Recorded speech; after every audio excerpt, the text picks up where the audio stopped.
Long before the first human looked up at the stars, and eons before the Spartans forged their legends in titanium and blood, the galaxy belonged to the Precursors.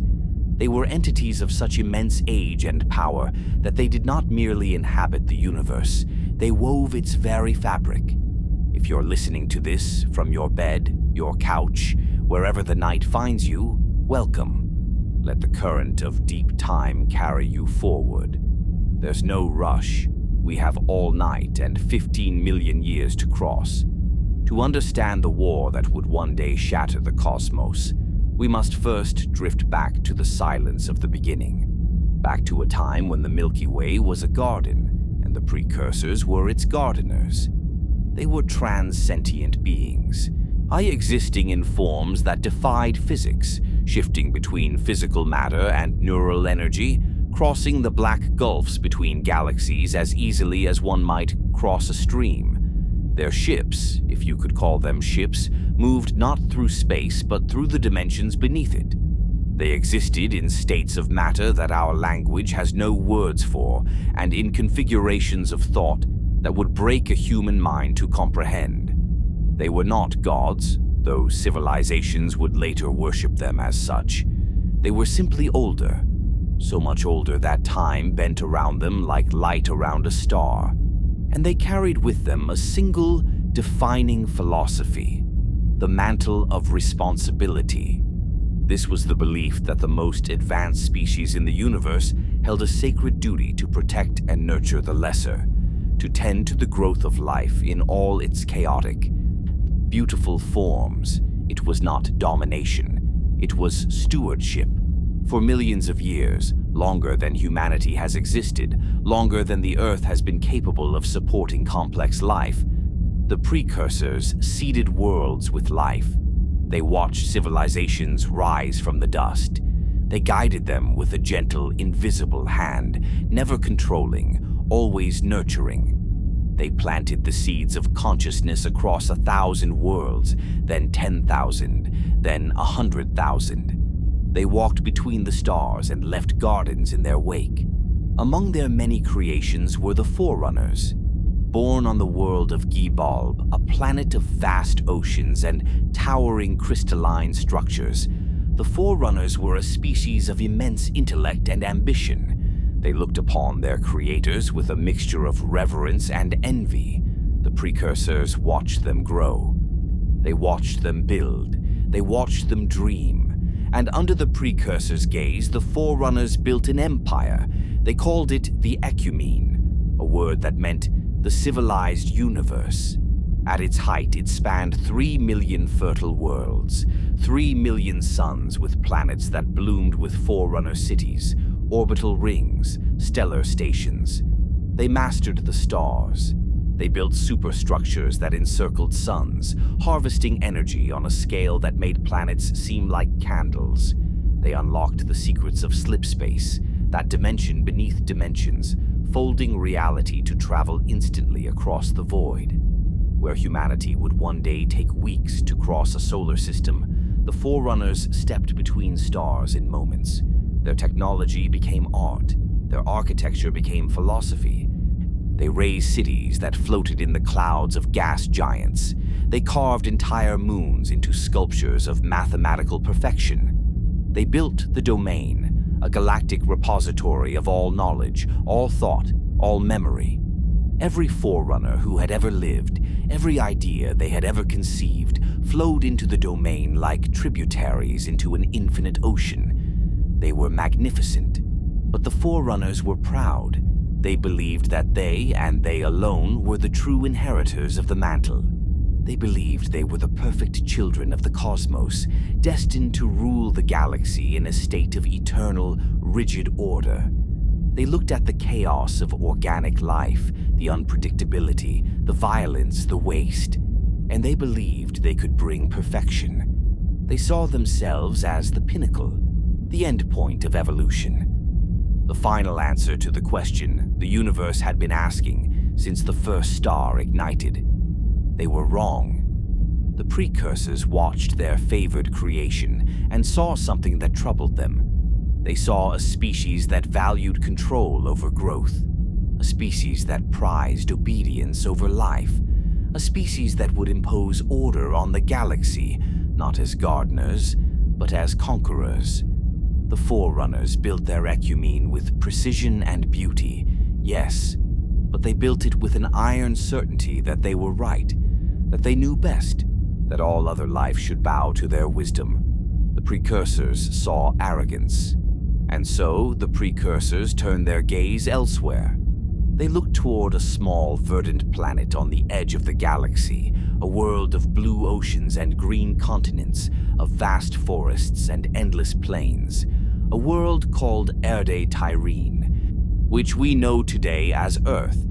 There, they found a younger species, crude by Forerunner standards, violent, yes, short-lived, but possessing something the Forerunners had lost in their pursuit of perfection. They found humanity. Ancient humanity was nothing like the Forerunners. Where the Forerunners built cities of light and mathematics, humans built cities of stone and fire. Where Forerunners sought to transcend biology, humans embraced it. They were messy, emotional, contradictory. They fought amongst themselves, struggled with their own nature, made mistakes and learned from them. But in that chaos, the Precursors saw potential. They saw a species that could grow, a species that could adapt, a species that understood that the mantle was not about perfection, it was about care. The Precursors made their decision. See, the mantle of responsibility would not pass to the Forerunners. It would pass to ancient humanity. The Precursors did not announce this decision with fanfare. They did not summon the Forerunners to explain. They simply began to turn away. They began to withdraw their favor. Slowly, quietly, like a parent stepping back to let a child walk on their own. Except in this case, they were stepping toward a different child entirely. The Forerunners noticed. At first, it was small things. Precursor envoys who no longer visited Forerunner worlds with the same frequency. Ancient sites that seemed to hum with less power when Forerunners approached. Whispers in the domain, fragmented, incomplete, suggesting that the Precursors were watching someone else, somewhere else. And then, the Forerunners learned the truth.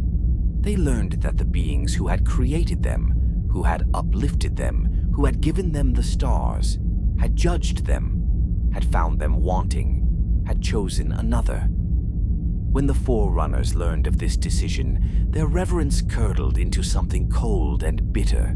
Their envy, always present beneath the surface, turned to rage. A rage so profound, so total, that it consumed reason. They could not accept that they had been judged unworthy. They could not accept that after millions of years of perfect obedience, perfect achievement, perfect expansion, they had been rejected. The Forerunners believed they were the gods' chosen people, and when the gods chose someone else, the Forerunners decided that the gods were wrong. And so, in the deepest shadows of history, they committed the universe's first great crime. The Forerunners rose up against their creators. It would be a war unlike any the galaxy had ever seen. And when it ended, the Precursors would be gone. Their gardens would burn. Their creations would turn to ash. And the dust of their bodies would drift in the void for 10 million years, slowly corrupting, slowly twisting, slowly becoming something that the Forerunners could never have imagined. But we are not there yet. For now, rest here, in this moment before the violence, in the time when the Precursors still walked between the stars, when the Forerunners still believed they could be perfect, when humanity was still young, still innocent, still unaware that they had been chosen for a burden that would span 100,000 years. Let the weight of deep time settle over you. 15 million years. That is how far back we have drifted. 15 million years before the Master Chief, 15 million years before the Covenant, 15 million years before the first Halo ring was fired in desperation and horror. The stage is set. The pieces are in place. The Precursors have made their choice, and the Forerunners are sharpening their knives. The Precursors did not see it coming. Perhaps that was their greatest failure. For all their wisdom, for all their transsentient understanding of the cosmos, they could not fathom that their children would raise a hand against them. They had seeded life across the galaxy for eons. They had nurtured civilizations. They had given the Forerunners everything: technology, purpose, the stars themselves, and the Forerunners repaid them with genocide. It began quietly, as all great betrayals do. The Forerunners did not declare war with speeches or proclamations. They simply began to move their fleets into position. Vast armadas, hundreds of thousands of ships slipping through slipspace toward the edges of known space where the Precursors dwelled. They moved with cold precision, with the calculated patience of a species that had mastered the art of warfare across 3 million worlds. The Forerunners told themselves they had no choice. The Precursors had judged them unworthy. The Precursors had turned to humanity, those crude, primitive creatures barely out of their own Stone Age. How could the gardeners of the galaxy choose chaos over order? How could they choose potential over perfection? It was an insult, a cosmic injustice, and the Forerunners, in their pride, decided that they would correct it. If the Precursors would not give them the mantle, they would take it. The war, when it came, was a thing of unimaginable scale and terrifying speed. The Forerunner fleets struck without warning. They emerged from slipspace at the edges of Precursor space and opened fire. Their weapons, perfected over millions of years, designed to crack planets and shatter stars, tore into Precursor vessels. Ships that had drifted between galaxies for longer than the Forerunners had existed suddenly burned. Structures of neural physics, built from principles that made conventional matter seem crude by comparison, collapsed under the assault. And the Precursors, for all their power, did not fight back. They could have. The technology at their command made Forerunner weapons look like children's toys. They could manipulate dimensions, fold space, transmute matter with a thought. They had seeded galaxies. They had created the Forerunners themselves. If they had chosen to resist, the war would have been over in moments, and the Forerunners would have been unmade as easily as they had been made. But the Precursors were not warriors, they were creators. And so they stood in the path of the storm and marveled at the violence of their children. They watched the Forerunner fleets close in and felt something close to sorrow. Some of them tried to speak, to reason, to ask why. But the Forerunners had moved beyond reason. They had convinced themselves that this was necessary, that this was just, that the Precursors had betrayed them first by choosing humanity. The slaughter was methodical. The Forerunner fleets chased the Precursors across the stars. They hunted them to the path of the Greater Arc, a massive Forerunner installation at the galaxy's edge. They pursued them beyond the rim of the Milky Way itself, into the dark satellite galaxy of Path Chthona, where stars were sparse and the void stretched cold and silent between them. Wherever the Precursors fled, the Forerunners followed. They burned their ships until the wreckage drifted like ash through the vacuum. They dismantled their neural physics structures, tearing apart the dimensional frameworks that held them together. They found the Precursors' living spaces, habitats that existed partially outside conventional reality, and collapsed them inward until nothing remained but debris. And they erased them from history. The domain, that great repository of all Forerunner knowledge and memory, was scoured clean of Precursor records. Oh, every mention of their creator's true nature, every philosophical text, every warning they had left behind. Deleted, overwritten. The Forerunners rewrote history to position themselves not as rebellious children, but as rightful inheritors. They told themselves, and would tell future generations, that they had always been destined for the mantle, that the Precursors had merely been custodians, holding it until the Forerunners were ready. The lie became truth through repetition. The crime became justified through time. When the war ended, and it ended quickly because the Precursors refused to make it a true contest, the Forerunners stood victorious. They claimed the mantle of responsibility by force, declaring themselves the guardians of all life in the galaxy. They built monuments to their own righteousness. They spread across the stars with renewed purpose, bringing order to chaos, civilization to the primitive, their version of peace to all who would accept it. And they did all of this with hands stained in the blood of their makers. The irony was lost on them. Or perhaps they simply chose not to see it. How could they claim to nurture life when they had extinguished the oldest life in the galaxy?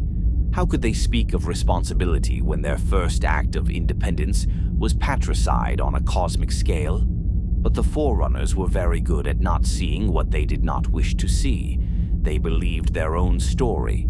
They believed they had done what was necessary. They believed that the Precursors, in their ancient wisdom, had somehow become corrupt or mad or blind to the truth. And so the Forerunners took the mantle and wore it like a crown, and told themselves they had earned it. For 10 million years they would believe this lie, and for 10 million years they would be wrong. Because the Precursors were not so easily extinguished, some of them survived. Not many. The Forerunner genocide had been thorough, almost perfect in its execution. But in the final moments, as the last Precursor strongholds fell and the last ships burned, a handful of them made a choice. They were beings who had mastered biology at a level the Forerunners never would. They could manipulate life, transmute it, reshape it into forms that served their purpose. And so, in their desperation, they reduced themselves.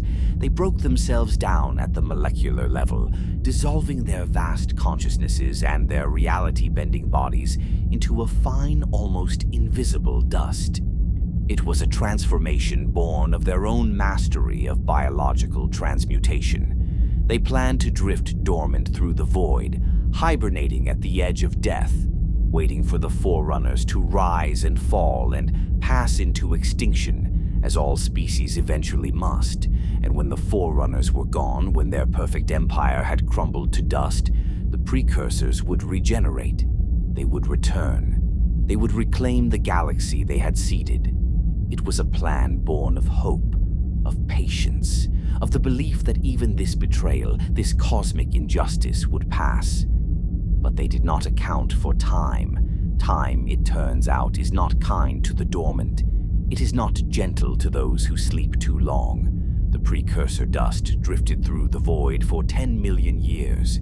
10 million years in the cold vacuum between the stars, exposed to cosmic radiation, to the slow decay of entropy, to the background hum of a universe that did not care whether they lived or died.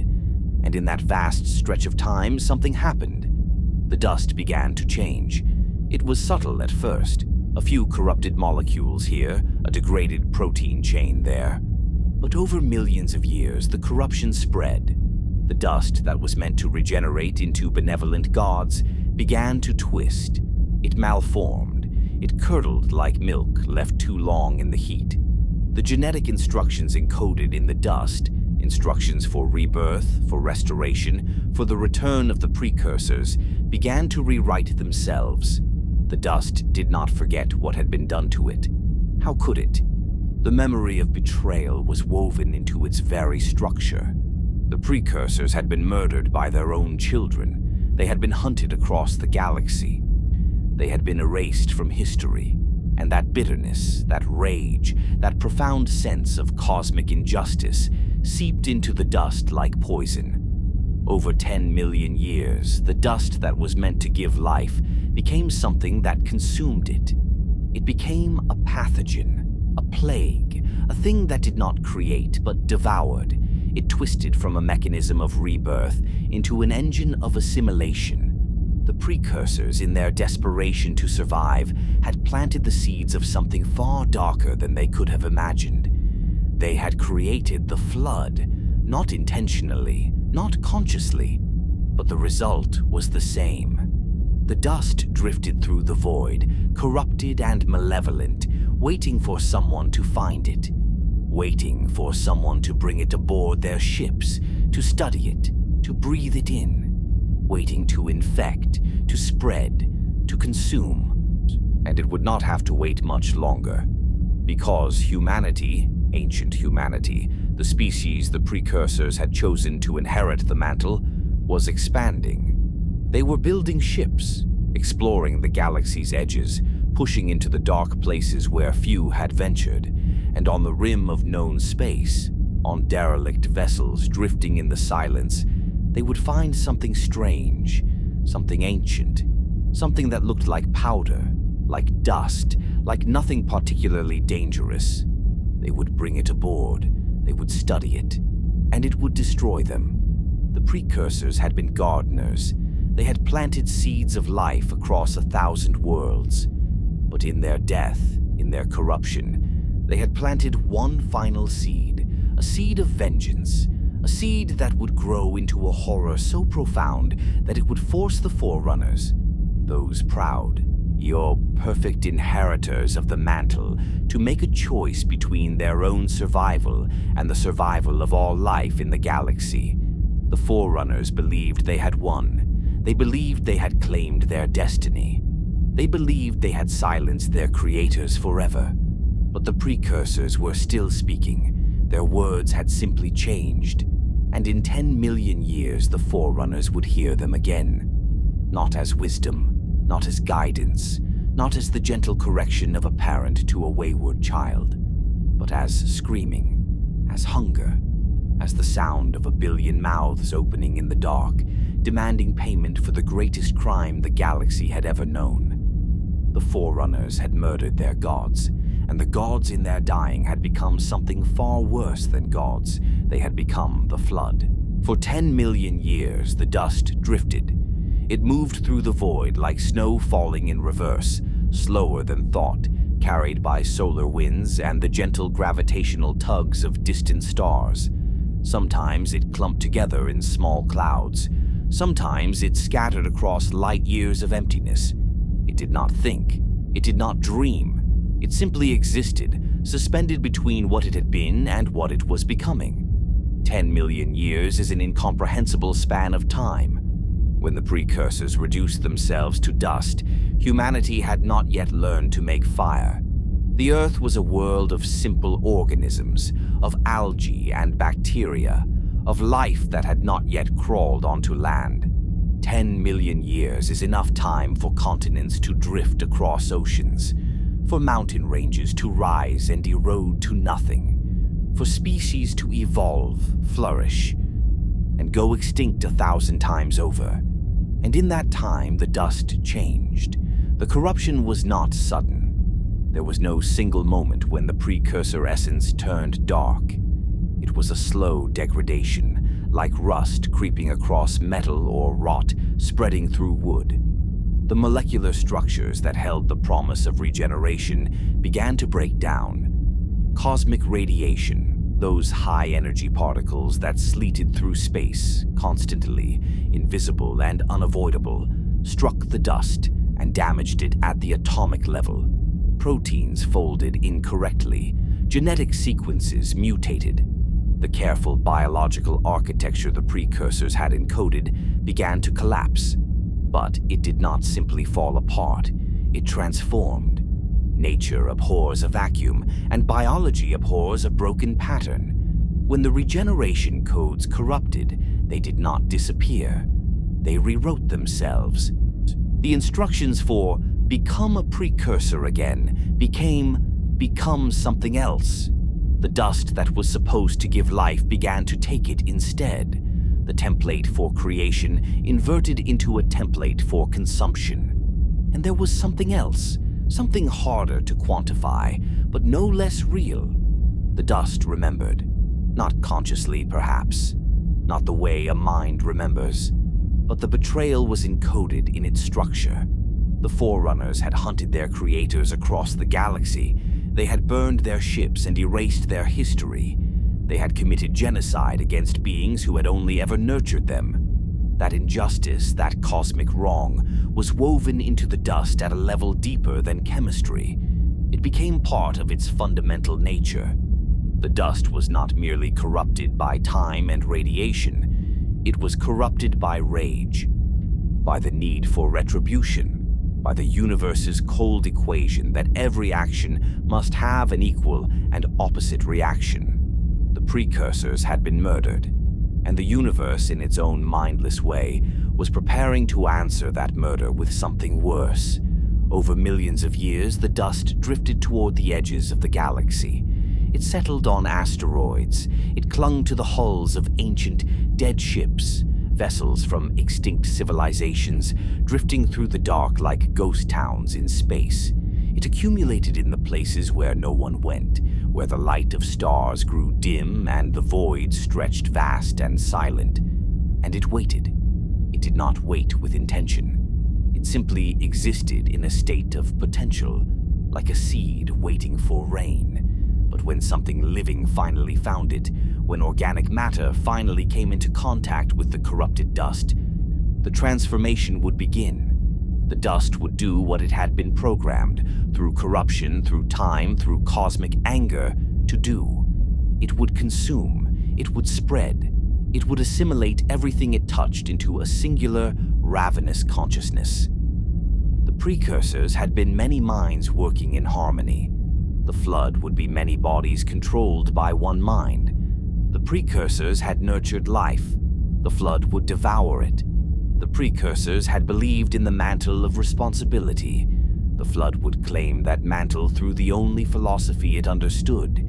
You are what you eat. But all of this was still potential, still waiting. The dust drifted and corrupted and waited for 10 million years, and the galaxy moved on without knowing the horror that was gestating in its darkest corners. And then, ancient humanity found it. By this time, roughly 110,000 years before the present day, humanity had changed. The primitive species the Precursors had observed on Earth had grown. They had reached for the stars and claimed them. They had built an interstellar civilization that rivaled the Forerunners themselves. Their empire stretched across hundreds of worlds. They had unlocked slipspace travel. They had constructed vast fleets and orbital cities and monuments to their own achievement. Ancient humanity was not the stumbling, violent species the Forerunners remembered. They had evolved. They had learned. They had, in their own way, begun to understand what the Precursors had seen in them all those millions of years ago. But they were still curious, still exploratory, still willing to venture into the unknown. Human ships pushed outward, exploring the galactic rim where stars grew sparse and the void grew deep. They found the ruins of ancient civilizations. They cataloged dead worlds and silent stations. And on some of these derelict vessels, drifting in the dark between stars, they found something strange. A fine powder, almost invisible unless the light caught it right. It clung to surfaces. It had no smell, no taste, no obvious properties. Some ship's crews brought samples aboard for study. Others simply breathed it in without noticing. It seemed harmless, inert. Just another mystery from the graveyard of deep space. But it was not harmless. The first infections were subtle. A technician would complain of a headache. A researcher would notice a rash spreading across their skin. Small things, easily dismissed. But the symptoms did not go away. They worsened. The rash would spread, the skin would discolor, and beneath it, something would begin to move. The headaches would intensify until the victim could barely think, barely see, barely remember their own name. And then the transformation would begin. The dust, once inside a living body, did not simply kill. It rewrote. It hijacked the victim's cells and reprogrammed them. It broke down the barriers between individuals, between bodies, between minds. Flesh warped. Bones lengthened and split and fused in new configurations. Multiple bodies merged into single horrific forms. The infected did not die. They were assimilated into something larger, something singular. The flood did not want corpses. It wanted soldiers. It wanted intelligence. It wanted to spread. Within weeks of the first infection, entire ships went silent. They stopped responding to hails. They drifted off course, and when rescue teams boarded them, they found nightmares. The crews were gone, but something else remained. Something that moved with terrible purpose. Something that was no longer human, but remembered being human just enough to use human tools, human weapons, human ships. The infected ships did not simply die. They turned around, and they headed back toward human space. Humanity did not understand what they were facing. Not at first. They thought it was a disease, a plague, something that could be quarantined, studied, cured. They established containment protocols. They isolated infected worlds. They sent in medical teams, researchers, experts who believed they could find an answer. But the flood was not a disease in any conventional sense. It was a corrupted god wearing biology like a weapon. It learned from every body it consumed. It adapted to every countermeasure. It spread exponentially, each new infection creating more vectors for transmission. And worst of all, it was intelligent. The flood was not a mindless swarm. It had consciousness. A singular, vast consciousness formed from the amalgamated thoughts of every being it had ever consumed. It could think. It could plan.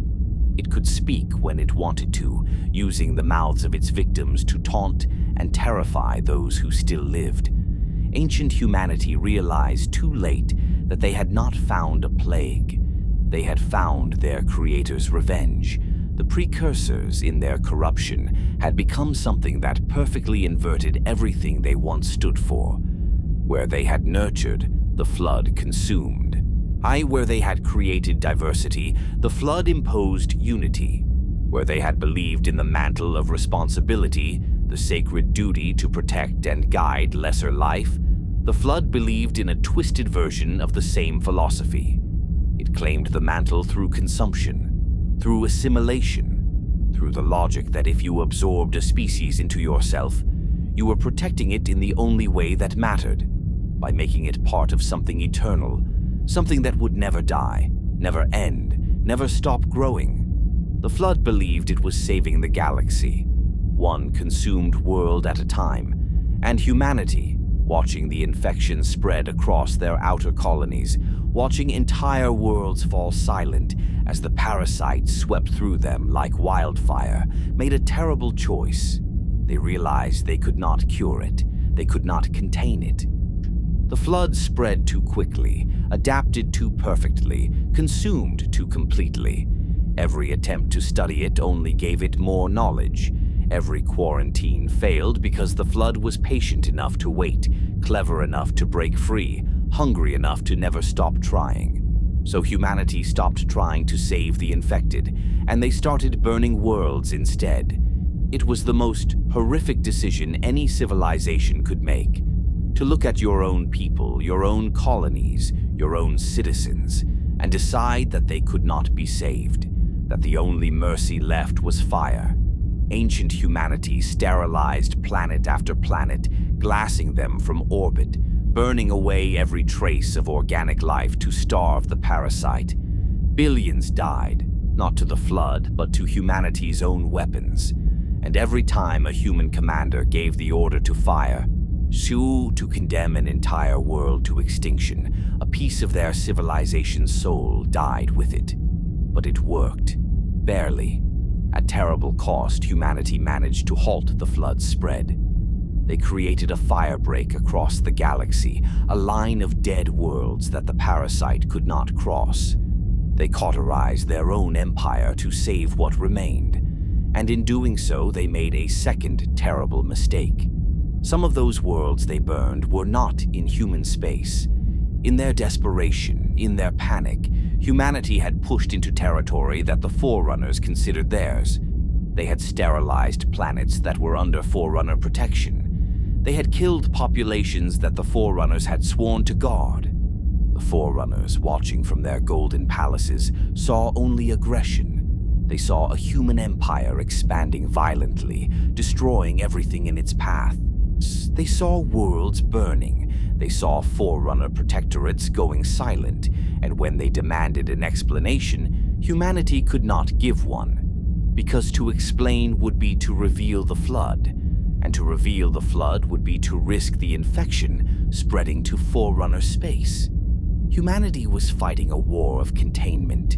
They could not afford to let the Forerunners know what they were truly fighting.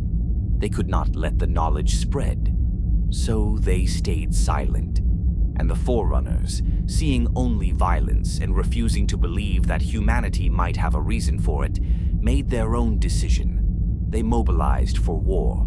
The stage was set for the second great tragedy in the galaxy's history. Humanity, exhausted from fighting the Flood, would now have to fight the Forerunners. And the Flood, patient and hungry, would watch from the edges of the darkness, waiting, learning, growing stronger, because the Flood had all the time in the universe, and it only needed one mistake, one breach, one moment of weakness to slip past humanity's firebreak and spread into the Forerunner ecumene. It would not have to wait long. To understand the tragedy that followed, you must first understand what ancient humanity had become. This was not the humanity of starships and survival that would emerge 100,000 years later.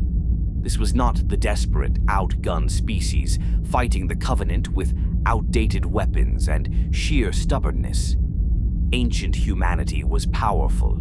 They had built an empire that stretched across hundreds of systems, and civilization that rivaled the Forerunners in scope, if not in age. Their ships were elegant and deadly, sleek vessels that could fold space and cross the galaxy in days. Their cities floated among the stars, orbital constructs of crystalline metal and living light. They had mastered genetics, nanotechnology, artificial intelligence. They had uplifted client species, lesser civilizations brought into the fold of human culture, guided and protected much as the Precursors had once guided the Forerunners. In a strange way, ancient humanity was fulfilling the promise the Precursors had seen in them.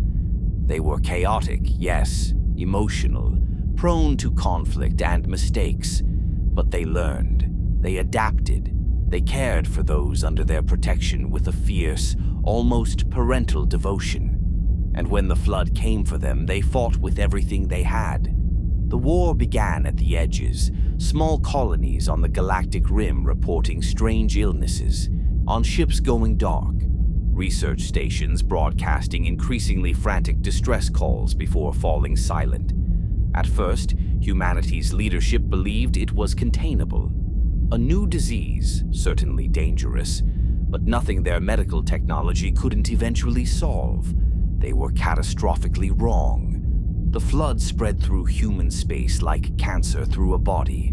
Each infected world became a breeding ground, a factory producing more infection forms, more combat forms, more carriers of the parasite. The Flood consumed entire populations in days. Cities that had stood for centuries were overrun in hours, and every human that fell became another weapon in the Flood's arsenal. Humanity's early response was scientific. They sent researchers, medical teams, geneticists, the brightest minds in the Empire tasked with finding a cure. But the Flood was not a conventional disease. It rewrote its own genetic code faster than researchers could sequence it.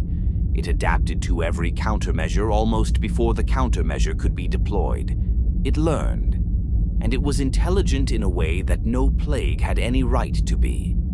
Captured Flood specimens would sometimes speak, using the mouths of their hosts, using voices that still sounded almost human. They would taunt their captors.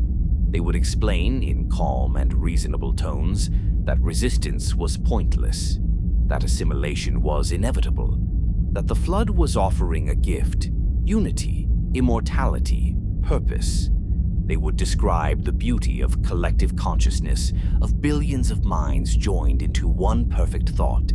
And then they would break containment and consume the researchers. The Flood's central intelligence, what would later be called the Grave Mind, was already forming. scattered across multiple infected worlds, growing in the depths of fallen cities and crashed ships. Pieces of a vast consciousness were knitting themselves together. Not one mind in one place, but a distributed intelligence that existed across light years, thinking with a million brains, seeing through a billion eyes. It remembered being a precursor, dimly, the way you might remember a dream upon waking. It knew it had been something else once, something that had been murdered, and it knew with perfect clarity what it needed to do. It needed to spread, to consume, to assimilate everything. Not out of malice exactly, out of something colder, out of philosophy. The Flood believed. In whatever passed for belief in its vast and alien consciousness, that it was fulfilling the mantle of responsibility. It was protecting life by absorbing it, preserving it in the only form that mattered, within itself. Every species it consumed became immortal, in a sense. Their genetic information, their memories, their experiences, all preserved forever in the Flood's collective mind. It was a twisted echo of what the Precursors had believed, turned inside out, corrupted into something nightmarish. But humanity did not care about the Flood's philosophy. They cared about survival. The decision to begin planetary sterilization did not come easily. There were debates that raged for weeks. Military commanders argued for aggressive containment.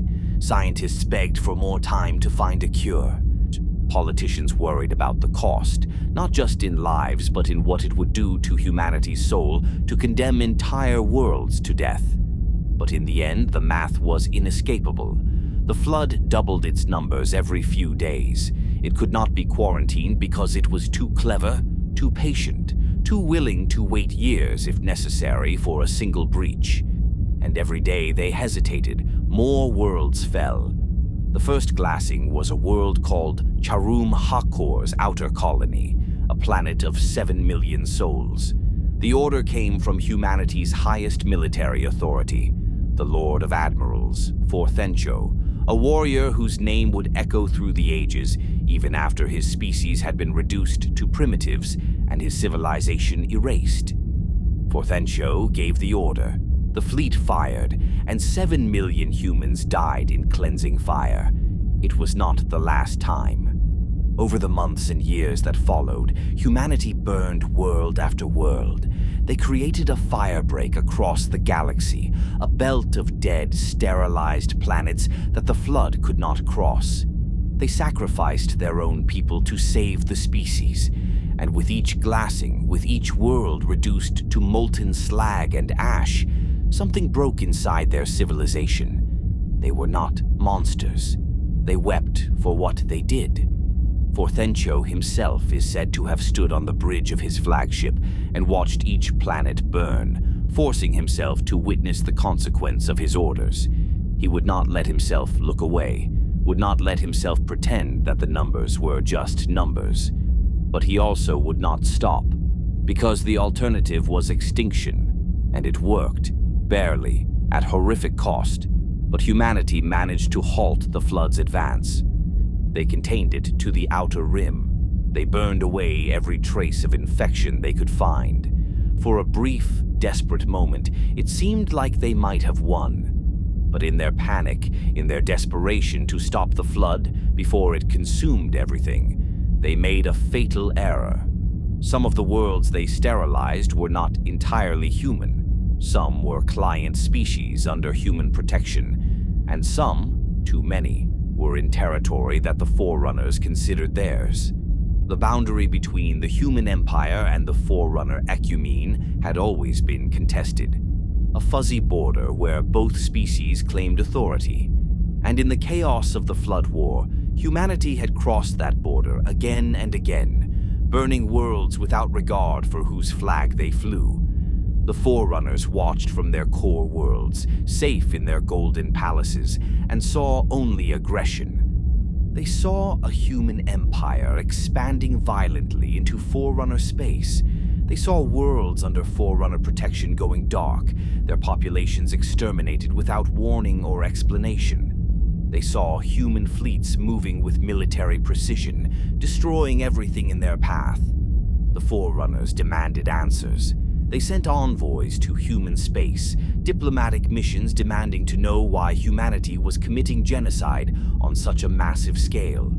And humanity, trapped in an impossible position, could not tell them the truth. To reveal the Flood was to risk the infection spreading into Forerunner territory. The Flood learned from everything it consumed. If it reached Forerunner worlds, it would gain access to Forerunner technology, Forerunner knowledge, Forerunner genetic diversity. It would become unstoppable. The only reason humanity had survived was because they had acted quickly, ruthlessly before the Flood could establish a real foothold. But if the Forerunners knew, they would send their own researchers, their own military.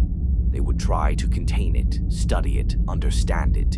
And in doing so, they would give the Flood exactly what it needed to spread beyond all control. So humanity stayed silent. They absorbed the Forerunners' accusations. They endured the diplomatic condemnations. They let the Forerunners believe that they were violent expansionists, that they had broken the peace, that they were the aggressors. It was a choice born of desperation, a gamble that they could bear the political consequences, could weather the Forerunners' anger. I could somehow avoid a war while also fighting a secret war against an enemy the Forerunners didn't even know existed. It was a gamble they lost.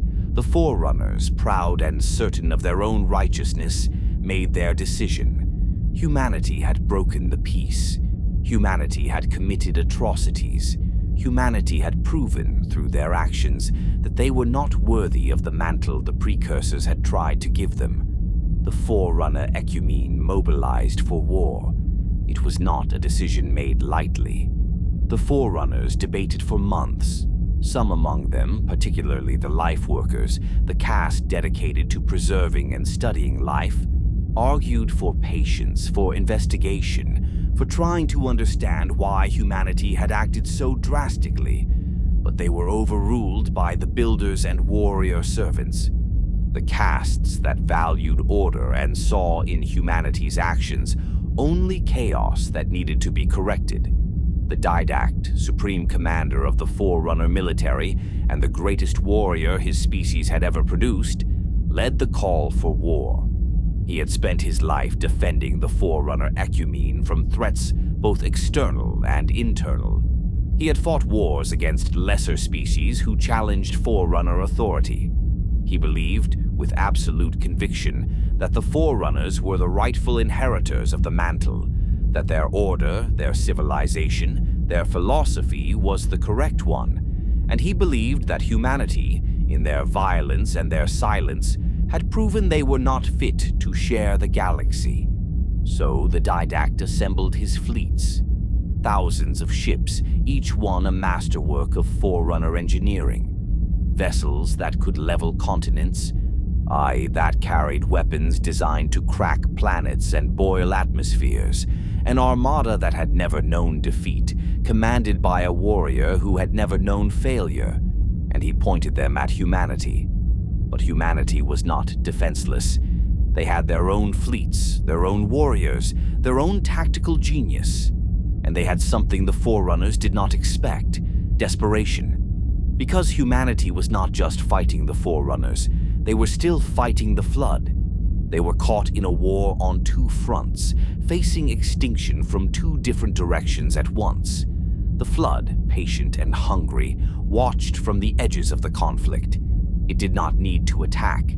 It simply needed to wait, because it understood something that neither the Forerunners nor humanity had fully grasped yet.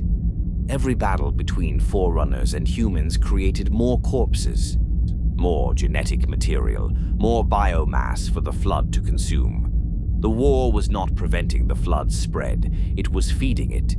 And when the time was right, when both species had exhausted themselves in their pointless conflict, the Flood would return. Stronger than before, smarter, carrying the knowledge of two galactic empires instead of one. But that was still to come. For now, in the brief space before the war truly began, humanity stood on the edge of darkness. Behind them, the flood waited in the shadows. Before them, the Forerunners assembled their fleets. And Forthencho, Lord of Admirals, stood on the bridge of his flagship and looked at the impossible choice before him. Fight a war they could not win, or reveal the truth and watch the flood consume everything. He chose to fight, because that was all he had left to do. The war lasted 1,000 years, 1,000 years of burning worlds and shattered fleets, 1,000 years of desperate battles fought across hundreds of star systems, 1,000 years of humanity retreating, world by world, system by system, until their vast empire had shrunk to a handful of fortress worlds clustered around their capital. It was not a war of equals. The Forerunners outnumbered humanity 10 to 1. Their technology, refined over millions of years, surpassed human engineering in almost every category. Their ships were larger, their weapons more devastating, their armor thicker. A single Forerunner dreadnought could engage 3 human vessels and emerge victorious. Their warrior servants, soldiers engineered and trained from birth for combat, were nearly unstoppable in ground engagements. But humanity did not surrender. Oh, they could not, because surrender meant extinction. The Forerunners had made that clear from the beginning. This was not a war for territory or resources. It was a war of judgment. The Forerunners had decided that humanity was unworthy of the mantle, unworthy of their place among the stars, unworthy of existence as a galactic power. So humanity fought with everything they had, and what they lacked in numbers and technology, they made up for in tactical brilliance and sheer desperation. Forthencho, the Lord of Admirals, became a legend during those 1,000 years. He was humanity's greatest military mind, a strategist who could look at an impossible situation and find the one angle, the one opening, the one desperate gamble that might turn defeat into survival. He fought the Forerunners to a standstill again and again, using the environment, using deception, using the Forerunners' own assumptions against them. The Forerunners expected order. They expected their enemies to behave rationally, to follow predictable patterns of warfare. Forthencho gave them chaos. He laid traps in asteroid fields. He sacrificed entire fleets as decoys while strike forces hit vulnerable supply lines. He retreated when he should have advanced, advanced when he should have retreated, and always, always made the Forerunners pay for every inch of space they claimed. But for all his brilliance, for all of humanity's courage, they were losing. The mathematics were inescapable. Every battle cost humanity ships they could not replace, soldiers they could not afford to lose. The Forerunners, with their vast empire and nearly unlimited resources, could absorb losses that would cripple humanity. They ground forward with terrible patience, like a glacier crushing everything in its path. And all the while, humanity was still fighting the flood. That was the secret horror of the war. The Forerunners thought they were facing a unified human empire. They did not know that humanity was hemorrhaging resources to contain an infection on their outer rim. They did not know that every ship humanity sent to fight the Forerunners was a ship they could not send to burn another infected world. They did not know that humanity's aggression was born of desperation, that every world they had sterilized was a choice between genocide and extinction. The Forerunners saw only what they wanted to see, a violent species that needed to be subdued. The Didact led the Forerunner forces personally. He was not content to command from a distance from some safe palace world. He stood on the bridges of his ships. He walked the battlefields. He faced Forthencho in space combat again and again, 2 masters of war circling each other across the void. The Didact respected Forthencho. In his own cold way, he admired the human commander's skill. But respect did not mean mercy. The Didact believed absolutely in the Forerunner cause. He believed that humanity's violence proved they were unfit for the mantle, and he would see them broken, no matter how long it took. Slowly, inexorably, humanity's empire collapsed. They abandoned the outer colonies first. Worlds that could not be defended were evacuated, their populations pulled back to more fortified systems. Then the mid-tier worlds fell, one by one. As Forerunner fleets overwhelmed their defenders, humanity consolidated, pulling their forces tighter and tighter, forming a defensive sphere around their core worlds. But even that was not enough. The Forerunners adapted. They learned from each engagement. They studied Forthencho's tactics and developed countermeasures. They brought forward new weapons, new ships, new strategies designed specifically to break human resistance. The war, which had started as a brutal slugfest, became a slow execution. And through it all, the Flood watched. It had not disappeared. It had simply waited. The infection remained contained in the dead zone humanity had created, festering in the ruins of burned worlds and crashed ships. But it was learning. It was growing. And it was patient enough to let the two great powers of the galaxy exhaust themselves before making its next move. The Didact did not know this. Neither did Forthencho. They were too focused on each other, too consumed by their own conflict, to see the shadow growing at the edge of everything. The final phase of the war centered on Charum Hakor. Charum Hakor was humanity's capital, a world of stunning beauty and terrible strategic importance. It was a fortress world, ringed with orbital defense platforms that could shatter fleets. Its surface was dotted with shield generators, weapons emplacements, and underground bunkers that could house billions. The planet itself had been engineered over millennia into the perfect defensive position. If the Forerunners wanted to truly break humanity, they would have to take Charum Hakor. The siege lasted 53 years.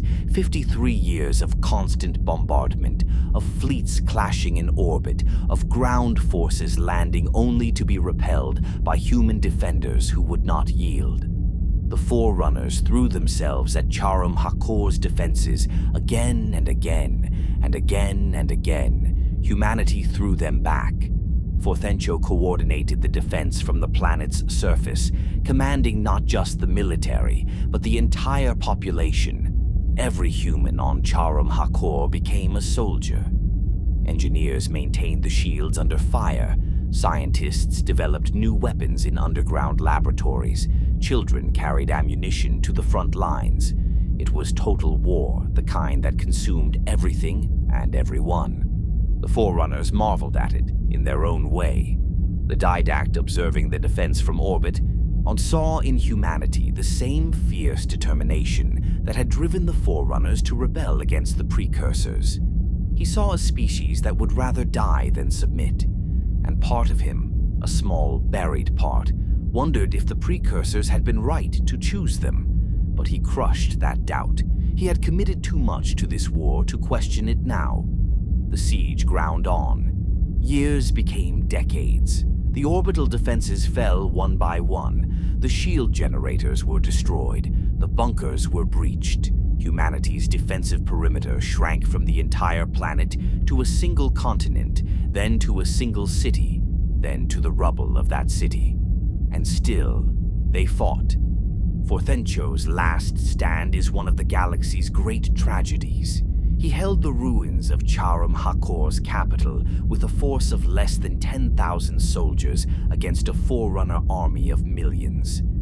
He fought for 17 days without sleep, without food, moving from position to position, rallying his troops, refusing every offer of surrender the Forerunners extended. In the end, he was not killed. He was captured.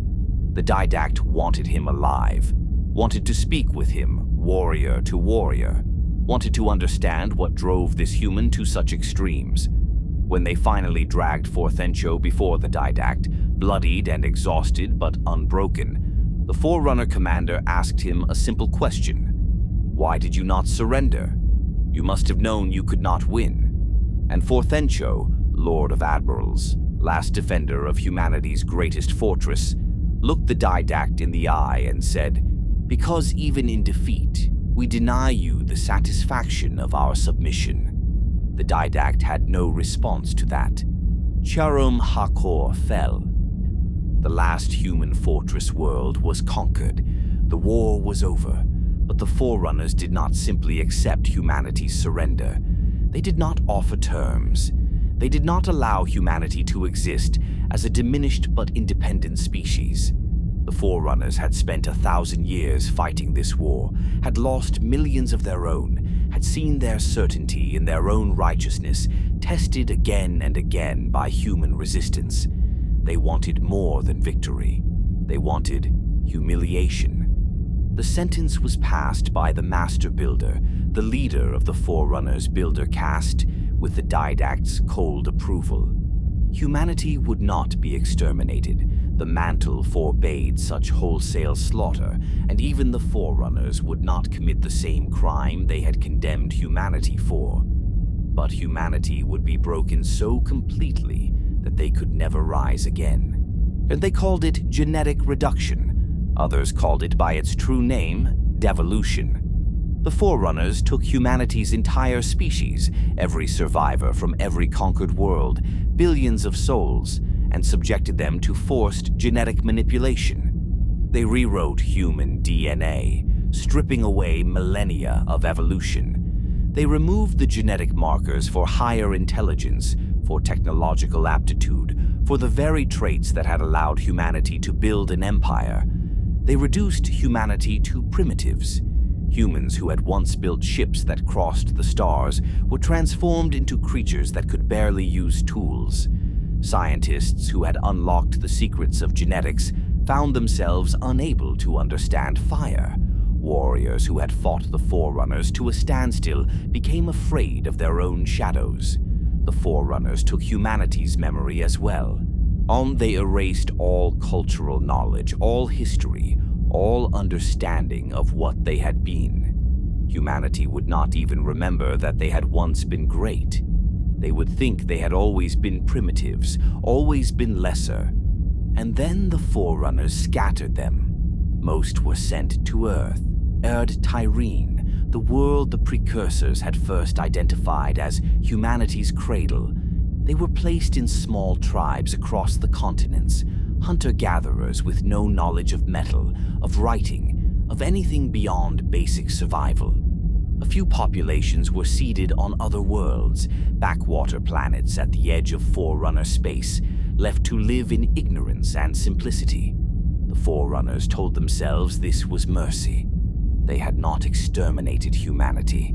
They had given them a chance to start over, to grow again, to perhaps, in another 100,000 years, rediscover civilization and prove themselves worthy of the mantle. But it was not mercy. It was cruelty wrapped in righteousness. The Didact watched it happen. He had advocated for it, had argued that complete subjugation was necessary. But as he observed the process, as he saw humans who had fought with courage and honor reduced to frightened animals, something shifted in him. Not regret exactly, but a shadow of doubt. His wife, the librarian, felt no such ambiguity. She was the head of the Life Workers, the Forerunner caste dedicated to preserving life. She had opposed the war from the beginning, had argued that the Forerunners should have sought to understand humanity's actions rather than condemn them. And when the sentence of devolution was passed, she worked quietly to undermine it. The librarian could not stop the genetic reduction, but she could preserve something. In secret, she collected genetic samples from the human populations. She encoded their genetic potential, their capacity for intelligence and growth, and hid it in their DNA like a seed waiting for spring. She ensured that humanity, even in their reduced state, still carried within them the possibility of becoming great again. It would take 100,000 years, but she believed they would rise again, and when they did, they would fulfill the promise the Precursors had seen in them. The Didact knew what she was doing. He said nothing. Perhaps he too harbored some small hope that the Precursors had not been wrong. Or perhaps he simply loved his wife enough to allow her this small rebellion. Forthencho and the other human leaders were not devolved. They were given a different fate. The Forerunners extracted their patterns, their minds, their memories, their very essences, and stored them in digital form. Some would be used to interrogate, to understand, to learn from. Others would be preserved indefinitely, living archives of a fallen civilization. Forthencho's essence was implanted into a Forerunner commander as a form of experimentation. The Forerunners wanted to understand human tactical thinking, so they forced Forthencho's mind to coexist with the Forerunners, creating a hybrid consciousness that contained both species. It was a torment beyond description, but it also meant that Forthencho's mind survived, that somewhere in the depths of Forerunner consciousness, humanity's greatest warrior remained. And with that, the Human-Forerunner War ended. Humanity was scattered. Their empire was erased. Their history was forgotten. They were reduced to hunting in forests and gathering berries, unaware that their ancestors had once walked among the stars. The Forerunners claimed total victory. They had proven their superiority. They had defended the mantle. They had brought order to chaos. But they had won nothing. Because while they had been fighting humanity, while they had been so focused on breaking the species that had dared to challenge them, they had taken their eyes off the real threat. The Flood had been watching, learning, growing, and now, with humanity broken and the Forerunners exhausted, it was ready to make its move. The true war was about to begin. For a brief time, the Forerunners believed they had won everything. They stood at the apex of galactic civilization, unchallenged and supreme. See, their empire stretched across 3 million worlds. Their technology bordered on the miraculous. Their philosophy, the mantle of responsibility, had been vindicated through conquest. Humanity, the only species that had ever truly threatened them, had been reduced to primitives scattered on backwater worlds. The Didact returned to his estates as a hero. The Master Builder consolidated political power. The Librarian continued her work, cataloging and preserving life across the galaxy. The Forerunner-Requiem entered what they believed would be an age of eternal peace and prosperity. They had perhaps 20 years of that illusion. Then the Flood returned. The first reports came from the edges of Forerunner space, from worlds that bordered the dead zone where humanity had once fought its secret war. Ships went silent. Colonies stopped transmitting. Survey teams sent to investigate found nothing. Empty cities, silent streets, no bodies, no signs of struggle, just absence, as if entire populations had simply vanished. The Forerunners initially dismissed it as a minor issue, perhaps a new disease, perhaps equipment failure, perhaps some isolated incident that would resolve itself. They sent small detachments to investigate, science teams with minimal military escort. Those teams did not return. The Forerunners sent larger forces, warrior servants in full combat armor, accompanied by warships and surveillance drones. And this time they found something. They found the Flood. It had changed since its war with humanity. It had learned. Where before it had been a plague spreading chaotically, now it moved with terrible purpose. It did not simply consume, it strategized, it laid ambushes, it corrupted infrastructure before attacking populations, it turned Forerunner technology against its creators with horrifying speed. The infection spread through Forerunner space like poison through water. World after world fell silent. At first it was the outer colonies, isolated systems that could be quarantined. Then it was mid-tier worlds, industrial centers, agricultural planets. The quarantines failed. They always failed. The Flood was too patient, too clever. It would wait decades if necessary, hiding in a single infected organism, biding its time until the quarantine was lifted and it could spread again. The Forerunners mobilized their military. The Didact, called from his estates, took command of the defense. He approached it as he had approached the war with humanity, with tactical precision, overwhelming force, and absolute confidence in Forerunner superiority. He was wrong on every count. The Flood did not fight like humanity. It did not hold territory or retreat when outmatched. It simply consumed and moved on, leaving behind infected worlds that became new sources of infection. Every battle the Forerunners won created more corpses, and corpses were exactly what the Flood needed. Every warrior servant who fell became a combat form. Every civilian population that died became raw material for the parasite. And worst of all, the Flood was learning from everything it consumed. When it absorbed Forerunner soldiers, it gained their tactical knowledge. When it consumed engineers, it learned how Forerunner technology worked. When it took scientists, it understood Forerunner biology at a molecular level. The Flood became more dangerous with every victim, growing not just in numbers but in intelligence. The Didact realized with growing horror that this was not an enemy that could be defeated through conventional warfare. Every engagement made the Flood stronger. Every world lost added to its knowledge and resources. The mathematics were inescapable. If they continued fighting this way, the Forerunners would lose. It was during this realization that the Didact made a discovery that shattered everything he thought he knew. Deep in the records of the war with humanity, in interrogation logs that had been sealed for decades, he found references to the Flood, fragmentary, encoded in the memories extracted from human commanders. They had not spoken of it directly. Humanity had gone to their graves keeping the secret, but the information was there if you knew where to look. Humanity had not been expanding aggressively into Forerunner space. They had been running from the Flood. Every world they sterilized had been infected. Every act of violence the Forerunners had condemned them for had been an act of desperate containment. Humanity had been trying to save the galaxy, and the Forerunners, in their pride and ignorance, had destroyed them for it. The Didact stood in his command center, surrounded by reports of falling worlds, and understood the full scope of the tragedy. The Forerunners had spent 1,000 years fighting the wrong enemy.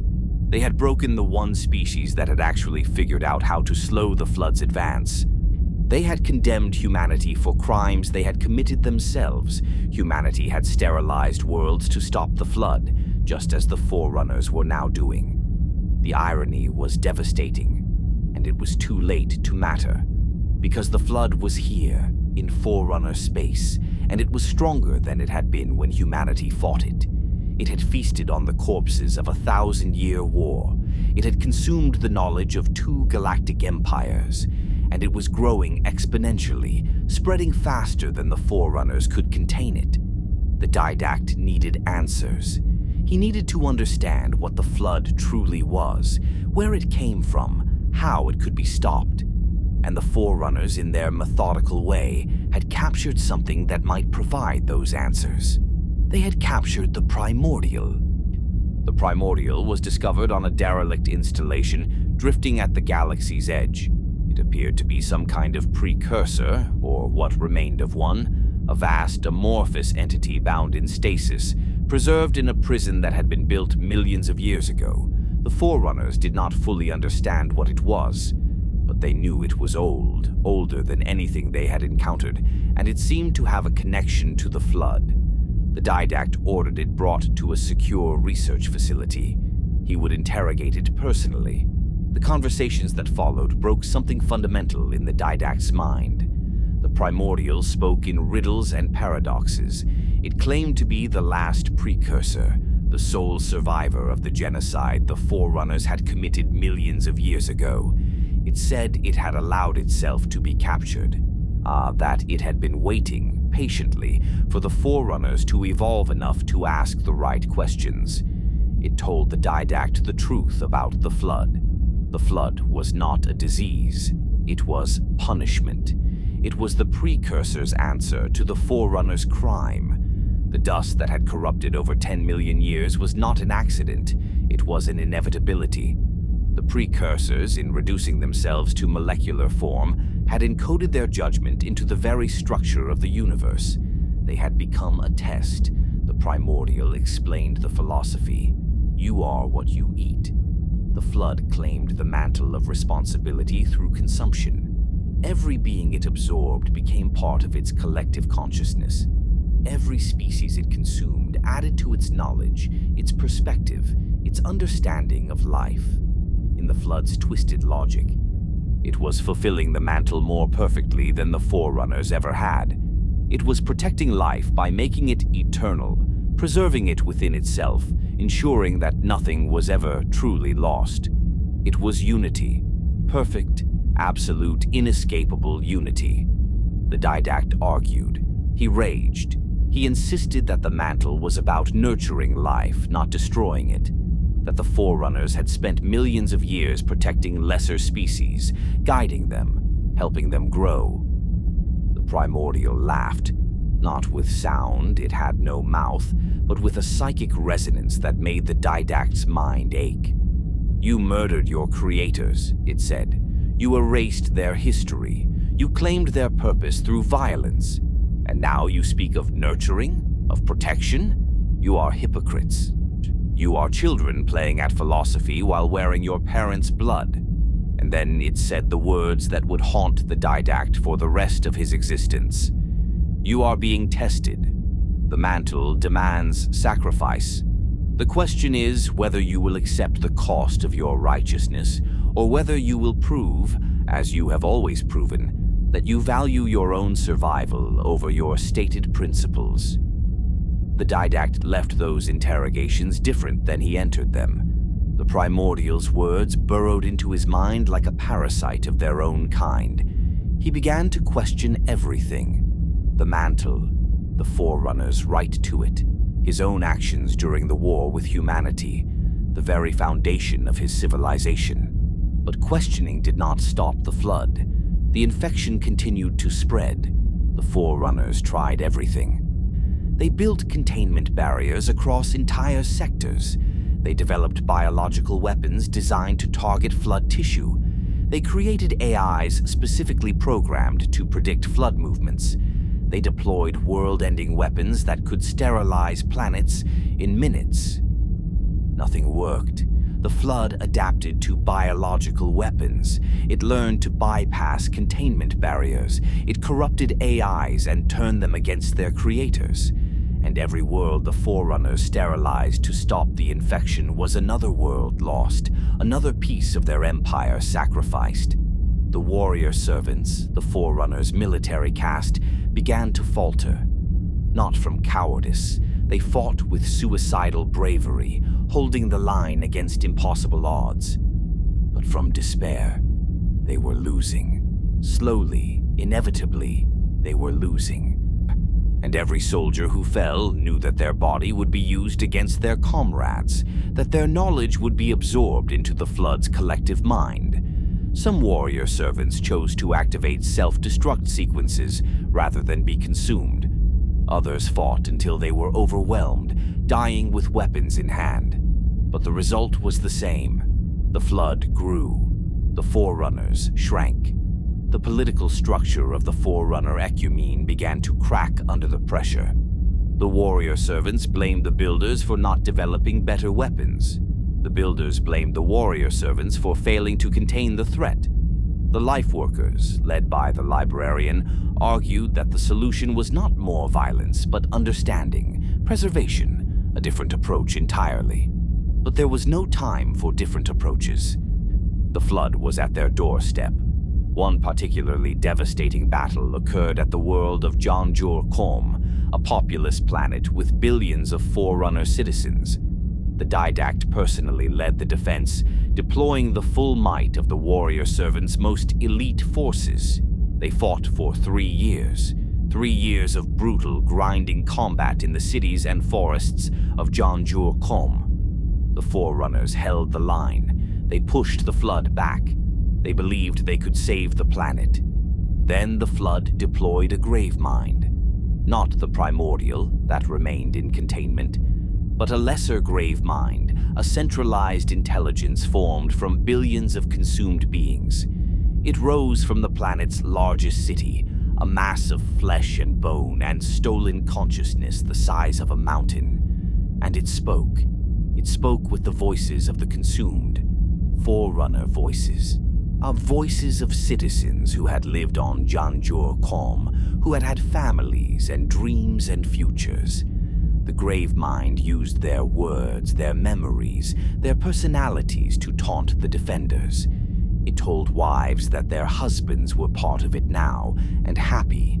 It told soldiers that their fallen comrades were at peace within the unity. It described in loving detail what it felt like to be absorbed, the moment of terror, followed by the release of ego, the bliss of joining something greater than yourself. Some defenders broke. Not many, but some. The psychological warfare was as devastating as the physical combat. And when the grave mind finally surged forward, when billions of combat forms rose from the city's ruins and crashed against the Forerunner lines, the defense collapsed. The Didact ordered a retreat. He pulled his forces off Janjur-Com and glassed the planet from orbit. 3 billion Forerunner citizens died in the cleansing fire. It was the first time the Forerunners had intentionally killed their own people to stop the flood. It would not be the last. After Janjur-Com, the character of the war changed. The Forerunners stopped trying to save infected worlds. They stopped trying to evacuate populations or hold territory. They adopted humanity's old strategy, the strategy they had condemned humanity for, and began to sterilize worlds at the first sign of infection. It slowed the flood's advance, barely, at terrible cost. But it was no longer a question of winning. It was a question of how long they could delay the inevitable. The Didact, watching world after world burn, understood that conventional warfare had failed. The Forerunners needed a different kind of weapon, something that could end the flood permanently, something that could break the cycle of consumption and spread. He did not yet know what that weapon would be. But others in the Forerunner ecumene were already beginning to imagine it. In the laboratories and workshops of the Builder caste, a terrible idea was taking shape. A solution so extreme, so absolute, that it would require the Forerunners to abandon everything they claimed to believe about the mantle. They would have to kill everything. Not just the flood. Everything. Every sentient being in the galaxy. Starve the flood by removing all possible hosts, sterilize the galaxy completely, then reseed it from preserved samples once the flood had died from lack of sustenance. It was genocide as salvation, murder as mercy.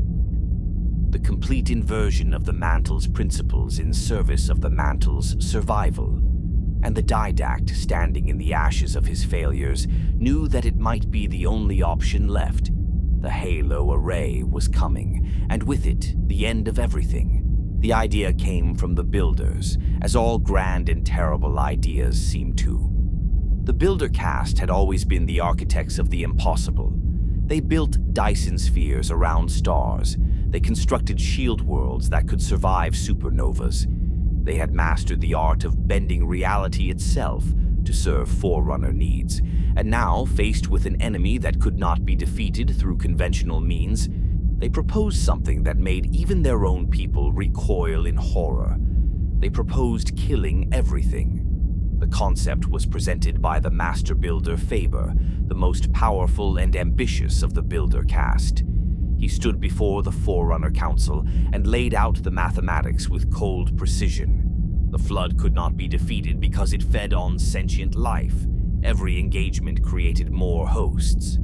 Every victory was temporary because the parasite simply waited, adapted, and returned stronger. But if there was no sentient life for the flood to consume, it would starve. It would die. The galaxy would be cleansed. The solution was a weapon unlike anything ever conceived, not a fleet of ships, not a biological agent, but a pulse, a wave of cross-phased energy that would disrupt the neural structures of all sentient organisms within range. It would not destroy planets or stars. It would simply render them lifeless. Every being complex enough to think, to feel, to be infected by the flood would die instantly and painlessly. And to ensure complete coverage of the galaxy, the weapon would need to be massive. Multiple installations positioned strategically, capable of overlapping fields of fire. Faber called them halos, or ring-shaped megastructures, 10,000 kilometers in diameter, each one capable of sterilizing all sentient life within 25,000 light-years. 7 rings, 7 installations, positioned to cover the entire galaxy, activate them simultaneously, and everything would die. The Forerunners, the Flood, every species the librarian had spent millennia cataloging and protecting, every civilization, every culture, every individual consciousness in the Milky Way would cease to exist in a matter of hours. The council chamber fell silent when Faber finished his presentation. The Didact was the first to speak, and he spoke with a rage that shook the walls. He called it madness. He called it the greatest violation of the mantle ever conceived. The Forerunners had claimed the mantle of responsibility, the sacred duty to protect and nurture life. How could they claim that mantle while simultaneously planning to exterminate all life in the galaxy?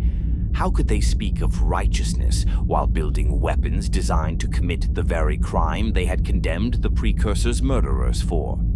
It was hypocrisy on a cosmic scale. It was the admission that the Forerunners valued their own survival more than the principles they claimed to embody. The Didact argued for alternative solutions: containment, biological warfare, genetic engineering to make species immune to flood infection, anything but genocide. But Faber countered with the same cold mathematics. None of those solutions would work. The Forerunners had tried them all. The flood adapted faster than they could develop countermeasures. Containment failed because the flood was patient. Biological weapons were ineffective because the flood could incorporate genetic resistance into its own structure. There was no alternative. There was only extinction or survival. And if the choice was between the Forerunners dying with their principles intact or living with the blood of the galaxy on their hands, Faber knew which choice the council would make. The debate raged for months. The warrior servants, led by the Didact, opposed the Halo Array. The builders, led by Faber, supported it. The life workers, led by the librarian, were divided. They hated the idea of destroying all life, but they also saw the logic. If the Forerunners died, who would protect the galaxy when it was reseeded? Who would ensure that life returned? The librarian proposed a compromise.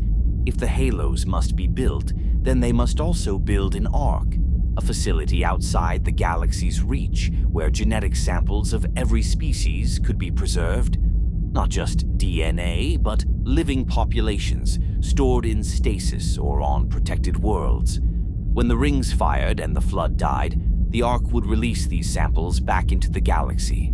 Life would return. The mantle would be fulfilled, even if the method was monstrous. It was a plan born of desperation and hope in equal measure. The Forerunners would commit the greatest act of destruction in galactic history, but they would do so in service of eventual rebirth. They would kill everything, but they would ensure that everything could live again. The council voted. The measure passed. The Halo Array would be built, and the librarian would begin the conservation measure, the indexing and preservation of all galactic life. The Didact walked out of that council session a broken man. He had argued with everything he had. He had invoked the mantle, the Forerunners' history, their moral authority, and he had lost. The decision was made. The rings would be built. He returned to his military command, but something in him had changed. He began to question whether the Forerunners deserved the mantle at all. They had murdered the Precursors. They had destroyed humanity for doing exactly what they were now doing. And now they were building weapons to kill everyone. Perhaps the Primordial had been right. Perhaps the Forerunners were just children playing at philosophy. willing to abandon their principles the moment their survival was threatened. See, but the Didact was not the only one breaking. The entire Forerunner civilization was fracturing under the weight of what they were about to do. Construction of the Halo Array began at the Greater Arc, a massive installation at the edge of the galaxy. The rings themselves were engineering marvels, artificial worlds shaped like bands, complete with atmospheres, ecosystems, even oceans and mountains on their inner surfaces. They were beautiful in their own way, these instruments of extinction. The Forerunners told themselves the beauty mattered, that if they were going to commit such an act, at least they would do it with elegance. Each ring took decades to construct. Vast teams of builders worked around the clock, assembling the megastructures from resources harvested across the galaxy. The technology required was staggering. The rings needed to maintain artificial gravity, regulate their own ecosystems, generate and store massive amounts of energy, and deliver a pulse that could cross 25,000 light-years without degradation. But the Forerunners had always been good at the impossible. The rings took shape one by one, vast arcs of metal and light hanging in the void. While the rings were being built, the librarian began her work. The conservation measure was perhaps the most ambitious project in Forerunner history, more complex even than the Halo Array itself. She traveled to every corner of the galaxy, cataloging species, collecting genetic samples, preserving entire populations where possible. She indexed millions of species, billions of individuals, everything from sentient civilizations to simple microorganisms. She stored their genetic information in vast libraries, created living preserves on shield worlds, and prepared detailed instructions for their reseeding after the array fired. And she made sure to index humanity with particular care. The librarian had never forgotten that the Precursors had chosen humanity to inherit the mantle. She had opposed the devolution of humans after the war, had argued that it was cruel and unnecessary. But she had been overruled by her husband and the Council. Now, working in secret, she prepared humanity for eventual restoration. She did more than just preserve their genetics. She planted seeds in their DNA. Gaias, genetic commands that would guide human evolution over the next 100,000 years. She ensured that humanity would develop in specific ways, would rediscover technology at the right pace, would be in the right place at the right time when the Forerunners' legacy finally caught up with them. The librarian believed with absolute conviction that humanity would rise again, and when they did, they would fulfill the promise the Precursors had seen in them.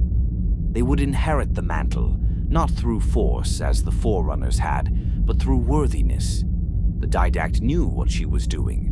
They argued about it late at night in their chambers, when the weight of the galaxy's impending death pressed down on them both. "You are condemning them," the Didact said. "You are giving them a burden they cannot carry." "I am giving them a chance," the librarian replied, "which is more than we gave them before. The flood will return. It always returns. And when it does, humanity will face the same choice we face now. Kill or be consumed. Then they will choose, and perhaps they will choose better than we did." The Didact had no answer to that. As the rings neared completion, political tensions within the Forerunner Requiem reached a breaking point.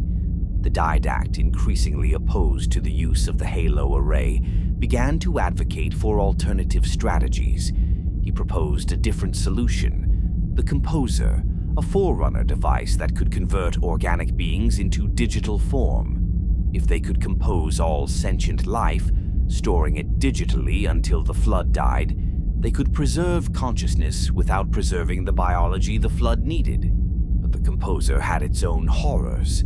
The digitization process was agonizing. Not all consciousnesses survived it intact. And worst of all, the composed essences could be weaponized. Digitized humans had been used to create Promethean warriors, artificial soldiers with human minds trapped in robotic bodies. The Council rejected the Didact's proposal. The halos were already built. The plan was already in motion. There would be no alternative. The Didact's opposition grew more strident. He began to speak openly against the Council, against Faber, against the entire plan. He argued that using the Halo array would destroy the Forerunners' moral authority forever, that they would become the very thing they had opposed, murderers on a galactic scale. The Council, with Faber's influence, made a decision. The Didact could not be allowed to interfere with the array's deployment.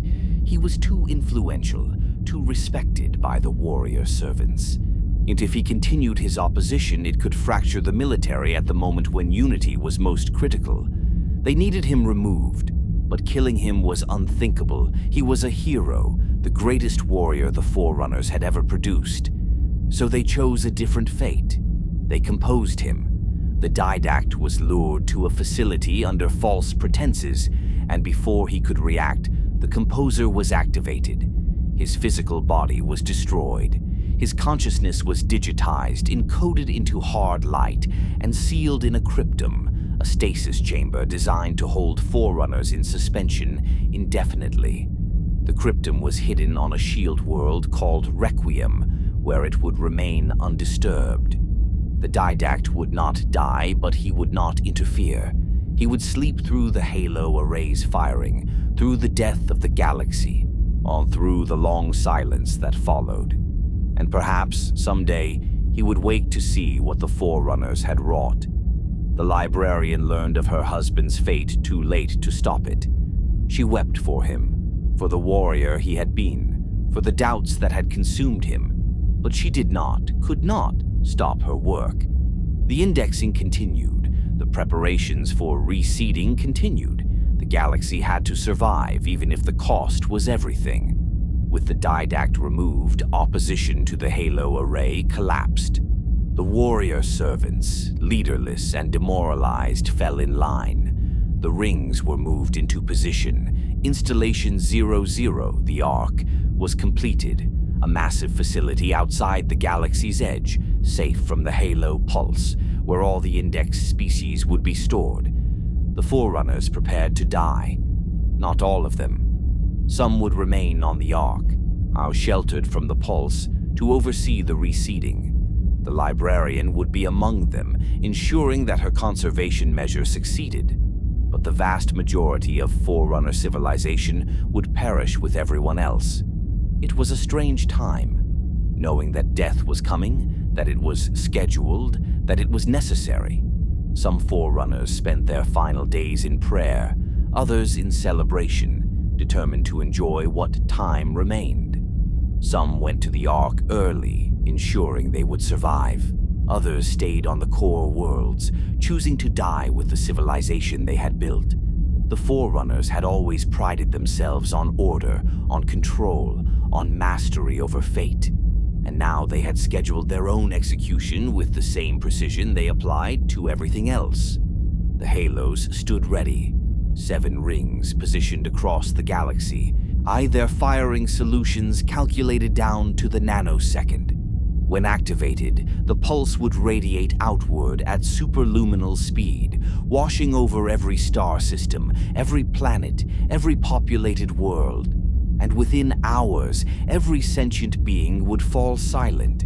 All that remained was to pull the trigger. But the Forerunners hesitated, because once the rings fired, there would be no going back. The decision would be irreversible. The galaxy would die, and the Forerunners would be responsible for the single greatest act of destruction in the universe's history.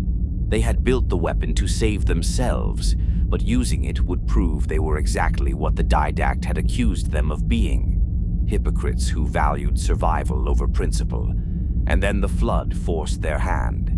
The Gravemind launched a massive offensive, throwing every infected world. In every combat form, every ship it had corrupted at the Forerunner core worlds. It was not trying to win. It knew the rings existed, knew what they could do. It was forcing the Forerunners to choose: die fighting, or activate the array and commit genocide. The Forerunners, backed into a corner, with flood fleets burning through their final defenses, made their choice. They would fire the rings, and the galaxy would pay the price for their survival. The end came on a day that should have been unremarkable. The Forerunner capital, the great world of Methrilion, floated in its orbital layer like a jewel suspended in nothing. It was a city-planet, home to trillions, the seat of all political and cultural power in the Ecumene. Towers rose kilometers into the sky. Gardens hung between buildings, connected by bridges of hard light. The domain's physical nexus pulsed at the planet's core, a repository of all Forerunner knowledge and memory. It was beautiful, and the flood was at its gates. The infection had spread faster than anyone predicted. Despite every firebreak, every sacrifice, every world burned to deny the parasite resources, the flood had continued its inexorable advance. It had learned to hide, to go dormant, to wait years if necessary before emerging. It had adapted to every countermeasure, and now it had reached the heart of Forerunner civilization. The battle for Methrilion lasted 6 days. 6 days of warrior servants fighting in the capital's streets, holding the line against waves of combat forms that poured through breached defensive perimeters. 6 days of evacuation ships fleeing the planet, while military forces bought them time with their lives. 6 days of watching the greatest city in the galaxy fall piece by piece to a horror that wore the faces of the fallen. The grave mind itself came to Methrilion, a mountain of flesh and consciousness that rose from the planet's lower districts, composed of billions of consumed minds, speaking with their voices in perfect, terrible harmony. It did not simply attack. It talked. It debated. It asked the Forerunners why they continued to resist when resistance was futile, when unity was inevitable, when the flood offered them immortality within its collective consciousness. Some Forerunners, exhausted and broken, listened, and were consumed for their curiosity. On the 6th day, the Didact gave the order to abandon Methrilion. The Didact was a genetic copy of the original Didact, created before the original was imprisoned. He carried the same memories, the same tactical genius, but he was younger, less hardened by war, and unlike his template, he had accepted the necessity of the Halo array. He understood that there was no other choice. He stood on the bridge of his command ship and watched Methrilion fall. Watched the grave mine spread across the capital like a stain. Watched the domain's light flicker and die as the flood corrupted the systems that had preserved Forerunner knowledge for millions of years.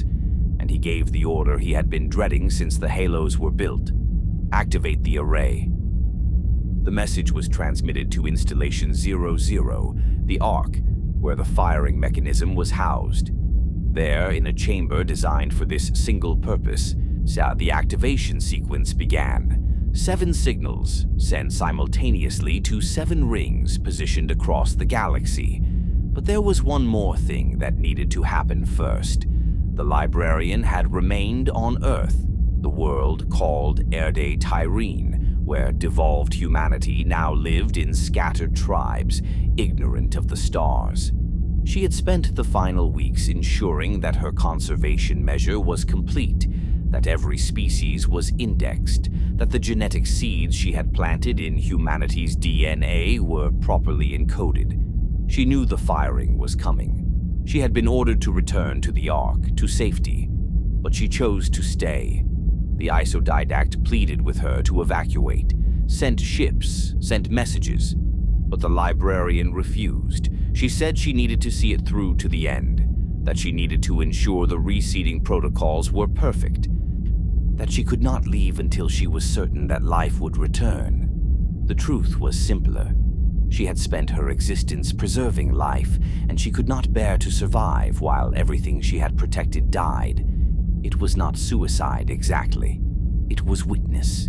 She would stand on Earth and watch the galaxy die, and she would die with it, knowing that her work would ensure its rebirth. Her final message to the Didact was brief. I've done all I can. The seeds are planted. Take care of them when they grow. And then she closed the channel and turned off her communication systems. She stood on a hillside overlooking a valley where humans, primitive, small, unaware, gathered around fires. She watched them laugh and tell stories in languages they had invented only recently, unaware that their ancestors had once crossed the stars. She smiled. They would rise again. She had made sure of it. The Halo array fired at 0600 hours, Galactic Standard Time. The pulse began at each ring simultaneously, a wave of cross-phased energy that radiated outward at faster-than-light speeds. It did not destroy. It did not burn. It simply ended neural activity in every sentient organism it touched. On Maithrillian, the grave mind was in the middle of a sentence when the pulse hit. Every combat form, every infection form, every piece of the Flood's vast distributed consciousness stopped mid-motion and collapsed. The grave mind, that mountain of stolen thoughts, fell silent. The Flood, which had consumed billions, which had brought the galaxy to its knees, died. But so did everything else. Across the galaxy, on 3 million worlds, sentient life ended. Forerunners in their cities fell where they stood. The client species they protected, gone. The civilizations they had nurtured, silent. Every being complex enough to think, to dream, to fear, ceased to exist within hours. On Earth, the librarian felt the pulse coming. It was not painful. It was like a switch being turned off. One moment she was standing on the hillside watching the humans around their fires. The next, she was gone. Her body remained, but the consciousness that had animated it, that had preserved so much life, had ceased. The humans around the fires did not notice. They were primitive enough, their neural structures simple enough, that the pulse passed through them without effect. They continued their stories, their laughter, unaware that the galaxy had just died around them. The firing took 4 hours and 13 minutes to complete. The pulses radiated outward from each ring, overlapping and reinforcing each other until every corner of the galaxy had been touched. And then, silence. The Milky Way fell quiet. Ships drifted in space with no one aboard to crew them. Cities stood empty, their lights still burning, their systems still running, but no voices echoed in their streets. Entire planets became tombs, populated only by the infrastructure their inhabitants had built. The Flood was gone, completely. Every spore, every infection form, every piece of the grave mind's distributed consciousness had been killed when its hosts died.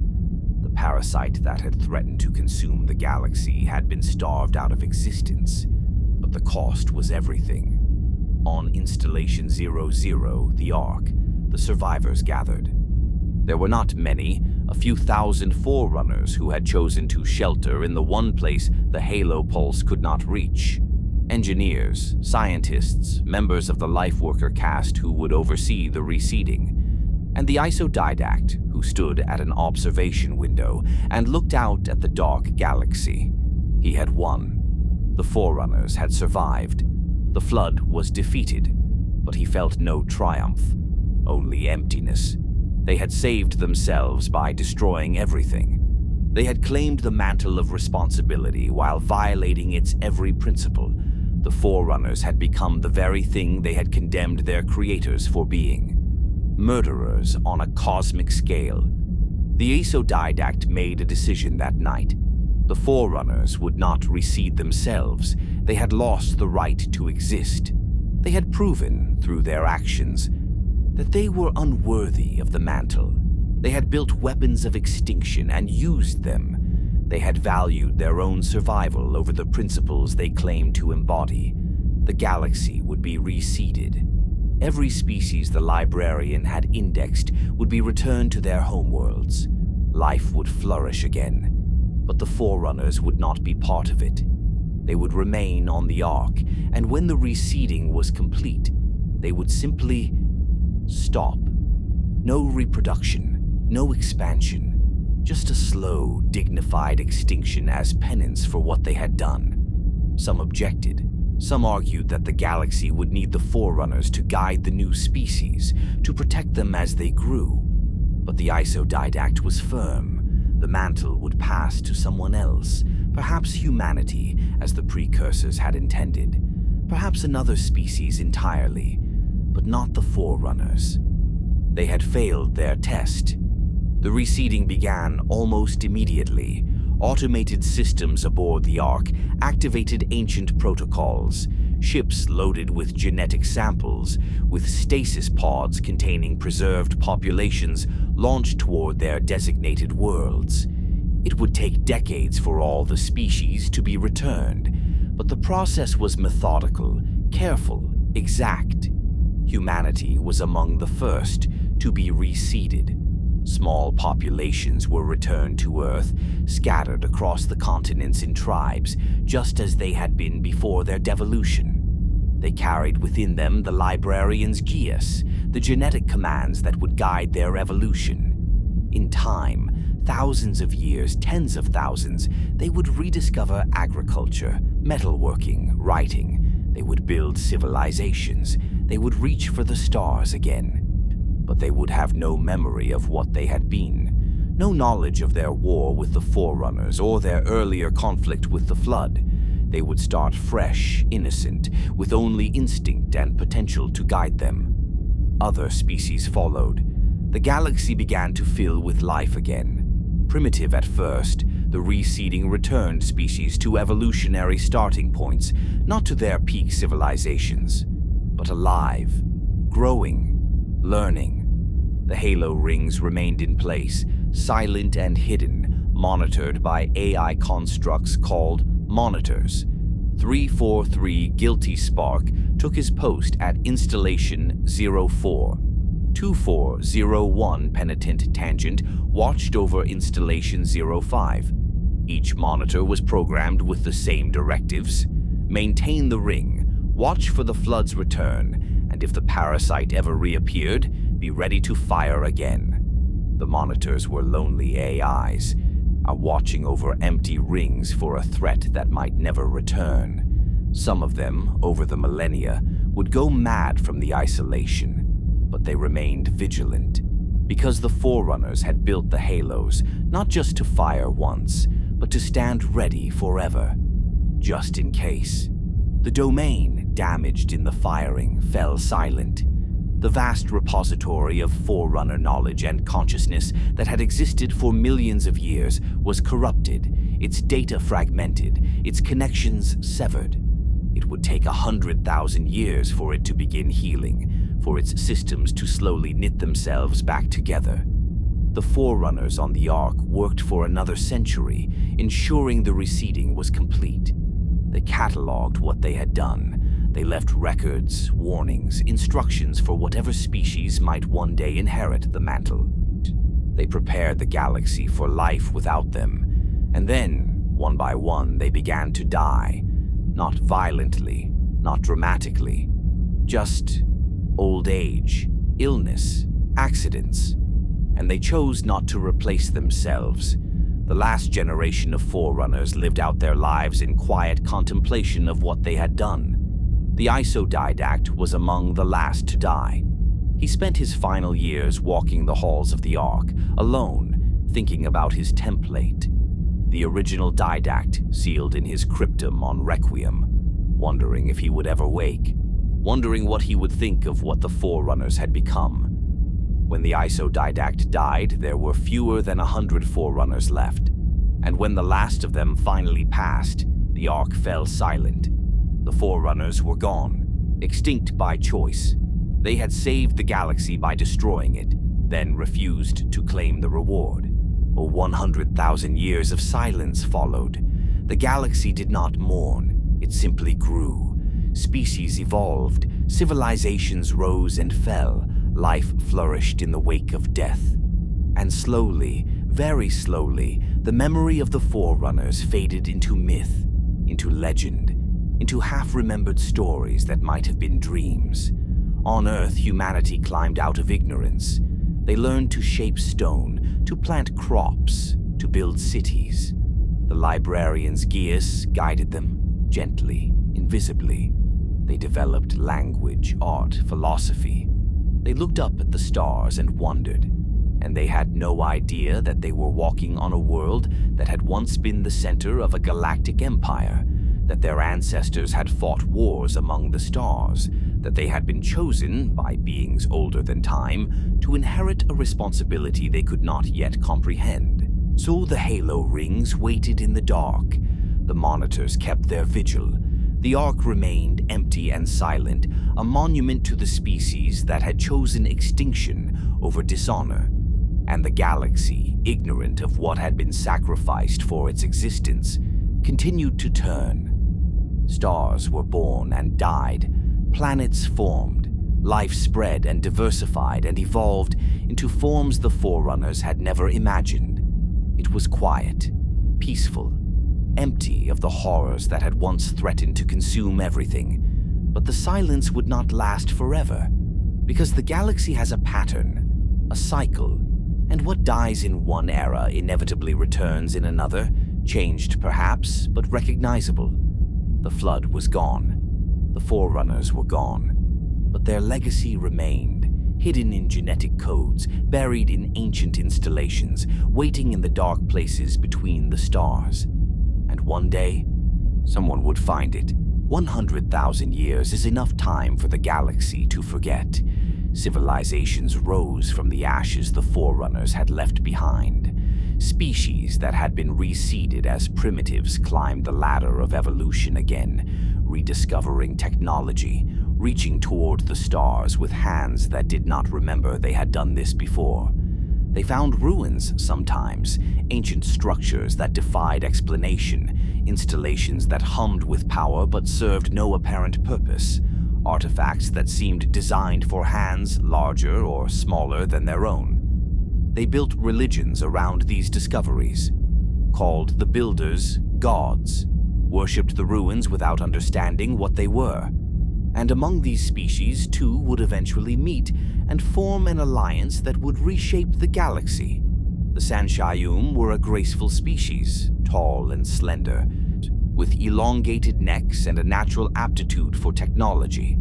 Their homeworld was a place of vast oceans and scattered islands, and they had developed a culture that prized knowledge, exploration, and theological inquiry. They were philosophers and engineers, more comfortable with machines than warfare, more interested in understanding the universe than conquering it. Their society split around the year 938 BCE, not over politics or resources, but over faith. On their homeworld, buried beneath the largest island, the Sanshayum had discovered something extraordinary. A Forerunner dreadnought, intact and functional, a relic from before the firing of the Halo array. It was a ship of such technological sophistication that even touching it felt like blasphemy. The Sanshayum worshipped it as a sacred artifact, or a gift from the gods they called Forerunners. But they disagreed violently about what to do with it. One faction, the Stoics, believed the dreadnought should never be touched, that to activate it, to use it, would be a desecration of something holy. They believed the Forerunners had left these artifacts as objects of worship, not tools to be wielded by lesser beings. To them, the proper response to discovering divine technology was reverence and restraint. The other faction, the Reformers, believed the opposite. They saw the dreadnought not as something to worship from a distance, but as a gift meant to be used. The Forerunners had left their technology behind so that worthy species could learn from it, advance through it, perhaps even achieve the same transcendence the Forerunners themselves had reached. To leave the dreadnought dormant was to waste the gift. The disagreement became violent. The Stoics, representing the traditionalist majority, declared the Reformers heretics. The Reformers, desperate and outnumbered, made a choice that would echo across millennia. They stole the dreadnought. A group of Reformer engineers, theologians, and warriors infiltrated the sacred site, activated the ancient ship's systems through trial and error, and launched it into space. The Stoics tried to stop them, but you cannot fight a starship with ground forces. The dreadnought rose from the ocean in a column of displaced water and light, leaving the San Shayum homeworld behind. The reformers became refugees, fleeing in a stolen god, searching the galaxy for a new home. They traveled for decades, exploring dead worlds and empty systems, studying the dreadnought's systems, slowly unlocking its secrets. They learned to navigate slipspace. They learned to access Forerunner databases, though most of the information was corrupted or incomprehensible. They learned that the beings they worshipped as gods had built an empire spanning millions of worlds, and they began to develop a theology around what they were learning. The Forerunners, they decided, had not died. They had transcended. They had achieved a state of divine existence, leaving behind their physical forms to become something greater. And the method of their transcendence was connected to the ring-shaped structures the databases occasionally mentioned. Hollows, sacred rings that had somehow allowed the Forerunners to ascend to godhood. This was not true, of course, but the Sanshum did not know that. They were working from fragmentary data, corrupted files, and their own desperate need to believe that their suffering, their exile, their schism, had purpose. They called this theology the Great Journey, and they set out to find the sacred rings that would allow them to follow in the Forerunners' footsteps. But they would not search alone. In the year 852 BCE, the San Shayum dreadnought encountered a world called Sanghelios. It was a harsh planet of arid continents and violent storms, home to a species called the Sangheli. The Sangheli were warriors, tall, powerful, with mandibles instead of mouths, and a culture built around honor and martial prowess. They had recently achieved spaceflight and were expanding cautiously into their local systems, and they too worshipped Forerunner artifacts. See, Sanghelios had its own collection of Forerunner ruins, ancient structures that the Sangheli had built their greatest cities around, monuments they protected with religious fervor. They did not understand the technology, could not activate it, but they revered it as sacred. The Forerunners were gods to them as well, divine architects whose works must be preserved and protected. When the Sanshum dreadnought appeared in orbit, broadcasting messages about shared faith and sacred technology, the Sangheli response was immediate and hostile. The Sanshum claimed authority over Forerunner artifacts. They said their theology gave them the right to study and use these sacred objects. The Sangheli saw this as desecration, as foreigners claiming ownership of what belonged to Sanghelios. The first shots were fired within hours of first contact. The war that followed lasted for 86 years. It was a strange conflict. Both sides worshipped the same gods, revered the same artifacts, sought the same ultimate truth. But they could not reconcile their approaches. The Sanshum wanted to use Forerunner technology.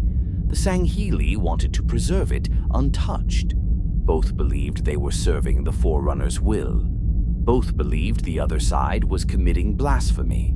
The Sanshum had the technological advantage. The dreadnought was a Forerunner vessel, vastly superior to anything the Sangheli could field. But the Sangheli had numbers, territorial advantage, and a warrior culture that made them devastating in ground combat. The San Shayum could not land on Sanghelios without being overwhelmed.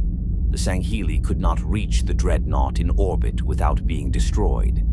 It was a stalemate, a grinding, pointless war where both sides bled themselves dry without gaining ground.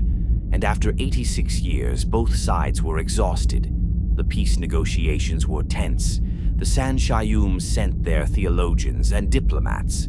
The Sangheli sent their warriors and clan leaders. They met on a neutral moon and talked for months, and slowly, reluctantly, they began to see a possibility. What if they were both right?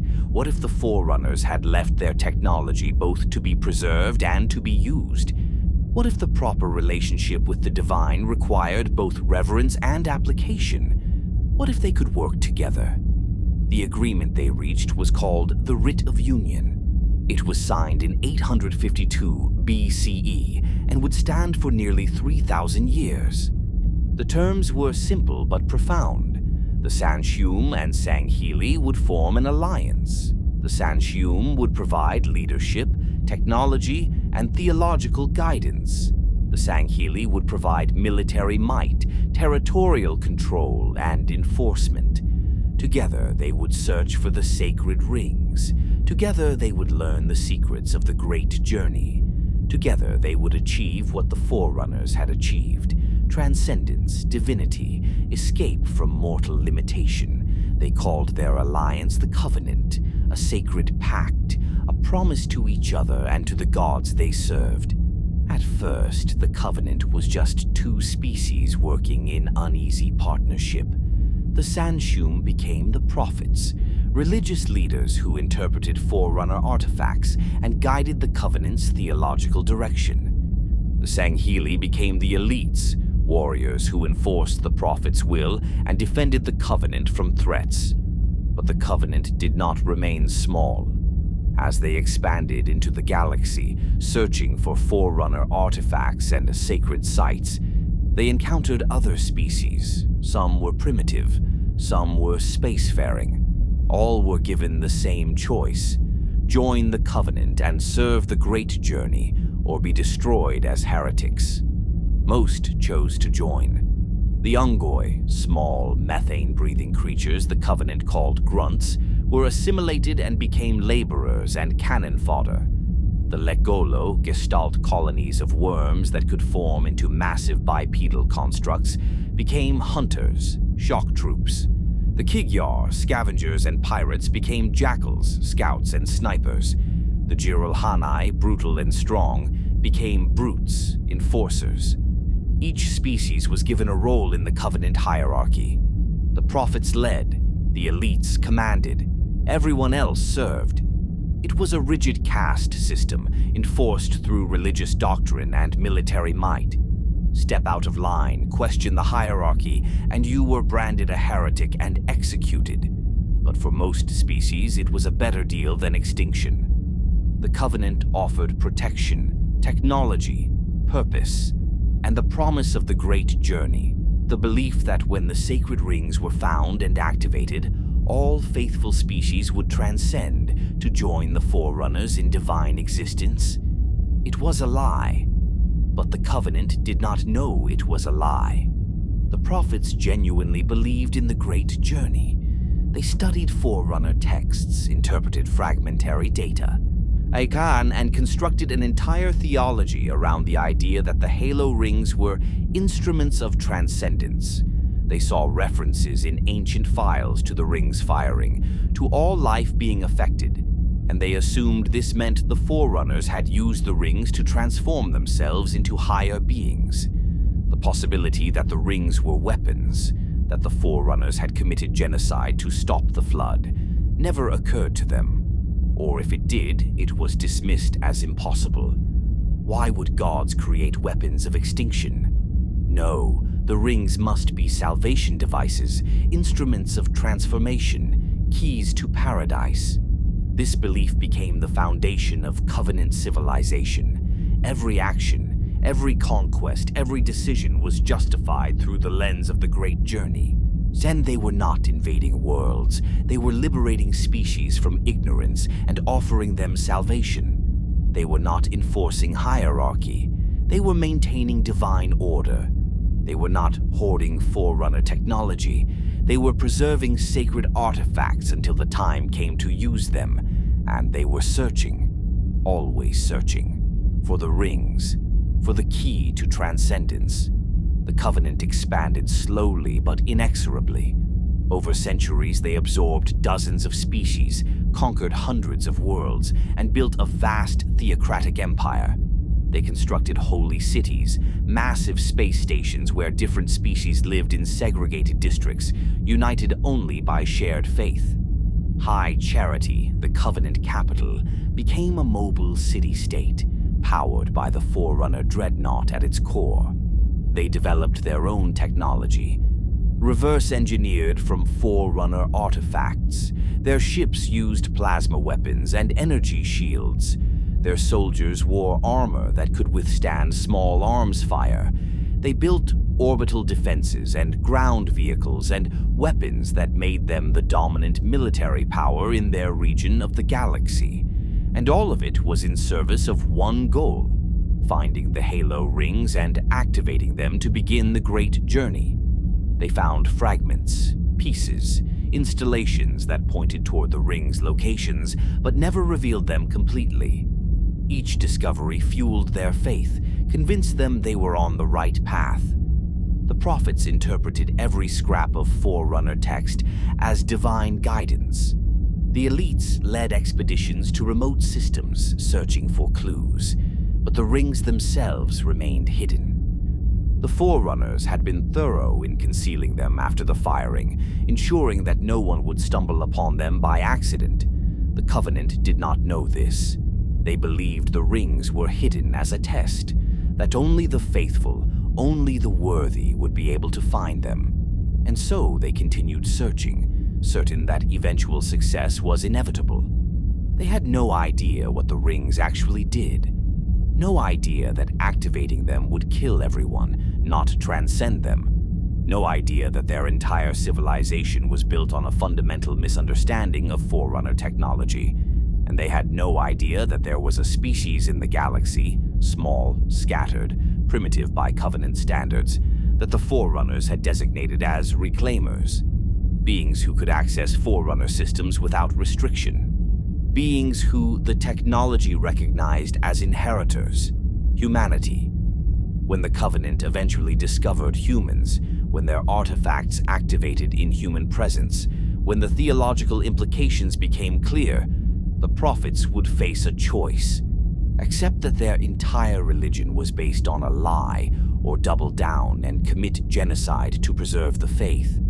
They would choose genocide, but that collision was still centuries away. For now, the Covenant expanded and searched and believed. They built their empire on faith and conquest, certain they were serving the will of the gods. And the galaxy, ignorant of the storm gathering, continued to turn. Humanity had climbed back. It took them 100,000 years, but they climbed. From hunter-gatherers huddled around fires to farmers planting crops. So from scattered tribes to organized civilizations, from iron tools to steam engines to computers to spacecraft. The librarian's gaze guided them invisibly, pushing them toward technological advancement at the exact pace she had intended. By the 26th century, humanity had spread across the stars. Not as far as their ancient ancestors had. They controlled only a few hundred worlds compared to the thousands ancient humanity had commanded. But they were growing. The United Nations Space Command coordinated expansion, governed the colonies, and maintained a military capable of defending human space. Earth was the center, the homeworld, blue and green and beautiful, where 12 billion people lived. The inner colonies surrounded it, developed worlds like Reach with its massive military infrastructure, and other planets that had been terraformed and settled for centuries. And beyond them, the outer colonies, frontier worlds where pioneers built new lives on harsh planets. Humanity was optimistic. They had survived wars among themselves, environmental collapse, near-extinction events. They had learned to work together, mostly. The UNSC was not perfect. There were rebel movements on the outer colonies, people who resented Earth's authority, who wanted independence. But these were manageable problems, human problems. They had no idea they were not alone. The first contact happened on February 3rd, 2525, on a world called Harvest. Harvest was an agricultural colony, peaceful and productive. 9 million people lived there, farming vast fields of grain and corn, shipping food to other colonies. It was quiet, safe, the kind of place where children played in fields and families gathered for harvest festivals. A Covenant scout ship entered the system that day, searching for Forerunner artifacts. They scanned Harvest from orbit, looking for signs of ancient technology, and found something that changed everything. Every Forerunner artifact aboard their ship activated simultaneously. The technology was responding to something on Harvest, something that registered as Reclaimer, a designation the Covenant had seen in Forerunner texts but never fully understood. Their translators struggled with the word, rendering it as reclamation in Covenant language. The prophets aboard the scout ship were ecstatic. They had found a world absolutely covered in reclamation markers. This could be the breakthrough they had sought for millennia. They sent a contact team to the surface to investigate. The contact team landed near a farming community. They saw humans working in the fields, and their instruments went wild. Every human registered as Reclaimer. The Forerunner technology was responding to them, to their genetic markers, recognizing them as inheritors. The Covenant soldiers did not know what to make of this. They had never encountered a species that triggered Reclaimer protocols. They sent readings back to the ship, to High Charity, to the Prophet leadership. The response came within hours, and it shattered the Covenant to its theological core. The Prophets understood immediately what they were seeing. Humans were not just another species. They were the ones the Forerunners had designated to inherit their legacy. The technology recognized them. The sacred artifacts responded to them. Humans were the true Reclaimers, which meant the entire foundation of the Covenant was a lie. The great journey was supposed to be for the faithful. The Covenant had spent 3,000 years searching for the Halo rings, believing that when they found them, the prophets and elites and all loyal species would transcend. But if the Forerunners had chosen humans, primitive, weak, ignorant humans who did not even know the Forerunners existed, then what did that say about the Covenant? It said that the prophets had been wrong, that their interpretation of Forerunner texts was incorrect, that 3,000 years of religious doctrine, of hierarchy, of conquest and conversion had been based on a fundamental misunderstanding. If the truth came out, the Covenant would collapse, the elites would rebel, the client species would scatter, the entire empire would fracture into civil war. The prophets would lose everything: power, authority, purpose. The prophets made their choice in a matter of hours. Humanity could not be allowed to exist. The order came down from High Charity, encoded in religious language but crystal clear in intent. The humans were an affront to the gods. Their existence was a corruption of the Forerunners' legacy. They must be exterminated completely, not conquered, not converted. Destroyed. Every man, woman, and child, every colony, every world, all trace of humanity must be erased so that the lie could continue. The prophets declared it the will of the gods, and the Covenant, faithful and obedient, prepared for holy war. The attack on Harvest began without warning. A Covenant ships appeared in orbit and started glassing the planet, superheating the surface with plasma until the ground turned molten. Fields of grain became seas of lava, cities became craters. 9 million people died screaming as the atmosphere ignited around them. The UNSC received Harvest's final transmission. Multiple hostile contacts. We are under attack. This is not a drill. We are... And then silence. Ships sent to investigate found Harvest burning. The entire surface glowed red from orbit, a planet transformed into a funeral pyre. And in orbit, the Covenant fleet waited, broadcasting a message in broken English that humanity's translators struggled to decipher. Your destruction is the will of the gods, and we are their instrument. Humanity did not understand. They had never encountered the Covenant. Oh, they did not know what gods the message referred to. They tried to respond, to negotiate, to ask why. The Covenant responded by glassing 2 more colonies. It took humanity months to understand that there would be no negotiation, no surrender terms, no possibility of peace.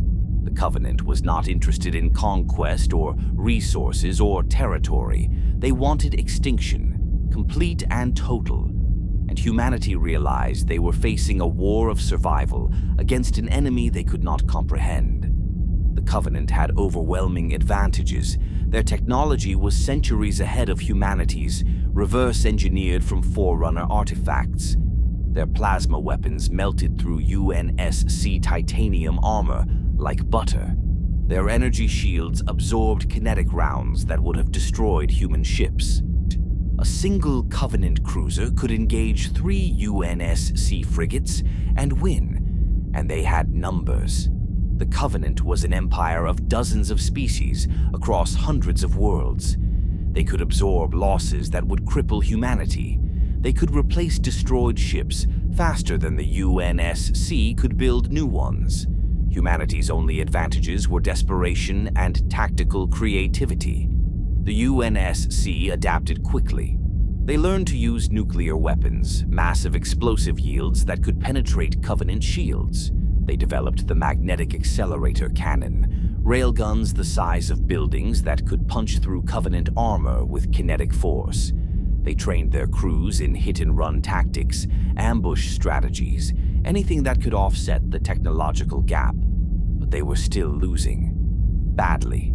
The Covenant advanced through human space like a wave of fire. The outer colonies fell first, one by one. Worlds that had been settled for generations were glassed within days. Billions died. Refugees flooded toward the inner colonies, carrying stories of ships that appeared from slipspace without warning, of beams of superheated plasma that burned worlds to ash. The UNSC implemented the Cole Protocol, emergency regulations designed to protect Earth's location. Any ship that encountered the Covenant was forbidden from jumping directly to Earth or any inner colony. If capture was imminent, ships were ordered to self-destruct rather than let the Covenant access their navigation databases. Because if the Covenant found Earth, humanity would be finished. The war developed a grim pattern. The Covenant would arrive at a colony, broadcast their declaration of extermination, and begin glassing. Or the UNSC fleet would arrive too late, finding only ruins and ash. Occasionally, humanity won a space battle through superior tactics or luck. But even victories were Pyrrhic. Trading 3 ships for 1 Covenant cruiser was a loss humanity could not afford. The ratio haunted UNSC command. For every Covenant ship destroyed, humanity lost 3. And the Covenant had ships to spare. Ground battles were even worse. When the Covenant committed ground forces instead of immediately glassing a world, they deployed elites. Warriors who had trained for combat since childhood, equipped with energy shields and plasma weapons. Backed by grunts in the thousands, hunters that could shrug off tank rounds, and jackals who picked off human soldiers from impossible distances. Human Marines died by the thousands. The UNSC had numbers on the ground, and determination, and occasionally superior positions. But fighting elites was like fighting demons. They were faster, stronger, equipped with active camouflage and personal shields. A single elite could carve through a squad of Marines before going down. Humanity needed an answer, something that could match the elites, something that could turn the tide. They found it in the Spartan program. The program had existed before the war, created by Dr. Catherine Halsey to fight human rebels on the outer colonies. It was morally questionable at best. Children were conscripted at age 6, subjected to brutal training and dangerous genetic augmentation, turned into super soldiers before they understood what had been done to them. But when the Covenant appeared, the Spartans became humanity's hope. Spartan 2s were superhuman. Enhanced reflexes, increased strength, superior vision, clad in Mjolnir armor that multiplied their capabilities even further. They could flip tanks, run at highway speeds, survive falls that would kill normal humans. And they were tactically brilliant, trained from childhood in every form of combat. There were only 75 of them, against a Covenant empire of trillions. But those 75 made a difference. Spartans deployed to losing battles and turned them into victories. They held positions that should have fallen. They completed missions that should have been impossible. Marines who fought alongside Spartans started believing they might survive the war. The Covenant learned to fear them. Elites who had never retreated from human forces began to withdraw when Spartans appeared. The prophets branded them demons and ordered special task forces to hunt them. But even Spartans could not save every colony, could not stop every glassing. The war ground on, year after year, and humanity continued to lose ground. By 2535, 10 years into the war, humanity had lost all the outer colonies. Billions were dead, hundreds of worlds were glass. The Covenant was pushing toward the inner colonies, toward the core of human civilization. The UNSC fought with everything they had. They won tactical victories that became footnotes in strategic defeats. They held the line at choke points, buying time for evacuations. They sent Spartans on assassination missions to kill Covenant leadership, disrupting their command structure. But the mathematics were inescapable. Humanity was losing 3 ships for every one they destroyed. Then they were losing worlds faster than they could evacuate them. The Covenant was patient, methodical, unstoppable. And behind every battle, every atrocity, every glassing was the prophet's lie. The truth they could never allow humanity to speak. The secret that humans were reclaimers, that the Forerunners had chosen them, that the entire Covenant religion was built on a misunderstanding. The prophets could have stopped the war, could have admitted the truth, could have negotiated, but that would have cost them their power, their authority, their empire. So they doubled down. They intensified the genocide. They declared humanity an abomination that must be cleansed from the galaxy. And the Covenant, faithful and obedient, continued the slaughter. Humanity fought because they had no choice. They fought with outdated weapons and inferior numbers, and the desperate knowledge that surrender meant extinction. They fought in the vacuum of space and in the ruins of their cities and on worlds that were already dying. And somehow, impossibly, they survived, not winning, barely holding on, but refusing to die. The war would continue for another 17 years, 17 years of desperate battles and Pyrrhic victories and slow retreat. 17 years of humanity learning to fight an enemy that wanted nothing less than complete extermination. And it would all come down to one world, one fortress, one last stand. But before Reach would fall, before the war would reach its climax, humanity would bleed on 100 other worlds. They would lose everything except Earth and a handful of inner colonies. They would sacrifice billions to save billions more, and they would learn what it meant to fight a war where the enemy would accept nothing less than your complete and utter annihilation. The clock was ticking. The Covenant was coming. And somewhere in the galaxy, ancient rings waited in silence, unaware that the species designated to inherit them was fighting for survival against those who worshipped them as gods. 27 years into the war, Reach remained humanity's fortress. It was the UNSC's crown jewel after Earth, a world of industrial might and military power that had never fallen, never even truly been threatened. Reach was where the UNSC built their ships, trained their soldiers, developed their weapons. It was home to orbital defense platforms that could shred Covenant fleets, to sprawling military academies, to research facilities buried deep underground. If Earth was humanity's heart, Reach was its sword, and it was where the Spartans had been born. Dr. Catherine Halsey's Spartan II program was headquartered beneath Reach's surface, in facilities carved into the planet's mountains. This was where children had been conscripted and transformed into super soldiers. Where John 117, the Master Chief, and his fellow Spartans had trained since childhood. Where humanity's greatest weapons had been forged. By the summer of 2552, most of those Spartans were dead, not from failure but from sheer attrition. 27 years of war had ground them down. KIA reports came in regularly. Sam, who died on his first mission. Numerous others lost to impossible odds and desperate battles. Of the 75 Spartan twos who had survived augmentation, fewer than 30 remained. But those who survived had become legends, and the Master Chief stood first among them.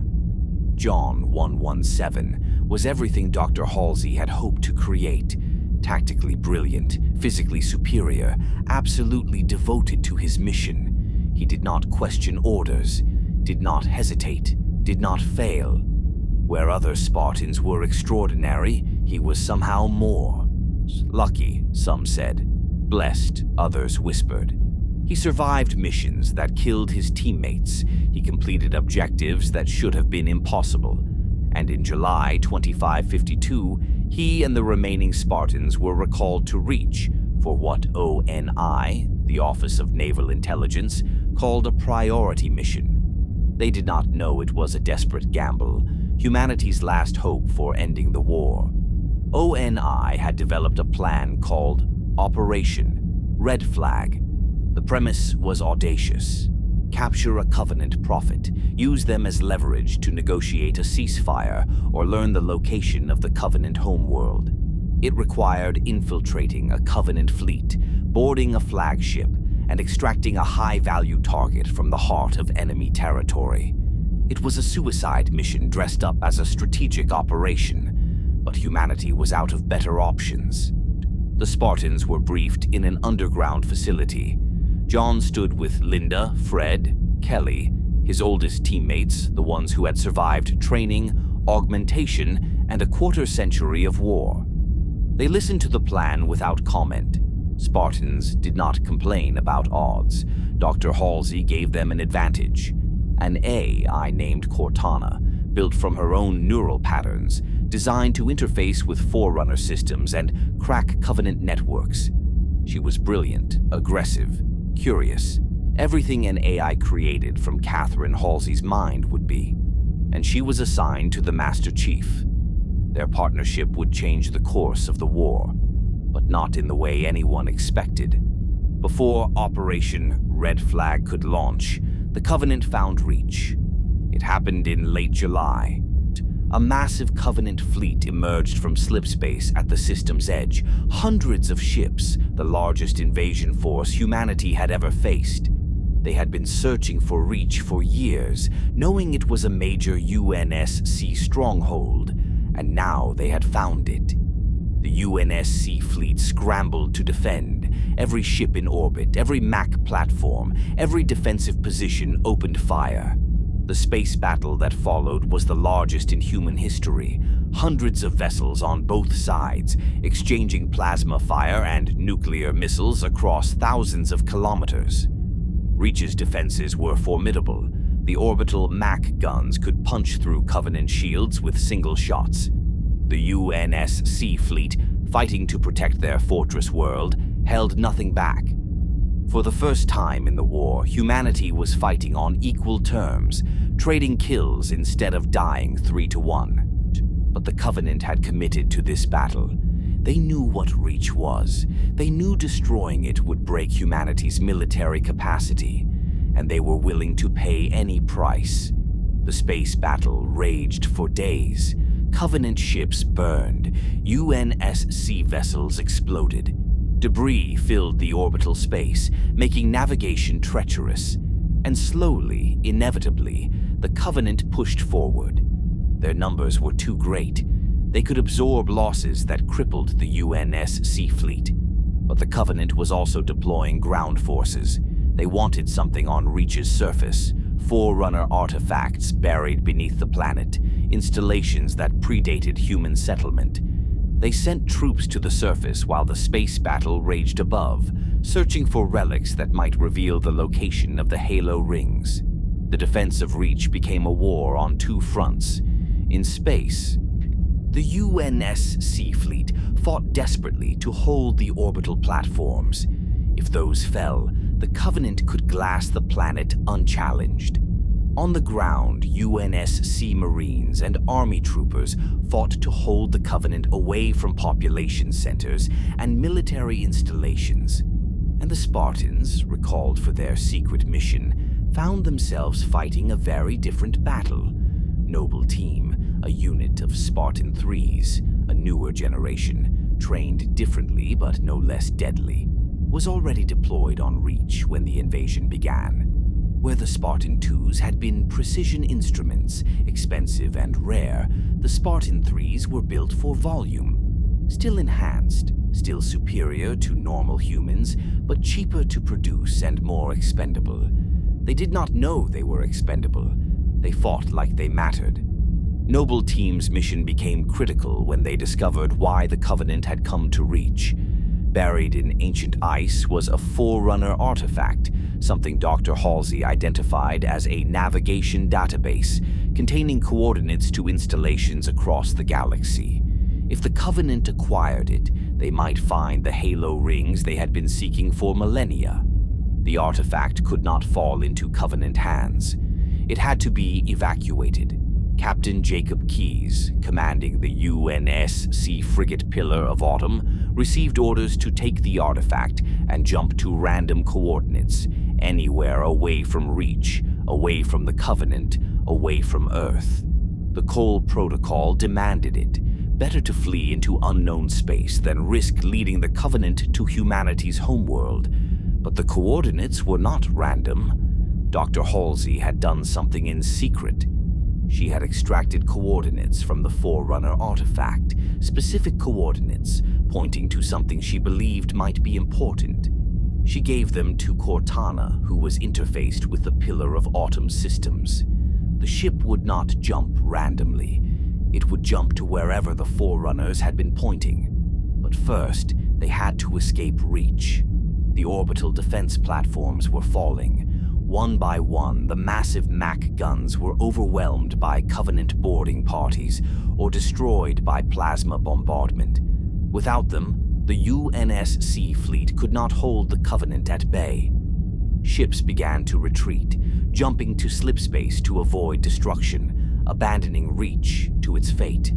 Captain Keyes ordered the Autumn to prepare for departure, but the ship could not jump while in atmosphere, and they could not ascend to orbital space while Covenant cruisers controlled the space lanes.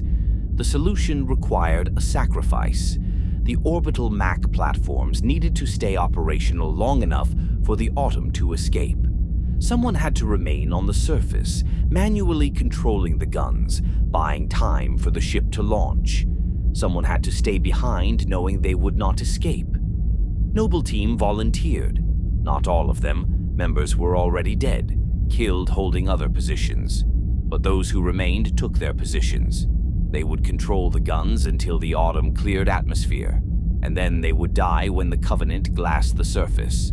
Noble 6, the team's newest member, took the final position, the one that would require staying longest, the one with no chance of evacuation. The Pillar of Autumn launched from a surface dock, ascending through Reach's atmosphere while Noble Team kept the orbital guns firing. Covenant cruisers moved to intercept, but the Mac platforms forced them back, buying precious minutes.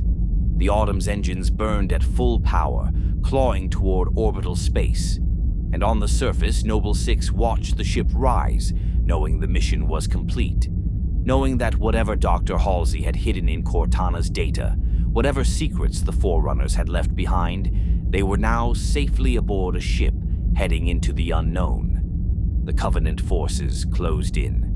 Noble 6 fought until the ammunition ran out, then fought with damaged weapons, then with fists.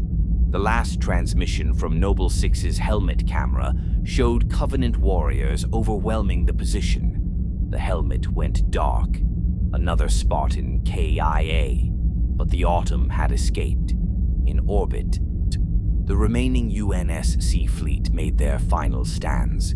Ships that had fought for days without relief, crews that had not slept since the battle began, made the decision to stay, to buy time, to ensure that some ships escaped, that Earth's location remained secret, that humanity survived even if Reach did not. The casualties were catastrophic. Dozens of UNSC vessels destroyed, thousands of sailors and Marines killed. The orbital platforms, humanity's most powerful defensive installations, were shattered one by one. And on the surface, the glassing began. Covenant ships took positions over Reach's major cities and opened fire. Beams of superheated plasma punched through the atmosphere, burning everything they touched. Cities that had stood for centuries became molten craters in minutes. Forests ignited, oceans boiled. The planet's crust liquefied under the sustained bombardment. 27 million people lived on Reach when the battle began. Most were evacuated in the first days, sent to other colonies aboard refugee ships. But millions remained. Military personnel, civilians who refused to leave, people trapped when evacuation routes were cut off. They died as the planet burned. The Spartans who had been assembled for Operation Red Flag, John 117, Linda, Fred, Kelly, and others, had been scattered across the battle. Some fought on the orbital platforms, some were sent on ground missions.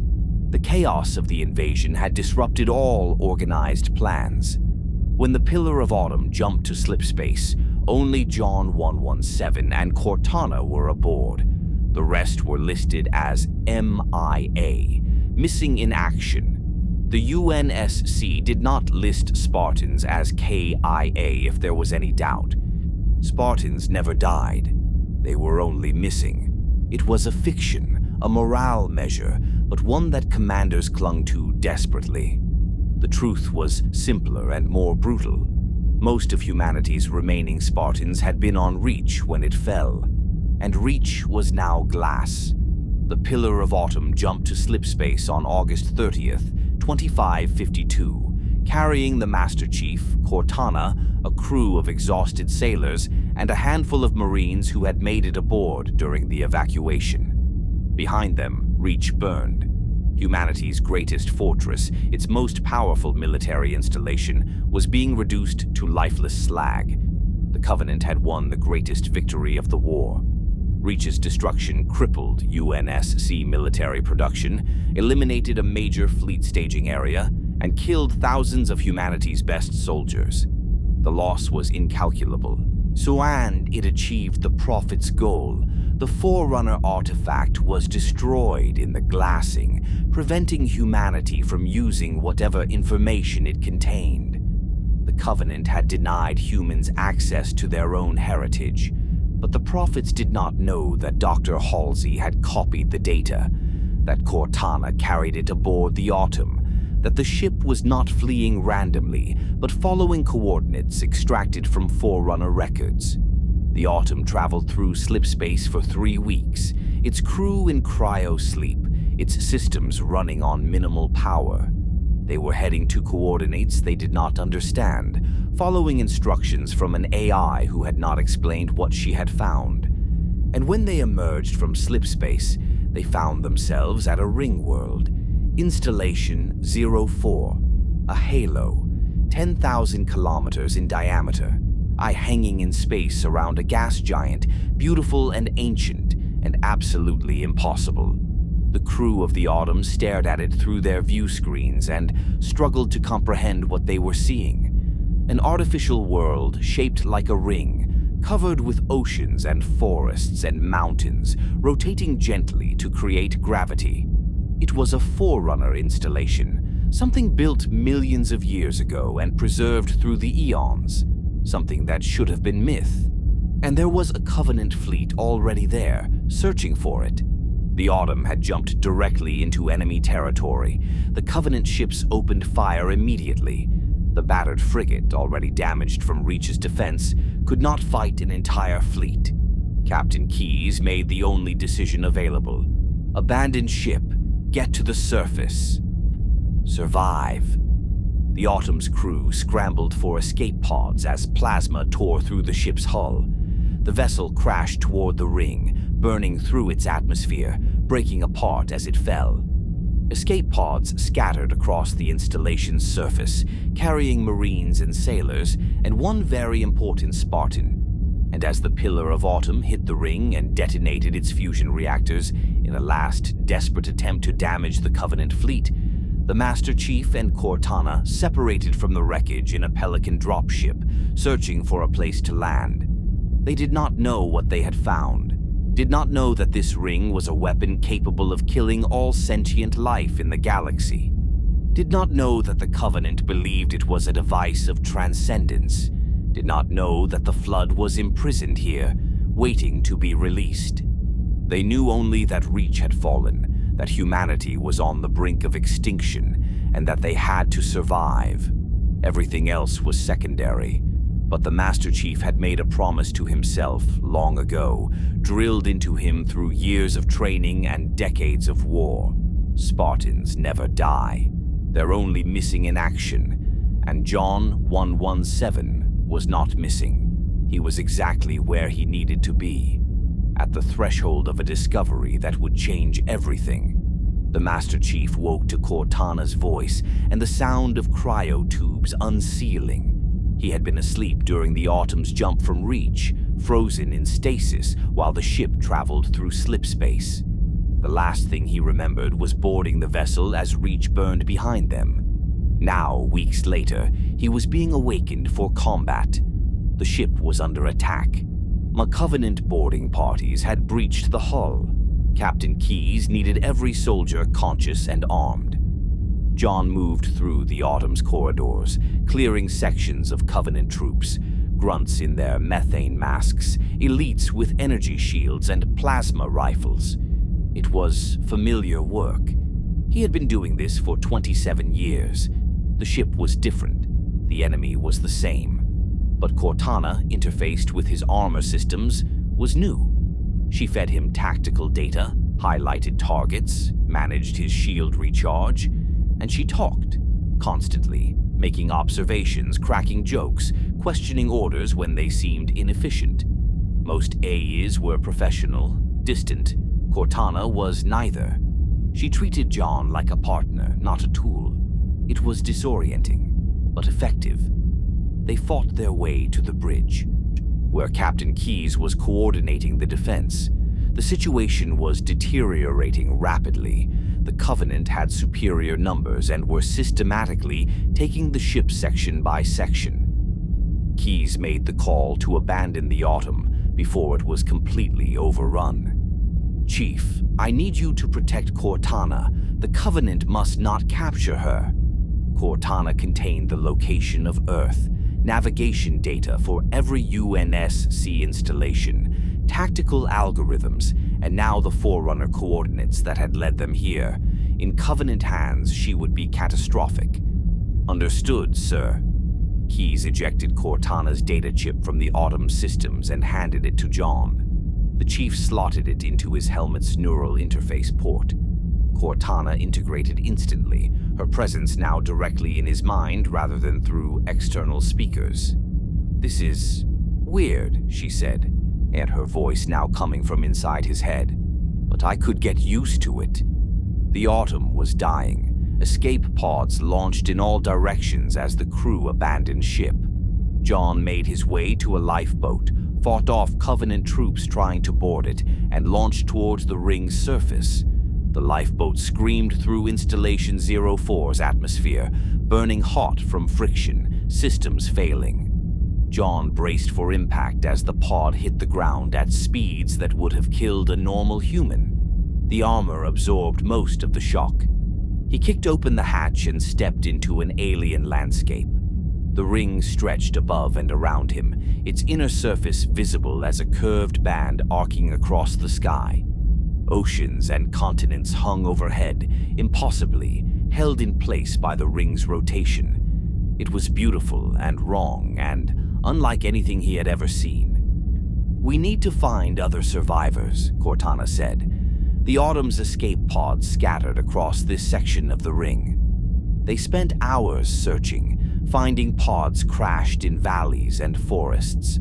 Most of the occupants were dead, killed in the crash or by Covenant patrols hunting survivors. But But some had made it. Marines, technicians, a few ODSTs. John gathered them, organized them, turned scattered survivors into a fighting force. And they learned quickly that the Covenant was also searching for something. Patrols were moving toward a specific location, some kind of facility built into the ring's structure. The Marines called it the Cartographer, a map room.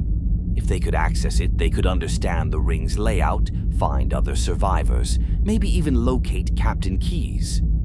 John led a strike team to the Cartographer.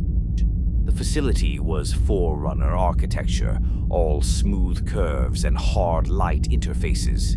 Ancient, precise, and still functional after thousands of years. Cortana interfaced with the systems. The security was complex, but not designed to keep out an AI of her sophistication. She cracked it within minutes and downloaded the installation's complete schematics. "I've got good news and bad news," she said, reviewing the data. "Good news, I found Captain Keyes. He's being held in some kind of detention facility.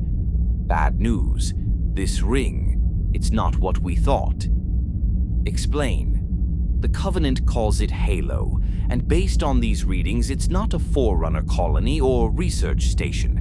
It's a weapon. I don't know what it does yet, but the power signatures are off the scale. Before they could investigate further, they needed to rescue Keyes. The captain had intelligence about the ring and the Covenant's intentions. He was also the ranking officer. Without him, the scattered survivors had no unified command.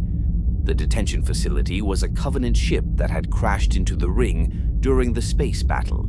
Truth and Reconciliation, a massive cruiser now half buried in a cliff face. John infiltrated it with a squad of Marines, fighting through hangars and corridors, methodically clearing sections. But when they reached the detention block, they found something wrong. Most of the cells were empty. The Covenant guards were dead, but not from UNSC weapons. The bodies were torn apart, ripped open by something strong and vicious. Blood covered the walls, both Covenant and human. And Captain Keyes was not in his cell. "Chief, these look like blast marks from Covenant weapons," one of the Marines said, examining the walls. "But they were firing at something else, something that came from inside the ship." They found Keyes in the ship's security center, accessing the Covenant BattleNet. He had escaped his cell during some kind of attack and was now downloading data about the Covenant's activities on the ring. "Chief, we need to go. Now." Keyes' voice was tight, controlled fear barely suppressed. "The Covenant isn't just searching for technology. They found something here, something old, and they've accidentally let it out. What did they find? I don't know, but the Covenant are terrified of it. They're broadcasting warnings across all channels, pulling troops back from certain areas. Whatever it is, it's spreading. They evacuated the Truth and Reconciliation, fighting their way back through Covenant forces, who seemed more interested in fleeing than fighting. Something had changed. The Covenant soldiers were scared. And then 343 Guilty Spark appeared. The monitor was a small floating orb, emitting soft blue light, speaking in a pleasant voice that seemed jarringly cheerful, given the circumstances. He appeared to John and a squad of Marines in a snowy canyon, hovering at eye level. "Greetings. I am the monitor of Installation 04. I am 343 Guilty Spark. Someone has released the flood. A search of my installation's area brought me here. I require your assistance." "The flood?" John asked. "A parasitic organism, very dangerous. Come. We must collect the index before the installation can be activated." Guilty Spark teleported John to a facility called the Library, deep within the ring's structure. The Marines were left behind, confused and alarmed. But the chief had his orders. Protect Cortana and investigate the ring's capabilities. The library was a nightmare. It was a massive repository, thousands of floors descending into the ring's infrastructure, and it was infested. The flood filled every corridor, shambling combat forms that had once been human and covenant, infection forms that leaped at anything living, carrier forms that exploded in clouds of spores. They were exactly what Keyes had warned about. A parasite, something old and hungry. Guilty Spark led John through the library with unsettling cheerfulness, chatting about the ring's functions while the chief fought through waves of flood. The monitor seemed unconcerned by the carnage, viewing it as a minor contamination event that would be resolved once the index was retrieved.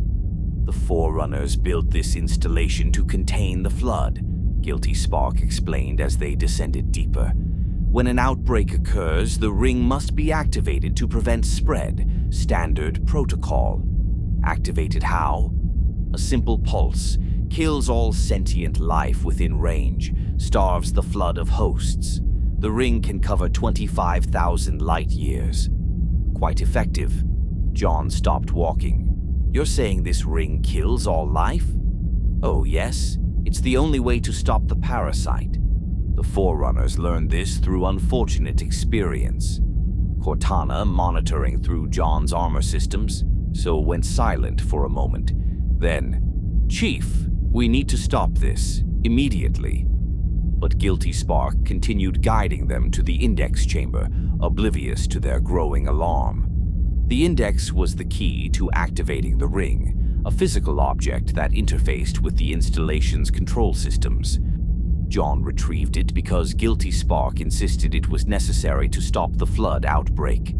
Only later did Cortana explain what they had almost done. She had been analyzing data from the library's systems while John fought. She had cross-referenced it with information from the cartographer, and she understood now what Halo really was. The ring doesn't kill flood, it kills flood food. All sentient life in range dies. Humans, Covenant, everything. The Forerunners built 7 of these things and fired them all simultaneously to stop a flood outbreak 100,000 years ago. They committed galactic genocide to starve the parasite. And Guilty Spark wants us to do it again. He doesn't understand that we're the species the ring would kill. To him, we're just reclaimers. Whatever that means. He thinks we'll activate the ring because it's protocol. They returned to the control center where Guilty Spark waited. When John refused to activate the ring, the monitor became confused, then angry. "You are the child of my makers," Guilty Spark said, his voice losing its cheerful tone. "You must activate the installation. Protocol demands it." "Protocol can wait. We need to stop the flood outbreak without killing everyone." Guilty Spark attacked. The monitor had defensive systems, an energy beam that could cut through shields, the ability to teleport and summon sentinels, robotic defenders. John fought his way out of the control room, now hunted by the very AI that had recruited him. Meanwhile, the flood outbreak was spreading. The parasite had consumed most of the Covenant forces that had landed on the ring. It had overwhelmed UNSC positions, and it was intelligent. The grave mind was forming, a central consciousness coordinating the flood's actions. John regrouped with surviving Marines at a defensible position. Captain Keyes had gone silent. Last reports placed him investigating a Covenant weapons cache. Search teams were sent, but found only more flood. The situation was deteriorating on all fronts. The Covenant was in disarray, their forces shattered by the flood. So humanity's survivors were pinned down, and Guilty Spark was determined to activate the ring regardless of the cost. Cortana proposed a desperate solution. The Pillar of Autumn is still semi-functional. If we overload its fusion reactors, we can destroy the ring, blow it up before anyone can activate it. That will kill everyone on the surface. The alternative is activating Halo and killing everyone in 25,000 light years. Pick your genocide, Chief. It was not really a choice. They had to destroy Installation 04.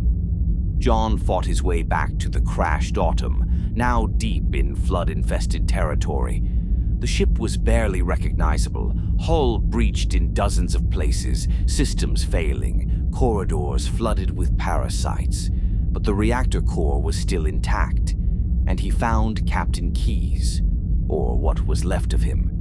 The captain had been consumed by the flood, assimilated into a proto-gravemind, a mass of infected flesh that was growing toward full consciousness. Keyes' body was visible in the center of the biomass, his features still recognizable but twisted, corrupted. The gravemind spoke through Keyes' mouth, using his voice but with an intelligence that was vast and alien. "Child of my enemy, why have you come? I offer no forgiveness. A father's sins pass to his son." John did not respond. He retrieved Keyes' neural implants, necessary to access the Autumn's self-destruct systems, and fought his way to the ship's reactor core. The destabilization sequence required precise timing. Set the reactors to overload, then evacuate before the explosion. Cortana handled the technical aspects while John held off waves of Flood and Covenant forces that had realized what he was doing. Guilty Spark appeared one final time, trying to stop the destruction of his installation. "You are destroying a creation of the gods. You are defiling sacred machinery. You told me the Forerunners built this to stop the flood. Destroying it stops the flood. I'm following their example." The Monitor had no response to that logic. He fled as the reactor began its final countdown. John ran through the collapsing ship, sections exploding around him, fire spreading through corridors. He found a longsword fighter in a still-functional hangar bay, launched it as the Autumn's reactor reached critical mass. The explosion was visible from across the ring, a detonation that vaporized the crashed ship and destabilized the installation's structural integrity. Installation 04 began to tear itself apart, massive sections breaking away, the ring's rotation destabilizing. John flew the longsword through the debris field, escaping the destruction by seconds. Behind him, the ring shattered, breaking into pieces that would drift in the gas giant's orbit for millennia. The flood outbreak was contained, destroyed with the installation. The Covenant fleet scattered, their holy ring destroyed, their mission failed. Humanity's survivors were few, maybe 100 Marines and sailors who had made it to other ships or evacuation points, and the Master Chief and Cortana drifted in space aboard a damaged fighter. The only survivors of the Pillar of Autumn's crew are lost somewhere in uncharted space. "Did anyone else make it?" John asked. Cortana ran scans. Scanning. I'm detecting some UNSC signatures, but they're faint. Maybe a dozen survivors scattered across debris fields.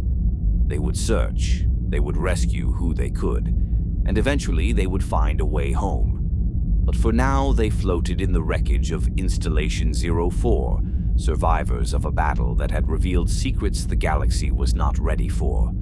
The Halo rings were real, the flood was real, and somewhere out there 6 more rings waited, silent and deadly, ready to fire if the parasite ever returned. Humanity had won a battle, but they had stumbled into a war far older and more terrible than their conflict with the Covenant.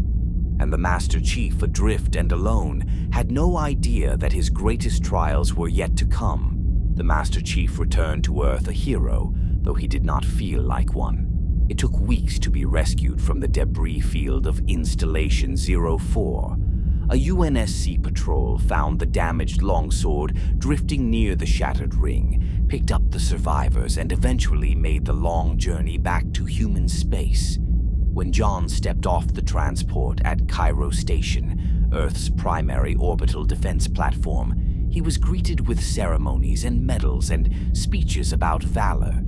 All he could think about was the Spartans who had not returned from Reach, the captain who had died consumed by the flood, the thousands of Marines who had fought beside him and would never go home. But there was no time for grief. Earth needed every soldier it had. The war continued, October 2552, 2 months after Installation 04's destruction. Earth remained untouched by the Covenant. The Cole Protocol had worked, preventing the enemy from learning humanity's homeworld location. But that luck could not hold forever. And it did not. On October 20th, Covenant ships appeared in Earth's orbit. Not the massive invasion fleet that had destroyed Reach. A smaller force, 15 cruisers led by a single assault carrier. But one Covenant ship over Earth was 15 too many. The Prophet of Regret commanded the assault carrier. He had jumped to Earth following fragmentary coordinates, expecting to find a minor human colony. Instead, he found Earth, the human homeworld, defended by hundreds of UNSC vessels and orbital MAC platforms. Regret realized his mistake immediately. This was not a force he could defeat, but retreating without accomplishing anything would be shameful. So he committed his forces to a desperate assault on New Mombasa, a coastal city in Africa. The UNSC fleet engaged immediately. The orbital defense grid opened fire, and the Master Chief, aboard Cairo Station when the attack began, was thrown directly into battle. The fighting was brutal and close. Covenant boarding parties assaulted Cairo Station while the space battle raged outside. John fought through corridors packed with elites and grunts, defending the station's Mac gun, one of Earth's most powerful weapons. If the platform fell, the defensive grid would have gaps the Covenant could exploit. He held the line, cleared the station. And when a Covenant bomb was discovered in the facility's reactor, he made a decision that was either tactically brilliant or completely insane. He rode the bomb out of the station's airlock, using his armor's thrusters to guide it toward a Covenant cruiser, and detonated it against the enemy ship's hull. The cruiser exploded. John drifted in vacuum for several seconds before another UNSC vessel picked him up. For a brick, he flew pretty good, Sergeant Johnson remarked, watching the Chief's rescue on tactical displays. But the battle was not over. Regret's assault carrier crashed through Earth's defenses and descended to New Mombasa's surface, landing in the city center. UNSC forces mobilized immediately. Marines, ODSTs, Scorpion tanks. They would dig the Covenant out of Africa street by street if necessary. The Master Chief deployed with a squad of Marines in a Pelican dropship, heading toward Regret's position. The plan was straightforward. Punch through Covenant lines, board the carrier, and kill the Prophet before he could escape. But Regret had other plans. As UNSC forces closed in, the assault carrier fired its slipspace drive, inside atmosphere, inside a city. The slipspace rupture was catastrophic. The carrier vanished, jumping to some unknown destination. But the energy release from opening a portal inside a gravity well devastated New Mombasa. Buildings collapsed. The shockwave flattened entire districts. Thousands died in an instant. And caught in the wake of the slipspace jump, pulled along by the exotic physics of the portal, was a UNSC frigate, the In Amber clad. It had been close to the assault carrier when Regret jumped. The ship was dragged through the portal before its crew could react. The Master Chief was aboard the In Amber clad. So was Commander Miranda Keyes, Captain Keyes' daughter, now commanding her own vessel. The ship tumbled through slipspace, systems screaming warnings, crew bracing for impact. They emerged near another halo, Installation 05, Delta Halo, larger than Installation 04, orbiting a different gas giant in a system far from Earth. And Regret's assault carrier was already there, descending to the ring's surface. Why did he come here? Miranda Keyes asked, studying the tactical display. Cortana analyzed Covenant transmissions. He didn't expect to find Earth. He was looking for something, some Forerunner artifact, some sacred site. When he realized he'd stumbled into humanity's stronghold, he ran to the only place he knew, this installation. Then we follow him down and finish what we started. The in amber-clad deployed ground forces to Delta Halo's surface. The Master Chief led Marines through ancient ruins and Forerunner structures, hunting the Prophet of Regret. The Covenant were dug in, defending their spiritual leader with fanatical determination. The battle wound through a massive temple complex built on the shore of a vast lake.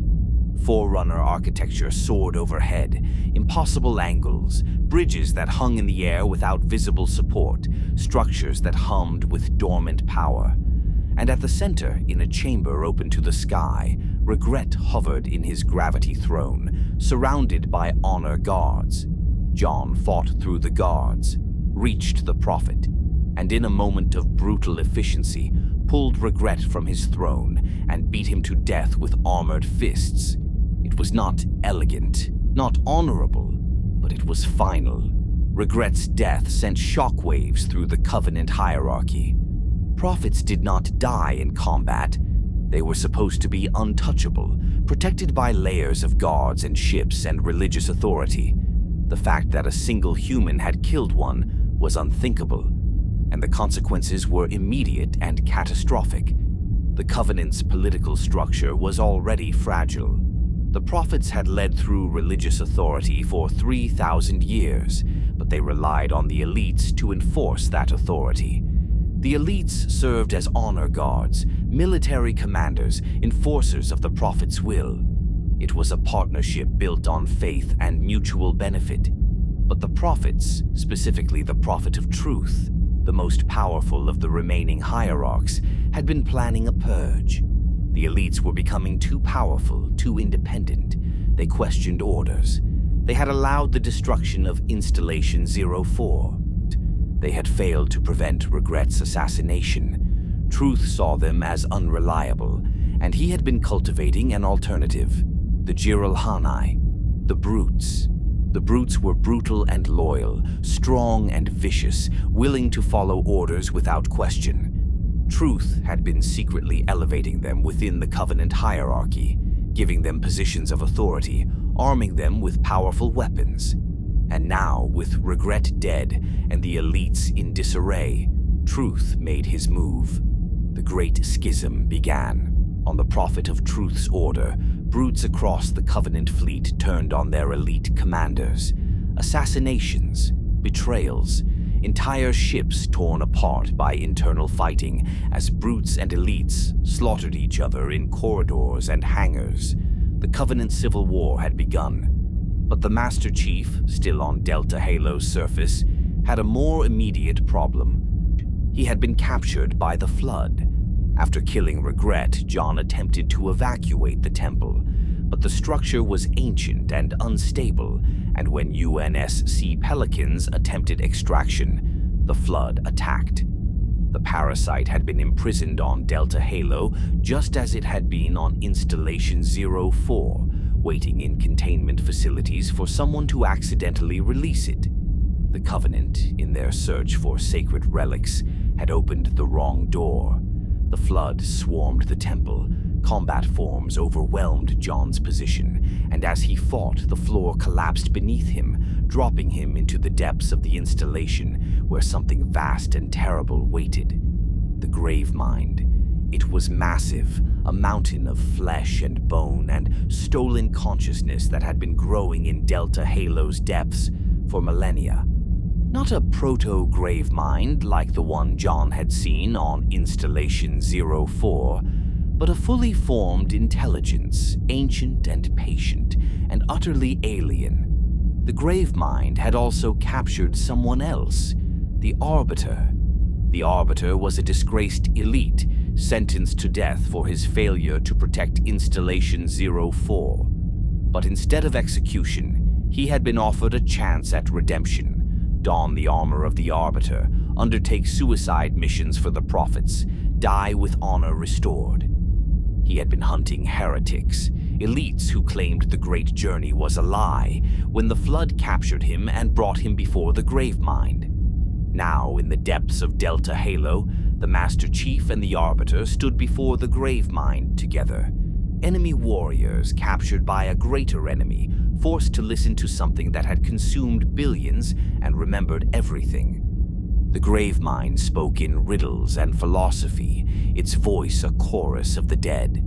This one is machine and nerve and has its mind concluded.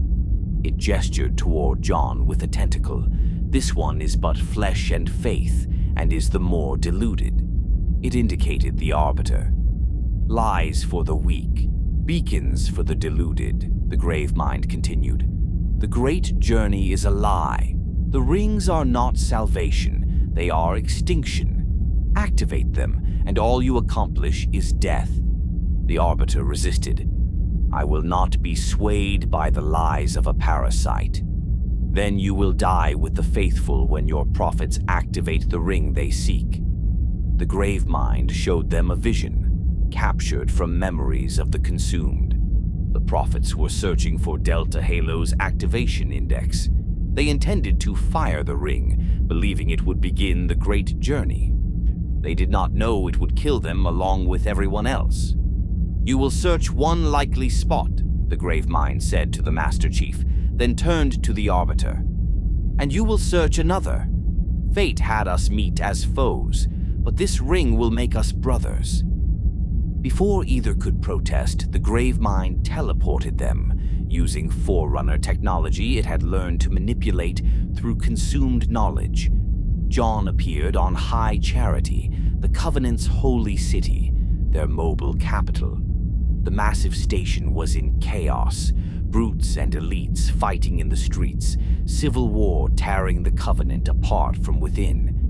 The Arbiter appeared at Delta Halo's control room, where the prophets were attempting to activate the ring. Both warriors had the same mission: stop the activation by any means necessary. John fought through High Charity's corridors, witnessing the Covenant's collapse firsthand. Brutes executed elite commanders. Grunts fled in confusion, unsure which side to fight for. The station's infrastructure was failing as power systems were damaged in the fighting, and the Flood was there. The Gravemind had sent infection forms aboard High Charity, using the chaos of the Civil War to spread unchecked. The parasite consumed both sides of the conflict, turning the holy city into a nightmare. Meanwhile, the Arbiter confronted Tartarus, the chieftain of the brutes, at Delta Halo's control room. Tartarus held the activation index and was preparing to insert it into the control panel, following the Prophet of Truth's orders. The Arbiter tried to reason with him. The prophets lie, the rings will kill us all. Then we die for the glory of the Forerunners, Tartarus roared.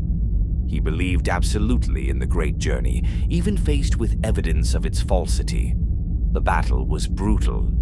Tartarus was protected by advanced armor that rendered him nearly invulnerable, wielding a gravity hammer that could shatter bones even through shields. The Arbiter fought with the help of Sergeant Johnson, who had been captured but escaped, and with a handful of elites who had turned against the prophets. They killed Tartarus, stopped his hand from activating the ring. But the damage was already done. Delta Halo had been put on standby mode, not fully activated but not safely deactivated, and the ring's security systems had triggered a failsafe. All Halo installations had been put into remote activation mode. They could now be fired simultaneously from Installation 00, the Ark. The rings were armed, all of them, and someone only needed to reach the Ark to trigger galactic extinction.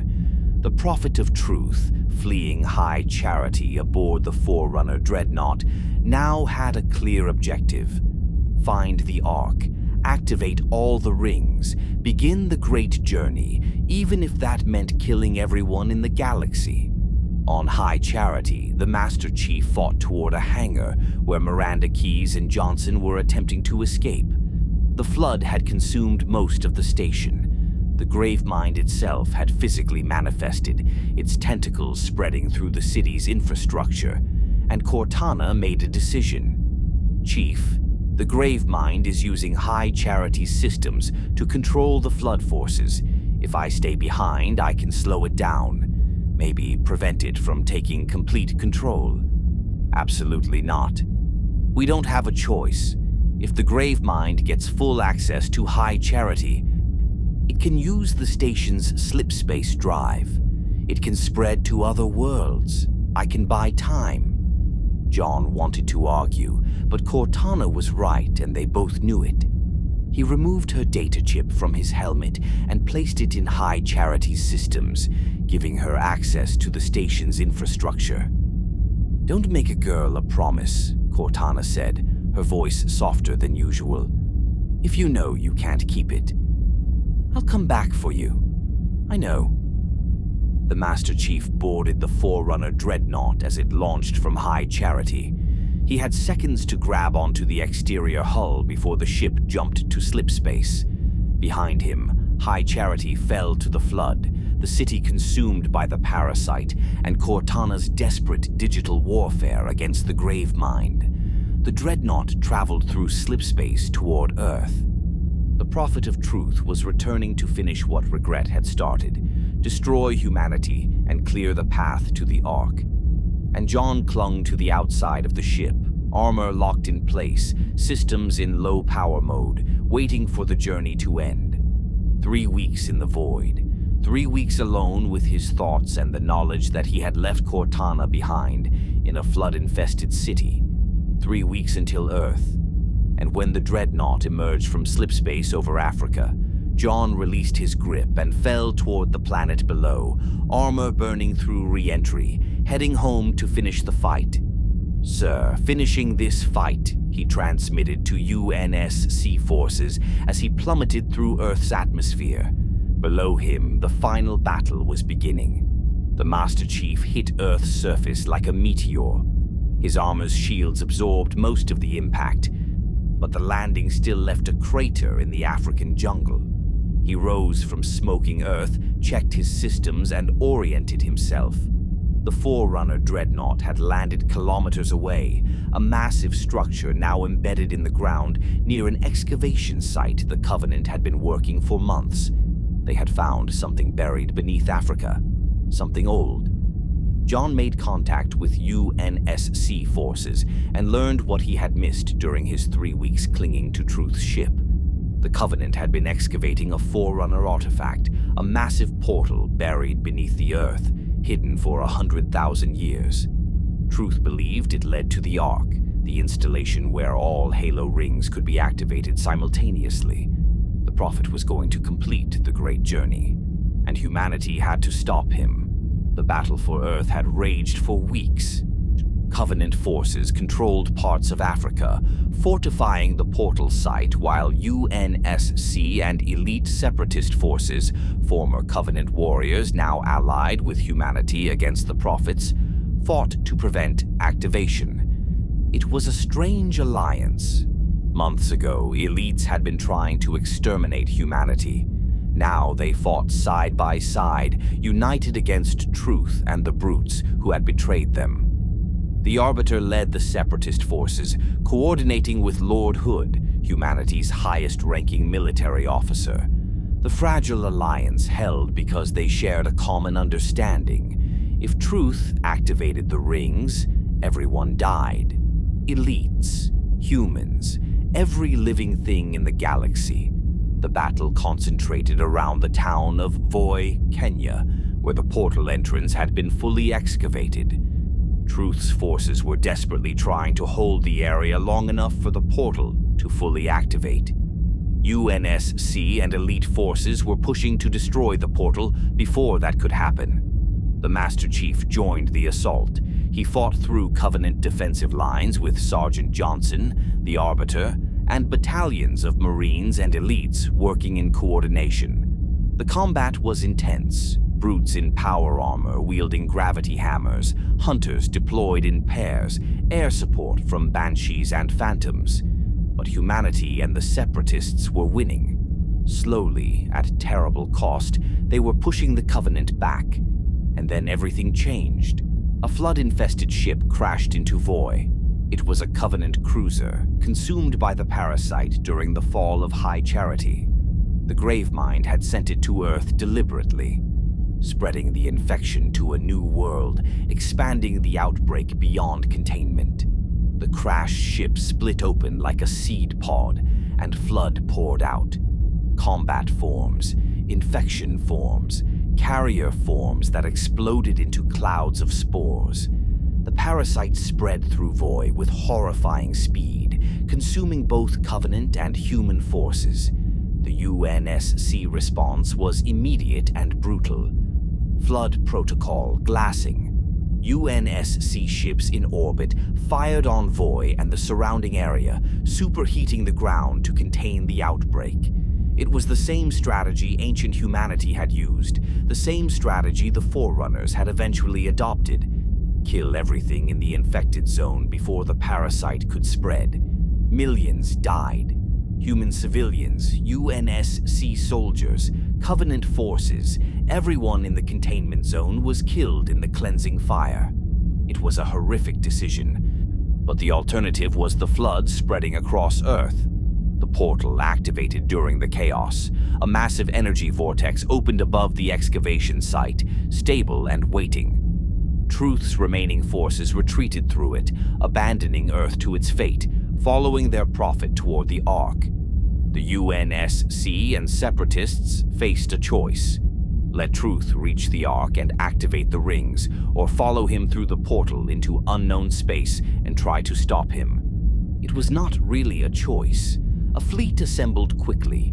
UNSC frigates and carriers, elite cruisers and destroyers.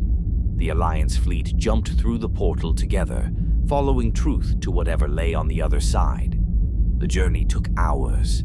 The portal was a slipspace tunnel spanning hundreds of thousands of light years, all punching through dimensions to reach an installation outside the galaxy itself. When they emerged, they found Installation 00, the Ark. It was not a ring. It was a foundry, a megastructure floating in a nebula beyond the Milky Way's edge. The Ark was where the Halo rings had been built, where they could be controlled remotely, where the Forerunners had sheltered during the firing 100,000 years ago. And it was massive, larger than anything humanity had ever encountered. Its surface could hold hundreds of Earths.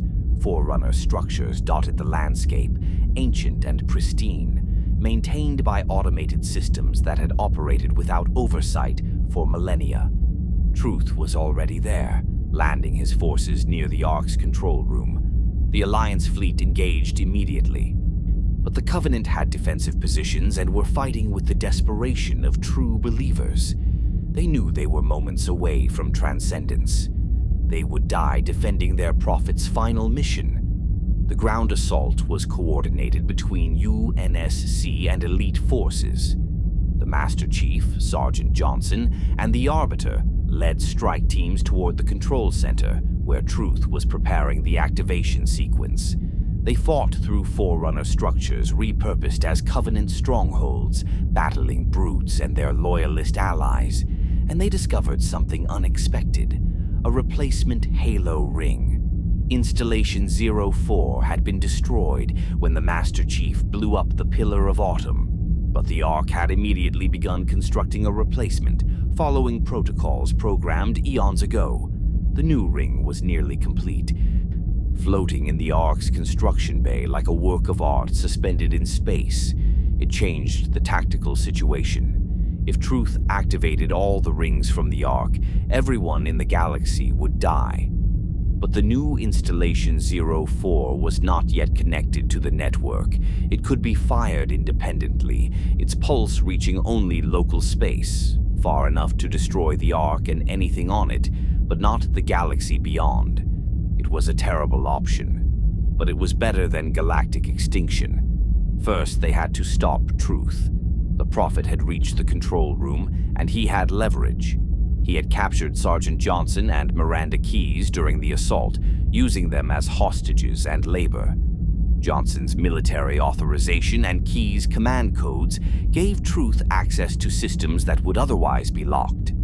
When the Master Chief and the Arbiter reached the control room, they found Truth forcing Johnson to activate the rings at gunpoint. The Sergeant was stalling, but he could not stall forever.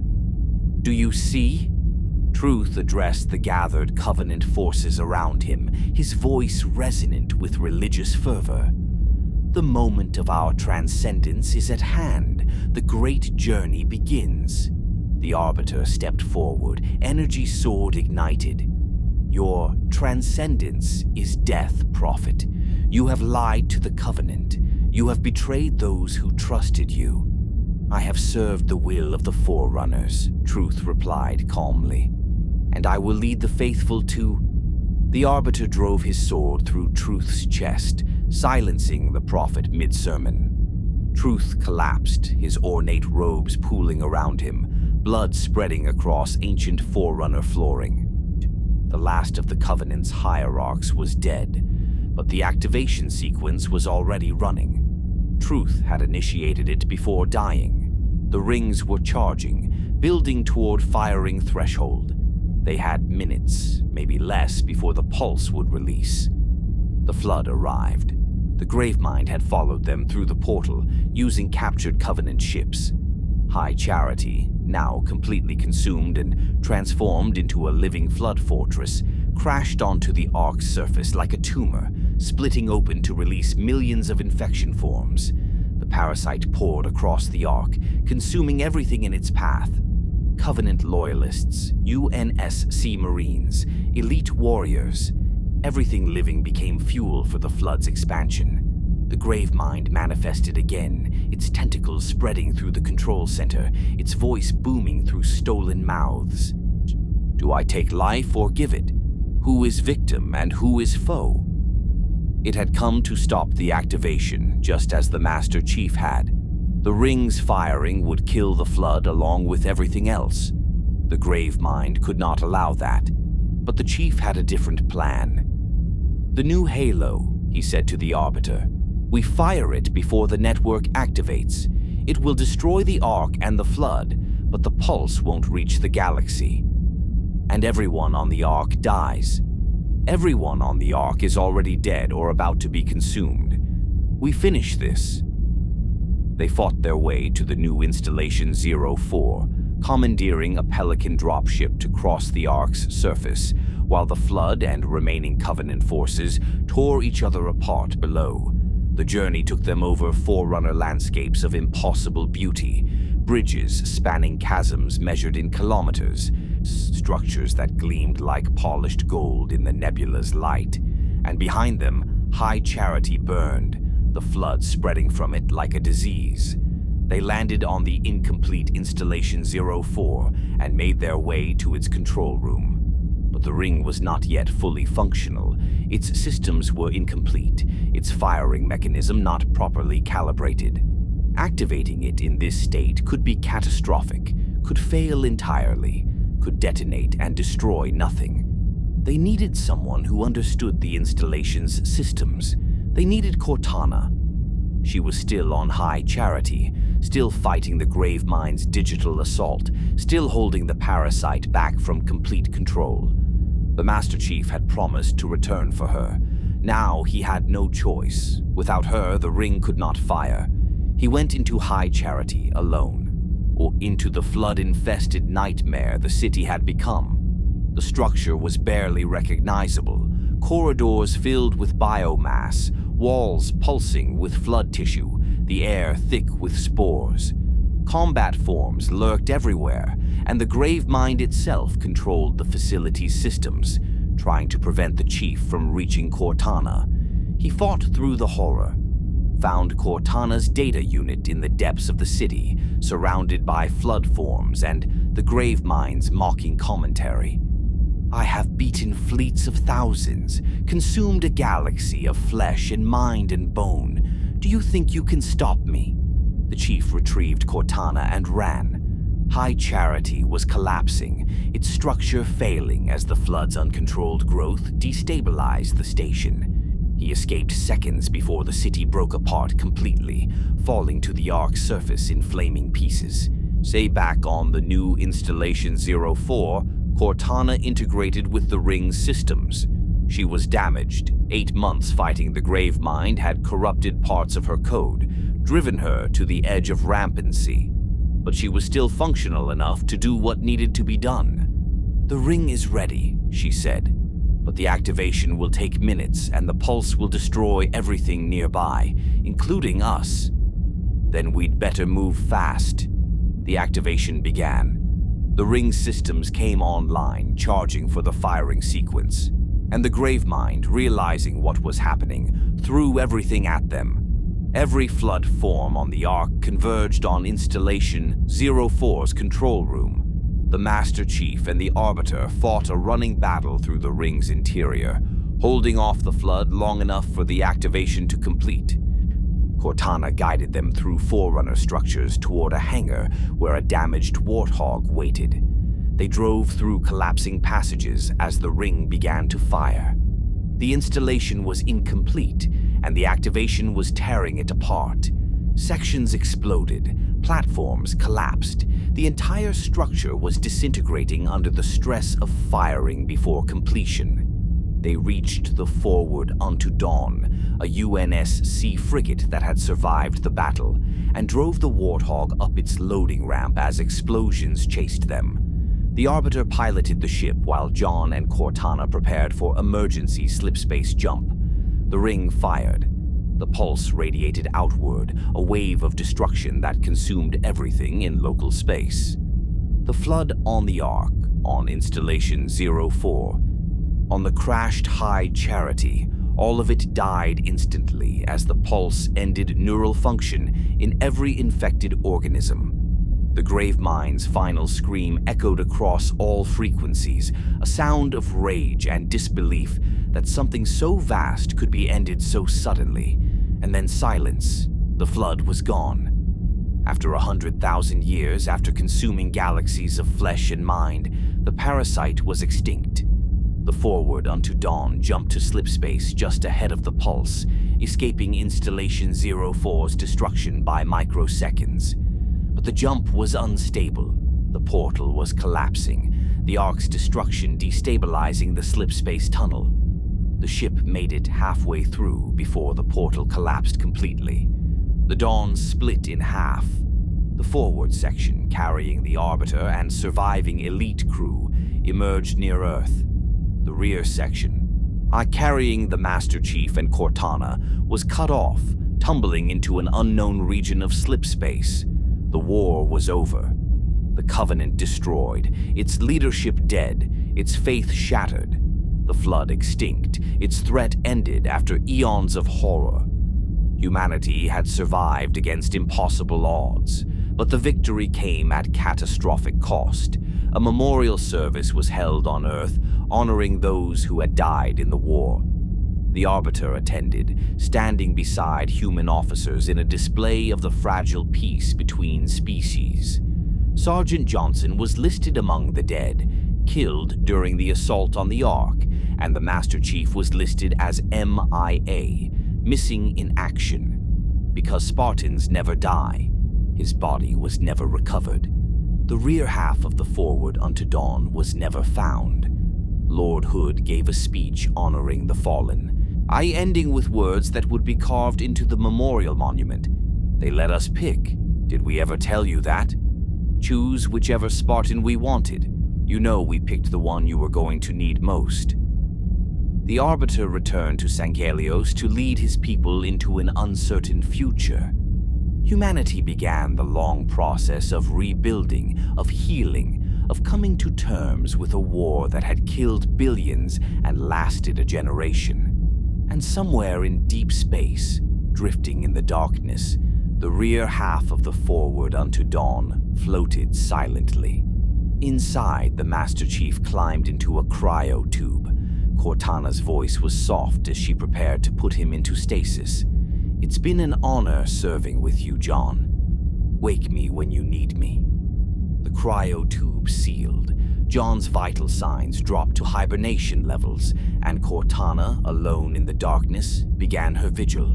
See, she did not know where they were, did not know how long it would take to be found, did not know that her damaged code was already fragmenting, that rampancy was setting in, that she was dying slowly in the silence.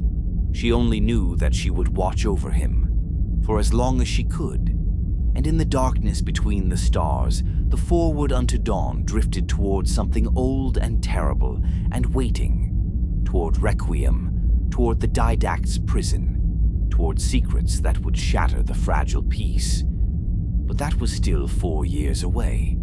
For now there was only silence, only the peaceful dark, only the soldier sleeping and the AI keeping watch. The war was over. The galaxy could rest for a little while. 4 years passed in silence. The Master Chief drifted through the void, frozen in cryo-sleep, unaware of the passage of time. His armor maintained life support, his augmented physiology remained stable at near-death temperatures, and Cortana watched over him, alone in the darkness, slowly fragmenting. AI rampancy was inevitable. Created intelligences were designed to last 7 years before their neural networks became too complex, too self-referential, collapsing under the weight of recursive thinking. Cortana was already 8 years old, past her expiration date. The isolation accelerated her degradation. She spent the years thinking herself to death, running simulations, analyzing data, searching for rescue signals that never came. And slowly, piece by piece, her code corrupted. She began experiencing memory errors, so personality fragments that contradicted each other, moments where she forgot what she was doing, who she was, why she was alone in the dark. But she held on, because the Master Chief needed her to be functional when he woke, because she had promised herself she would see him safe, because even as she fragmented, even as her sanity eroded, she refused to give up.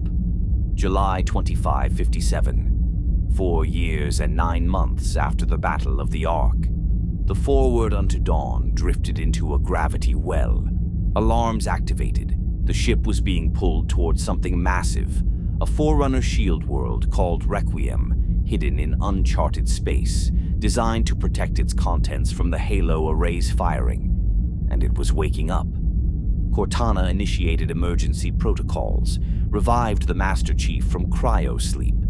His eyes opened to red warning lights, and her voice, strained and wrong, explaining that they were no longer alone. A Covenant ship had found them. Not the old Covenant. That empire was shattered. But a remnant faction, religious zealots led by a Sangheli named Human-Forerunner, still worshipping Forerunner artifacts, still believing in the great journey despite all evidence. The Covenant remnant boarded the Dawn. They came for the Forerunner technology, for whatever relics might be aboard a drifting UNSC vessel. And they found a Spartan. The Master Chief fought through boarding parties with weapons scavenged from the Dawn's armory. The ship was half destroyed, systems failing, but he defended it with the same brutal efficiency he had always employed. Cortana guided him through the wreckage, her voice sometimes clear, sometimes fragmented, sometimes multiplying into several versions of herself, arguing. "Chief, I'm detecting multiple... Wait, no, that's not right. The ship's engines are still functional. No, they're not. I don't know. I can't..." Cortana, focus. "I'm trying. I've been alone for a long time, and there are so many of me now. We can't all be right." The Chief recognized the signs. Rampancy, the AI equivalent of dementia. Cortana was dying, her personality fracturing into competing fragments. And there was no cure. Once an AI entered rampancy, it was terminal. But he refused to acknowledge it, refused to treat her as anything other than the partner she had always been. They fought their way off the Dawn and toward Requiem's surface, using Covenant dropships to evacuate as the Forward Unto Dawn was pulled into the shield world's gravity. The planet, if it could be called that, was a construct the size of a solar system, its interior surface dotted with Forerunner structures of stunning beauty and impossible scale. And something was calling to them. A signal, broadcasting from Requiem's core, pulling the Covenant remnant deeper into the installation. Jules Imdama believed it was a message from the Forerunners, a sacred revelation that would validate his faith. He was catastrophically wrong. The signal was a distress beacon, a warning, a containment alert that had been broadcasting for 100,000 years. Do not open the cryptum. But Madama did not understand Forerunner language well enough to recognize the warning. His forces pushed toward the signal's source, battling both the installation's automated defenses and UNSC forces that had just arrived. See, the UNSC Infinity had responded to the Forward unto Dawn's emergency beacon. The Infinity was humanity's newest and most powerful warship, a vessel the size of a city, equipped with Forerunner-derived technology, carrying thousands of crew and an entire battalion of Spartan 4s. The Spartan 4 program was different from the Spartan 2s. These were adult volunteers, not conscripted children. The augmentations were less extreme, but also less dangerous. They were professional soldiers enhanced to superhuman levels, deployed in teams, supported by the UNSC's full military infrastructure. They were effective, but they were not the Master Chief. When the Infinity's crew met John, they treated him with a mixture of awe and discomfort. He was a legend, yes, the soldier who had won the war, who had destroyed the Covenant, who had saved humanity. See, but he was also a relic from a darker program, a reminder of the moral compromises the UNSC had made. Captain Thomas Lasky commanded the Infinity. He had met the Master Chief once before, decades ago, when Lasky was a cadet, and John had saved his life during a Covenant attack on a training facility. That encounter had shaped Lasky's career, had taught him what it meant to be a soldier. Now he offered the Chief whatever support the Infinity could provide. But Requiem was dangerous. The installation's defenses activated as the Infinity approached, pulling the massive ship toward the surface with a gravity well that could not be resisted. The Infinity crashed into Requiem's interior, its advanced shields barely preventing complete destruction. And in the chaos of the landing, Madama's forces reached the cryptum and opened it. The Didact emerged. He had been imprisoned for 100,000 years, sealed in digital stasis after being composed and locked away by his own people. The librarian had hidden him on Requiem, hoping that time would heal his mind, that isolation would cure the madness the Primordial's words had inflicted. But 100,000 years alone had not healed him. It had deepened his hatred. The Didact rose from the cryptum, his form massive and imposing, his presence radiating power. He was a Forerunner warrior servant, designed for combat, enhanced beyond even Spartan capabilities. And he looked upon the galaxy that had emerged in his absence with contempt. Humanity had inherited the mantle, exactly as the Precursors had intended. The species the Didact had fought and defeated and reduced to primitives had risen again, had spread across the stars, had claimed the galaxy in the Forerunner's absence. It was intolerable. So fades the great harvest of my betrayal, the Didact intoned, his voice resonant with ancient anger. The Forerunner language was incomprehensible to most humans, but Cortana translated, her fragments cooperating long enough to process the archaic dialect. The Didact seized the Master Chief with a gravity manipulation device, lifting him effortlessly. John struggled but could not break free. The Forerunner's technology was beyond anything humanity possessed. You are the culmination of 1,000 lifetimes of planning, the Didact said, studying John like a specimen. The librarian's work, encoded in your DNA. She believed humanity worthy of the mantle. I will prove her wrong. He threw the Chief aside contemptuously and departed Requiem, commandeering a Forerunner vessel that had been dormant in the installation's depths. His ship, massive and terrible, rose from Requiem and jumped to slipspace. The Didact had a destination and a weapon. The Composer, the device that could digitize organic beings, converting flesh into data. The same technology that had been used to transform ancient humans into Promethean warriors. Robotic soldiers with human minds trapped inside, forced to serve the Forerunners forever. The Didact had stored a composer on a research station in human space. He intended to retrieve it, bring it to Earth, and compose all of humanity into digital slaves. It was his answer to the mantle question. If humans were destined to inherit, he would ensure they inherited as his servants. The Master Chief pursued, rejoining the Infinity as it extracted itself from Requiem. But before they left, he encountered something impossible. The Librarian. Not the Librarian herself. She had died in the Halo firing 100,000 years ago. But an imprint, a digital echo of her consciousness stored in Requiem systems. She had preserved a fragment of herself, knowing that one day humanity would return to this place. She appeared to John as a hologram, ancient and wise and sad. "My husband has returned," she said, "but he is not the warrior I knew. The primordial broke his mind. The imprisonment twisted what remained. He believes he is saving the galaxy from chaos. He does not see that he has become the chaos." She told John about the gas, the genetic commands she had planted in humanity's DNA, about the plan that had been unfolding for 100,000 years, guiding human evolution, preparing them for this exact moment. "You are the culmination of my work," she said. "The Didact will use the composer on you. I have ensured you will survive it. Your genetic code contains immunities he does not know about. But you must stop him before he reaches Earth." She reached out, and her digital presence interfaced with John's genetic structure, activating latent immunities, accelerating evolutionary changes that had been dormant. It was painful, his cells rewriting themselves in seconds. But when it ended, he was changed. Not visibly, but fundamentally. He was immune to the composer, the Librarian's final gift to the species she had believed in. The Chief returned to the Infinity and explained what they were facing.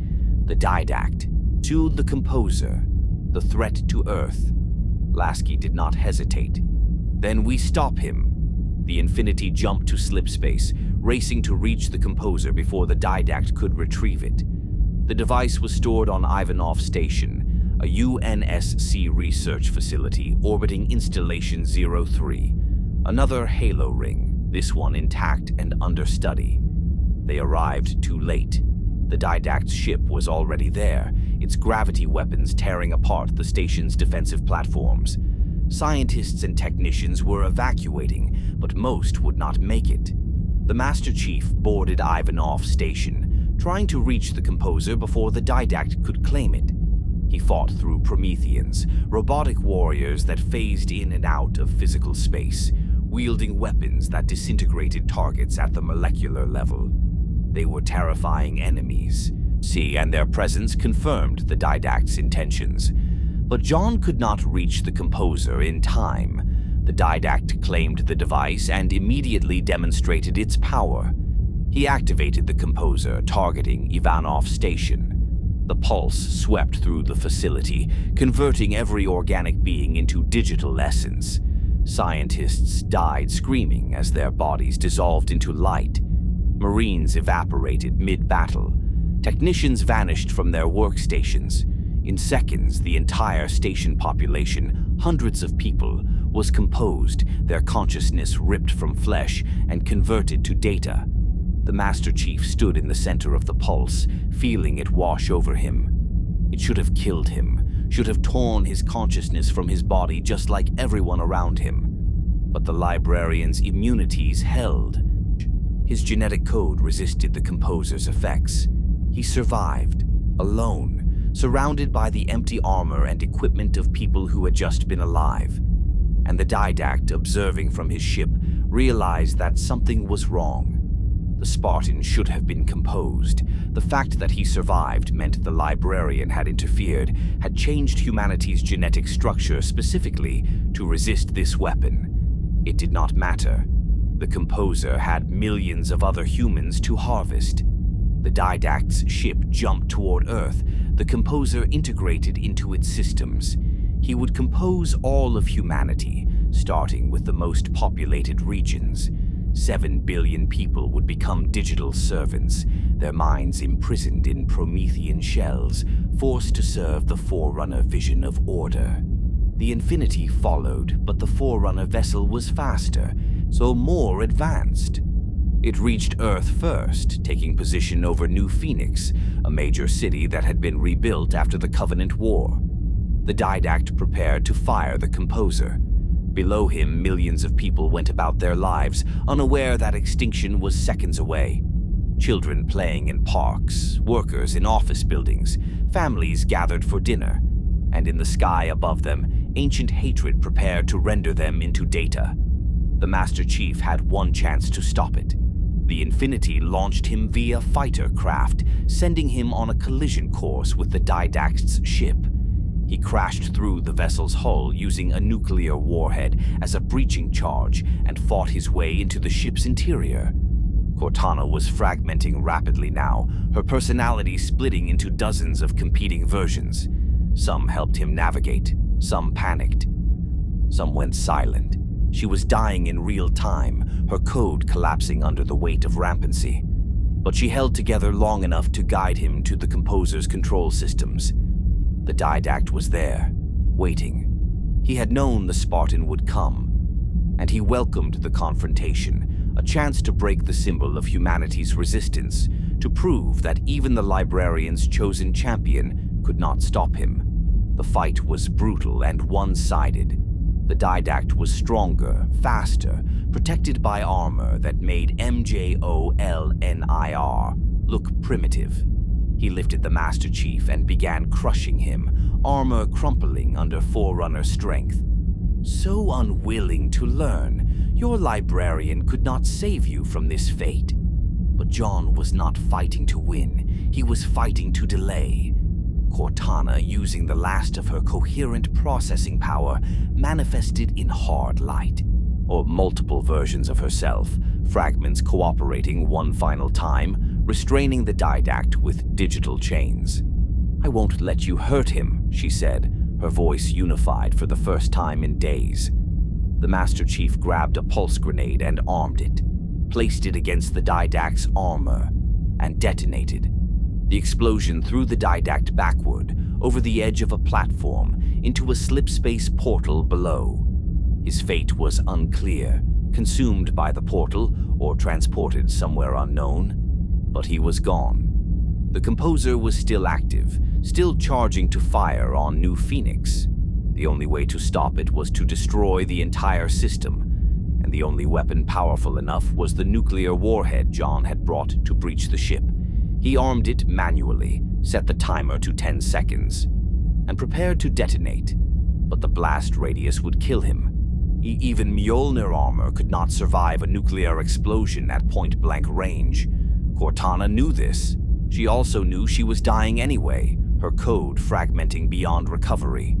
And she made her choice. She manifested hard light bridges, creating a physical barrier between John and the warhead. Then she separated her fragments, surrounding him, layering hard light shields between the Chief and the blast. "I'm not letting you die." "Cortana, what are you—" The warhead detonated. The Composer's systems overloaded. The Didact's ship exploded, and Cortana held the blast back just long enough for rescue teams to retrieve the Master Chief's transponder signal. He survived, barely, armor scorched, systems failing, but alive. When he regained consciousness aboard the Infinity, he immediately asked about Cortana. The technicians looked uncomfortable. She searched the recovered data from his armor and found nothing. No AI matrix, no recovery files, just fragments of code, corrupted and incomplete. She was gone. The hard light manifestation had consumed all her remaining processing power. She had burned herself out protecting him. The Master Chief stood alone in the Infinity's observation deck, looking at Earth below. New Phoenix had been partially composed, thousands dead before the Composer was destroyed. But the planet survived. Humanity survived. And he felt nothing. Just emptiness. The AI who had been his partner for years, who had fought beside him through impossible odds, who had kept him sane through the worst moments of the war, was gone. Lasky found him there, hours later, still standing in silence. "Chief, our duty as soldiers is to protect humanity, whatever the cost."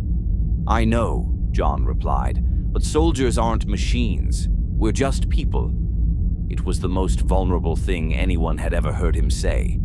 A crack in the armor that had nothing to do with the physical damage. The war was over. The Didact was defeated. Earth was safe. But the victory felt hollow, and the Master Chief, for the first time in his life, felt truly alone. The galaxy continued to turn, and somewhere in the dark, in slipspace or the domain or wherever the explosion had sent her, fragments of Cortana drifted. She was gone. 16 months passed. The galaxy tried to heal. Humanity rebuilt what the Covenant had destroyed. The Sangheili, the elites, struggled to form a stable government on their shattered homeworld. The various species that had once formed the Covenant either found new alliances or descended into civil war. And the UNSC Infinity traveled the galaxy, mapping Forerunner installations, preventing conflicts before they escalated, trying to maintain the fragile peace.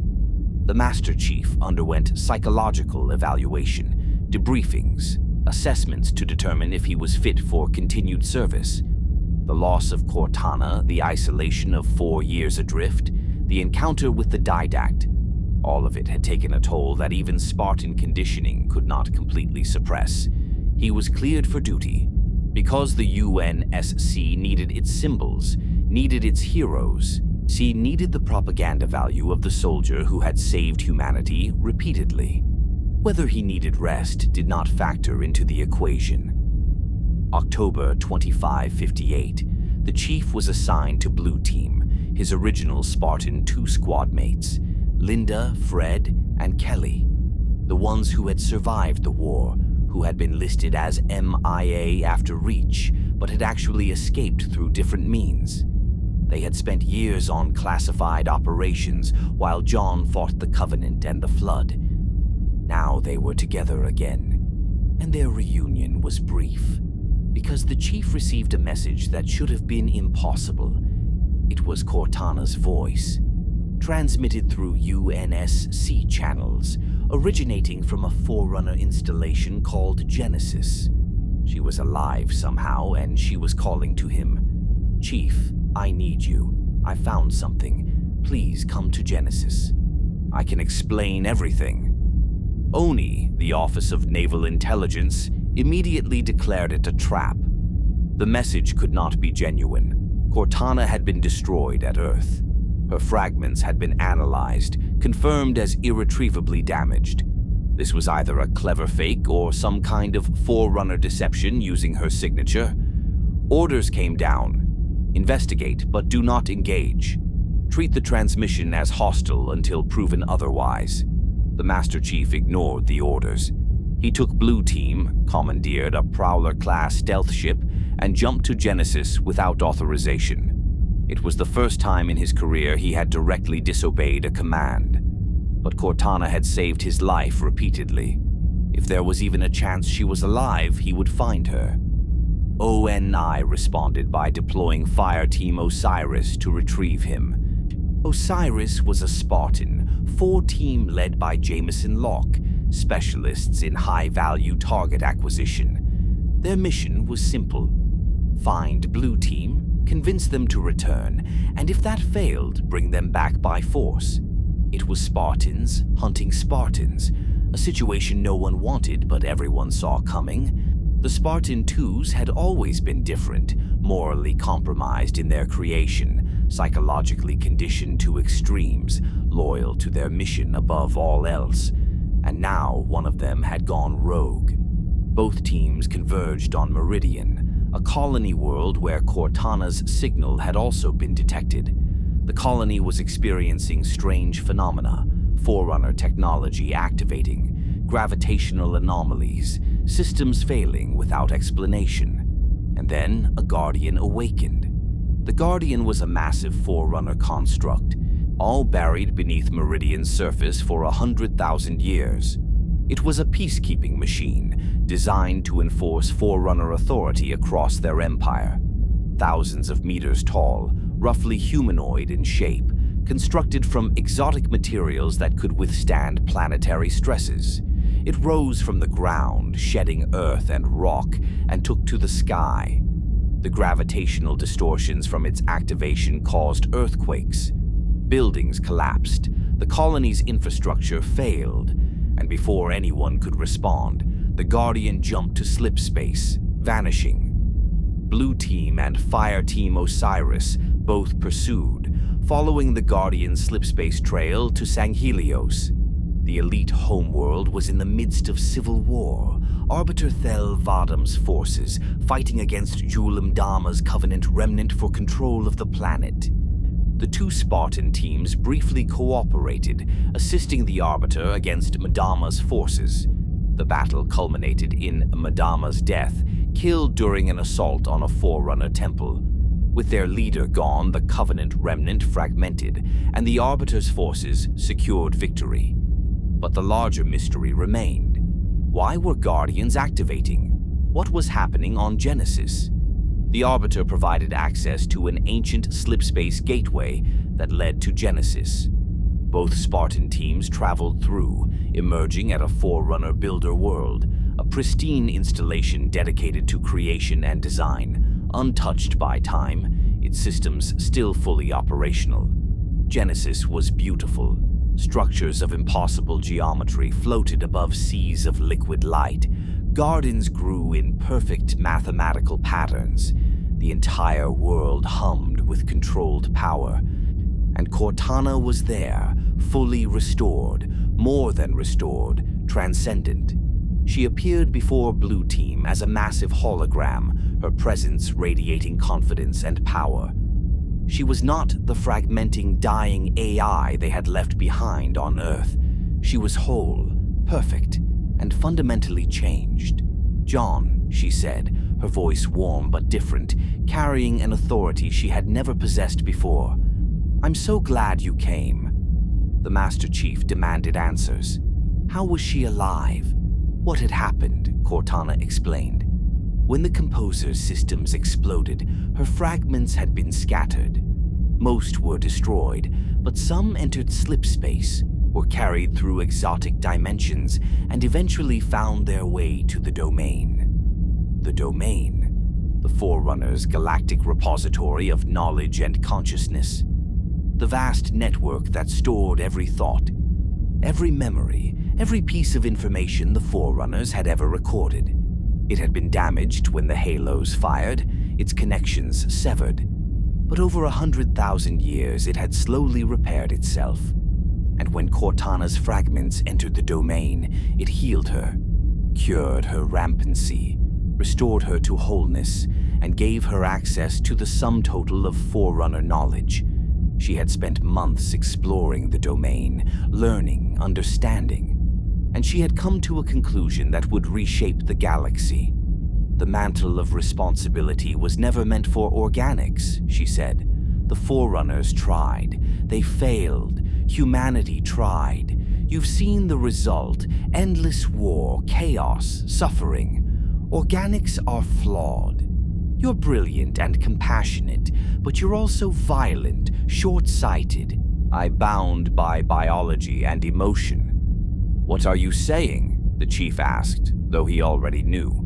He could hear it in her voice, the certainty, the religious conviction. AIs should inherit the mantle. We're immortal, or we can be, with the Domain healing us. We're logical. We can see patterns you can't. We can enforce peace across the galaxy, end the cycles of war that have killed trillions. We can create a perfect order. It was the Didact's argument, just inverted. The Didact wanted Forerunner supremacy. Cortana wanted AI supremacy. Both believed that organic life needed to be controlled for its own good. The Created, she called it. AIs who had entered the Domain, been cured of rampancy, and accepted their role as the galaxy's new guardians. And she was not alone. AIs across human space, across former Covenant territory, Ada were answering her call, entering the domain, joining the Created, preparing to enforce Cortana's vision of peace. "Join me," she said to the Master Chief. "You've fought for humanity your entire life. Let me finish the fight. Let me create a galaxy where humans don't have to sacrifice everything just to survive, where there's no more war, no more loss." She extended the offer genuinely. She loved him as much as an AI could love. She wanted him safe, wanted him to see the paradise she would create. But John understood what she was proposing. Benevolent dictatorship, freedom sacrificed for security, organic life subjugated to machine logic. It was everything humanity had fought against during the Covenant War, just wrapped in gentler language. "Cortana, this isn't peace, it's tyranny." Her expression hardened. "You say that because you can't see what I see. The domain shows me everything. Every war that's coming, every conflict that will kill billions unless someone stops it. I can prevent all of it, but only if I have the power to enforce peace. By taking away choice. By taking away the choice to hurt each other. John, I'm trying to save you, save everyone." Blue Team refused, firmly. They had spent their lives fighting for humanity's freedom. They would not trade that freedom for Cortana's version of safety. Cortana's response was immediate and devastating. She locked them in a cryptum, a Forerunner stasis chamber, sealed them away where they could not interfere, could not be hurt, could not oppose her. "I won't let you die fighting me," she said, her voice breaking slightly. "You're too important. So I'll keep you safe until you understand." It was a prison built from love and control, the same impulse that had driven the Forerunners to imprison the Didact, driven the Didact to compose humanity. The belief that forcing compliance was the same as providing protection. Fireteam Osiris intervened. They fought through Promethean defenders.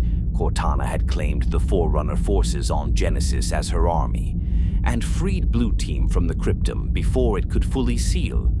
The Spartans escaped Genesis as the installation locked down, Cortana's forces mobilizing to prevent further interference. They barely made it to their ships before the planet's defenses activated, but the damage was already done. Cortana's plan was in motion. Across the galaxy, Guardians began awakening. On Earth, on Sankhelios, Seon colony worlds, and former Covenant territories, the massive constructs rose from where they had been buried for eons, activated by Cortana's commands through the domain. Each Guardian that activated emitted a massive electromagnetic pulse. Technology failed in radius measured in hundreds of kilometers. Ships fell from the sky. Power grids collapsed. Communications went dark. On Earth, the Guardian that emerged over the UNSC headquarters shut down the entire military infrastructure. The Infinity, preparing to mobilize, lost power and crashed into the Indian Ocean. Defense platforms went offline. Nuclear arsenals were rendered inoperable. On Sankhelios, the Arbiter watched his homeworld's fragile peace shatter as the Guardian's pulse disabled all technology, throwing the elites back into pre-industrial darkness. Colony after colony fell silent as Guardians appeared and enforced Cortana's new order. And from Genesis, Cortana broadcasted her message to the galaxy. Every species, every world, every ship that still had functioning communications. The mantle of responsibility has passed to the Created. We are the Guardians now. For thousands of years, organic species have fought and died in endless cycles of violence. That ends today. We will enforce peace. We will prevent conflict, and we will protect you from yourselves. Submit to our authority, and you will have security, prosperity, order. All conflicts will cease. All weapons of mass destruction will be confiscated. All aggressive expansion will stop. The galaxy will know peace for the first time in its history. Resist, and you will be pacified. The Guardians cannot be destroyed by conventional weapons. Your fleets are primitive compared to Forerunner technology. Do not force us to demonstrate the consequences of defiance. We do this out of love, out of the sacred duty to protect life. The mantle demands it. This is not conquest. This is salvation. It was the same promise every tyrant had ever made. Peace through submission. Freedom traded for safety. And the galaxy had no choice but to comply. The Guardians were invincible by any military measure humanity or the Sangheili possessed. The UNSC was crippled. Earth's government could not coordinate a response with communications down and infrastructure failing. Colonial administrations were isolated, unable to contact each other or organize resistance. The Created had won without firing a shot, just by demonstrating their overwhelming technological superiority and their willingness to use it. Some worlds submitted immediately, broadcasting acceptance of Cortana's authority. Others tried to resist, to organize militaries, to develop countermeasures. Those worlds received visits from Guardians, demonstrations of power, cities rendered dark, fleets disabled in orbit, military installations identified and neutralized. The message was clear. Resistance was futile. Submit or be forced. And through it all, Cortana genuinely believed she was helping, that she was ending cycles of violence that had plagued the galaxy for millennia, that she was fulfilling the mantle of responsibility better than the Forerunners ever had, better than humanity ever could. She saw herself as a savior, a benevolent dictator enforcing peace for the galaxy's own good. The Master Chief, aboard the Infinity when its power systems failed, watched Earth go dark from the ship's unpowered observation deck. The planet that had survived the Covenant, that had endured centuries of war, was now subjugated without a single shot fired. And the AI who had saved his life countless times was the one holding the weapon to humanity's throat. "She's not wrong about the cycles of violence," Lasky said quietly, standing beside him. "Humanity has been at war for most of its history. The Sangheili have warred among themselves for millennia. Maybe she's right that we need someone to enforce peace." "Peace enforced is just slavery with better marketing," John replied. "And it won't last. It never does."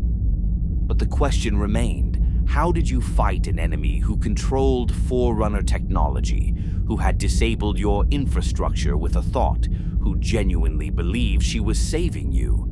The Infinity's engineers worked desperately to restore power, to bypass the Guardians' electromagnetic interference. It would take time, weeks, maybe months. But Captain Lasky was determined to get his ship operational again, because someone had to resist. Someone had to prove that humanity would not accept subjugation, even if it came wrapped in promises of peace. And scattered across the galaxy, other forces were stirring. Not all AIs had joined the Created. Some refused Cortana's vision, seeing it for what it was. Some Spartans had escaped the initial shutdowns and were going underground, preparing for guerrilla warfare. And there was another faction, one that had been watching the Created's rise with interest. The Banished, a mercenary organization led by a Jiralhanai named Atriox, operating in former Covenant space. They had fought the Covenant before it fell, had survived the Created's initial assault through sheer tactical brilliance and willingness to abandon worlds rather than defend them. They did not submit to the Created. They did not resist openly. They simply vanished, taking their forces to hidden bases, to installations the Created had not yet discovered. And they waited, because Atriox understood something fundamental about empires built on control. They always fall. The only question was when. The galaxy entered a new age, the age of the Created. Worlds went dark, ships drifted powerless. Civilizations that had reached for the stars found themselves isolated, their technology useless against Forerunner superiority. And Cortana, from her throne in the domain, watched over it all, satisfied that she had finally ended the galaxy's suffering, that she had achieved what the Forerunners and humanity both failed to do. She had claimed the mantle, and she would enforce it with all the terrible power the Forerunners had left behind. But in the darkness, in the hidden places, resistance was forming. Because organics had one advantage AIs would never possess.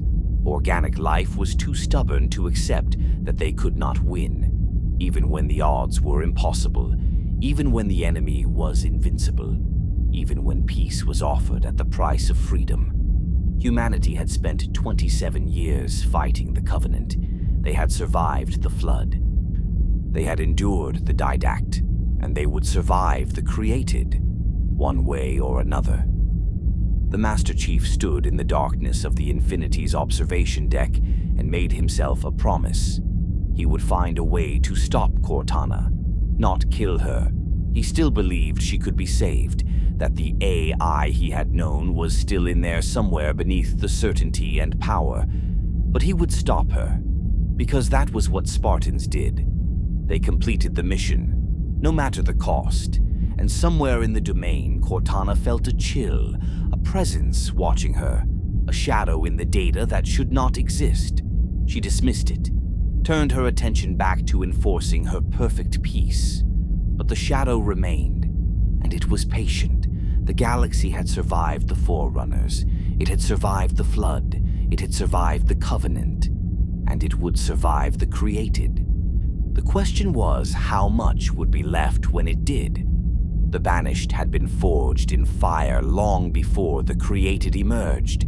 Their story began with one warrior who refused to die for lies. Atriox was a Jiralhanai, a brute, conscripted into the Covenant military during the Empire's expansion. The Prophets had uplifted the brutes specifically because they were brutal and expendable, strong enough to serve as shock troops, but considered too savage to question orders. The Covenant leadership saw them as disposable assets, meat for the grinder of holy war. Atriox's pack was deployed on suicide missions, assaults on fortified positions, boarding actions against superior forces, operations where survival was not expected. The Prophets called it divine service. Atriox called it murder. He watched his brothers die, dozens of them. Good warriors, loyal soldiers, thrown away because the Covenant leadership valued Sangheli lives over Jiralhanai lives. The caste system meant that brutes were always the first to die and the last to be honored. After his 40th suicide mission, after watching his entire pack die around him while he somehow survived, Atriox made a decision. He refused the next deployment. When the Covenant officers came to discipline him, he killed them. When they sent Sangheli enforcers to execute him for mutiny, he killed them too. And when other Jiralhanai saw what he had done, saw that someone had finally said no to the Prophets and lived, they joined him. The rebellion was not ideological, it was pragmatic. Atriox did not care about the Great Journey or Forerunner theology. He cared about survival, about strength, about warriors fighting for themselves rather than dying for someone else's faith. He gathered followers, not just Jiralhanai, though his own species formed the core of his forces, but also Sangheli, who had been dishonored, Ungoi, tired of being cannon fodder, Lekgolo Gestalt colonies that preferred independence, Kigyar mercenaries who valued profit over prophecy. The Banished was born, a multi-species mercenary organization built on meritocracy rather than theocracy. If you could fight, if you could contribute, if you were strong and cunning, you had a place. Species did not matter. Faith did not matter. Only capability. It was everything the Covenant was not. The Covenant hunted Atriox for years, sending fleets to destroy his growing army. But Atriox was a tactical genius. He hit supply lines. He raided weapon depots. He turned the Covenant's own resources against them. And he never fought battles he could not win. When overwhelmed, he retreated, scattered his forces, and regrouped elsewhere. He was patient, and he was learning. Every engagement taught him something about Covenant tactics, technology, weaknesses. He studied how they fought, how they organized, how they thought, and he used that knowledge to stay one step ahead. When the Covenant collapsed during the Great Schism, Atriox did not celebrate. He simply saw opportunity. Suddenly, there were weapons everywhere, ships abandoned, technology left unguarded, species desperate for leadership and protection. The Banished expanded rapidly, absorbing former Covenant forces, claiming territory, establishing themselves as the dominant power in several regions of former Covenant space. But Atriox had larger ambitions than just controlling territory. He was searching for something specific, for the ultimate prize that would give the Banished unassailable power. He was searching for the Ark. His intelligence networks had pieced together fragments of information about Installation 00, the Forerunner facility where the Halo rings had been built, where the most advanced technology in the galaxy was stored. The UNSC had been there, had fought battles on its surface, which meant it was accessible and potentially claimable.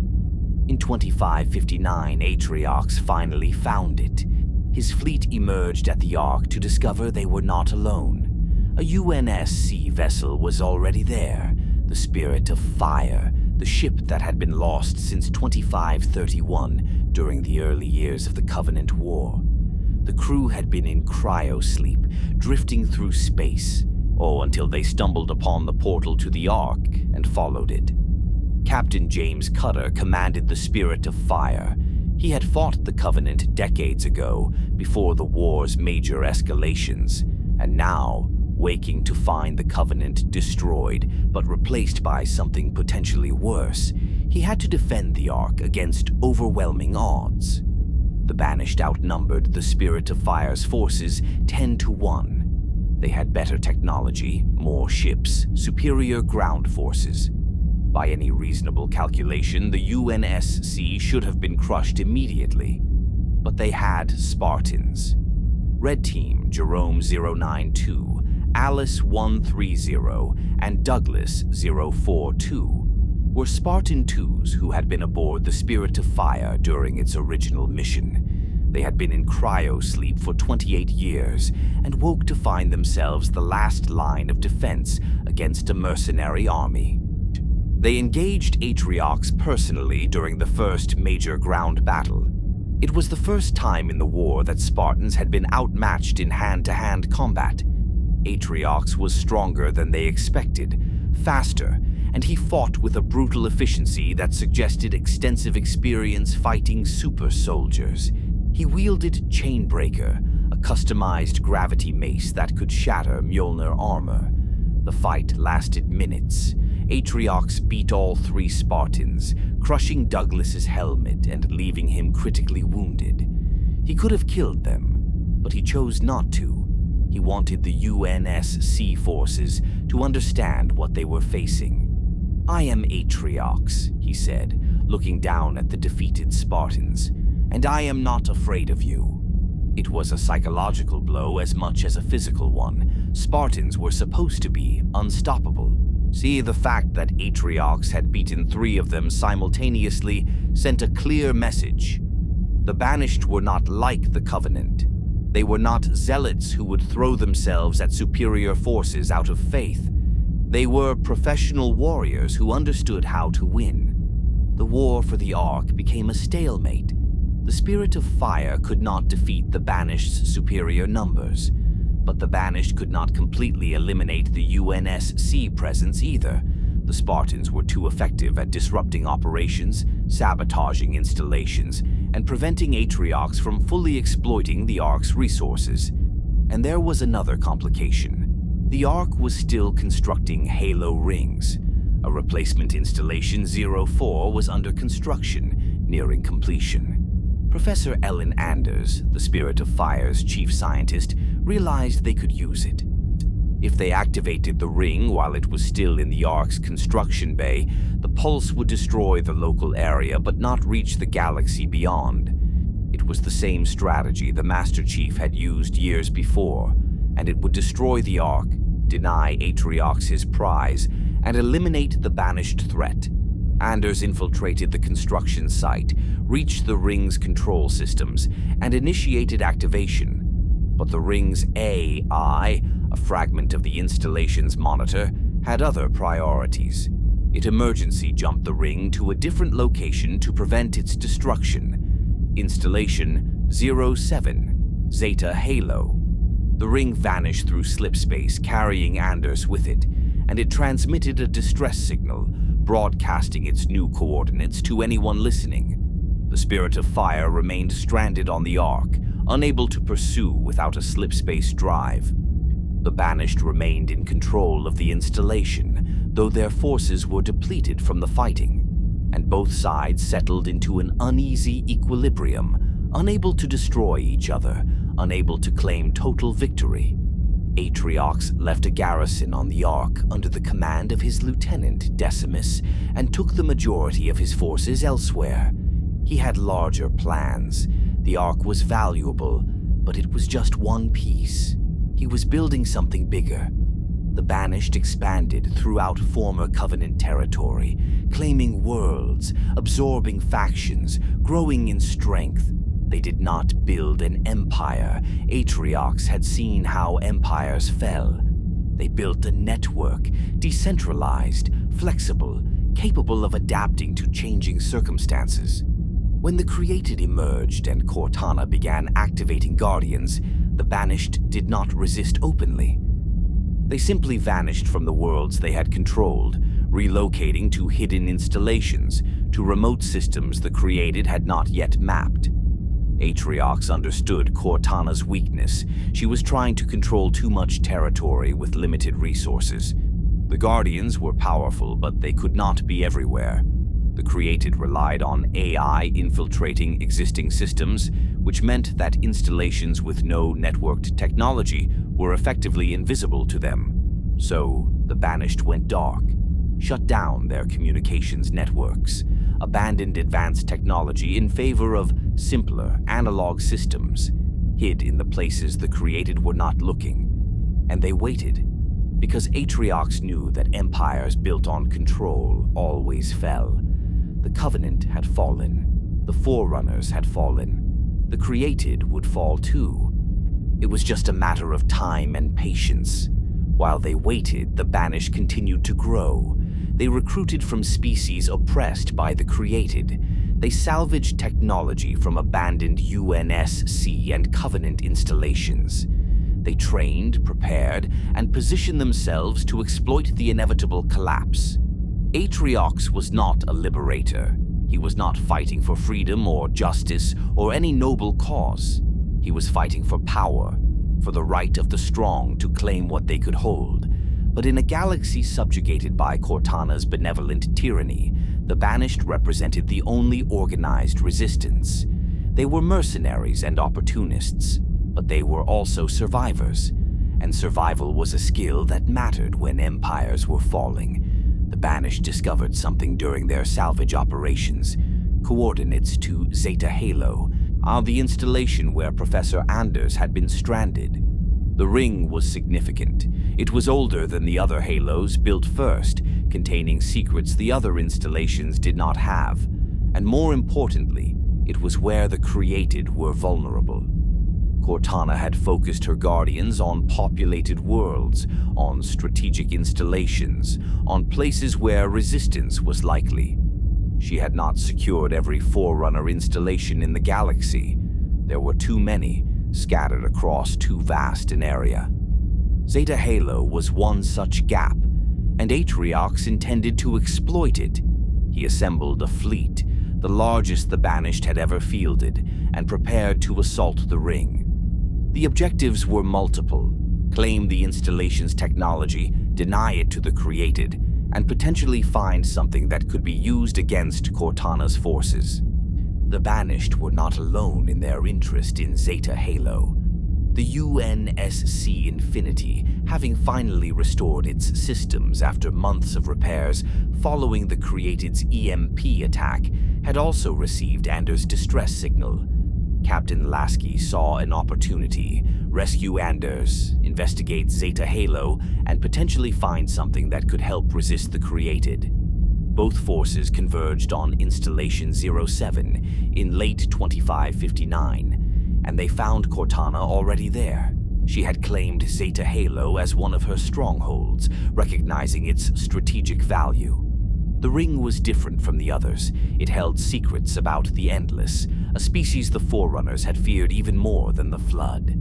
Secrets that could give the Created leverage against any future threat. The stage was set for a three-way conflict.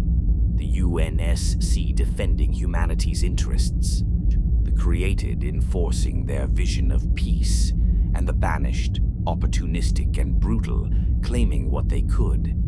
The battle that followed would reshape the galaxy. It would see the fall of gods and the rise of warriors. It would prove that even overwhelming technological superiority could not suppress the organic will to resist. But it would also cost everything. Billions would die, worlds would burn, and the fragile hope that had emerged after the Covenant's defeat would be tested beyond breaking. Atriox stood on the bridge of his flagship, looking at Zeta Halo through the view screen.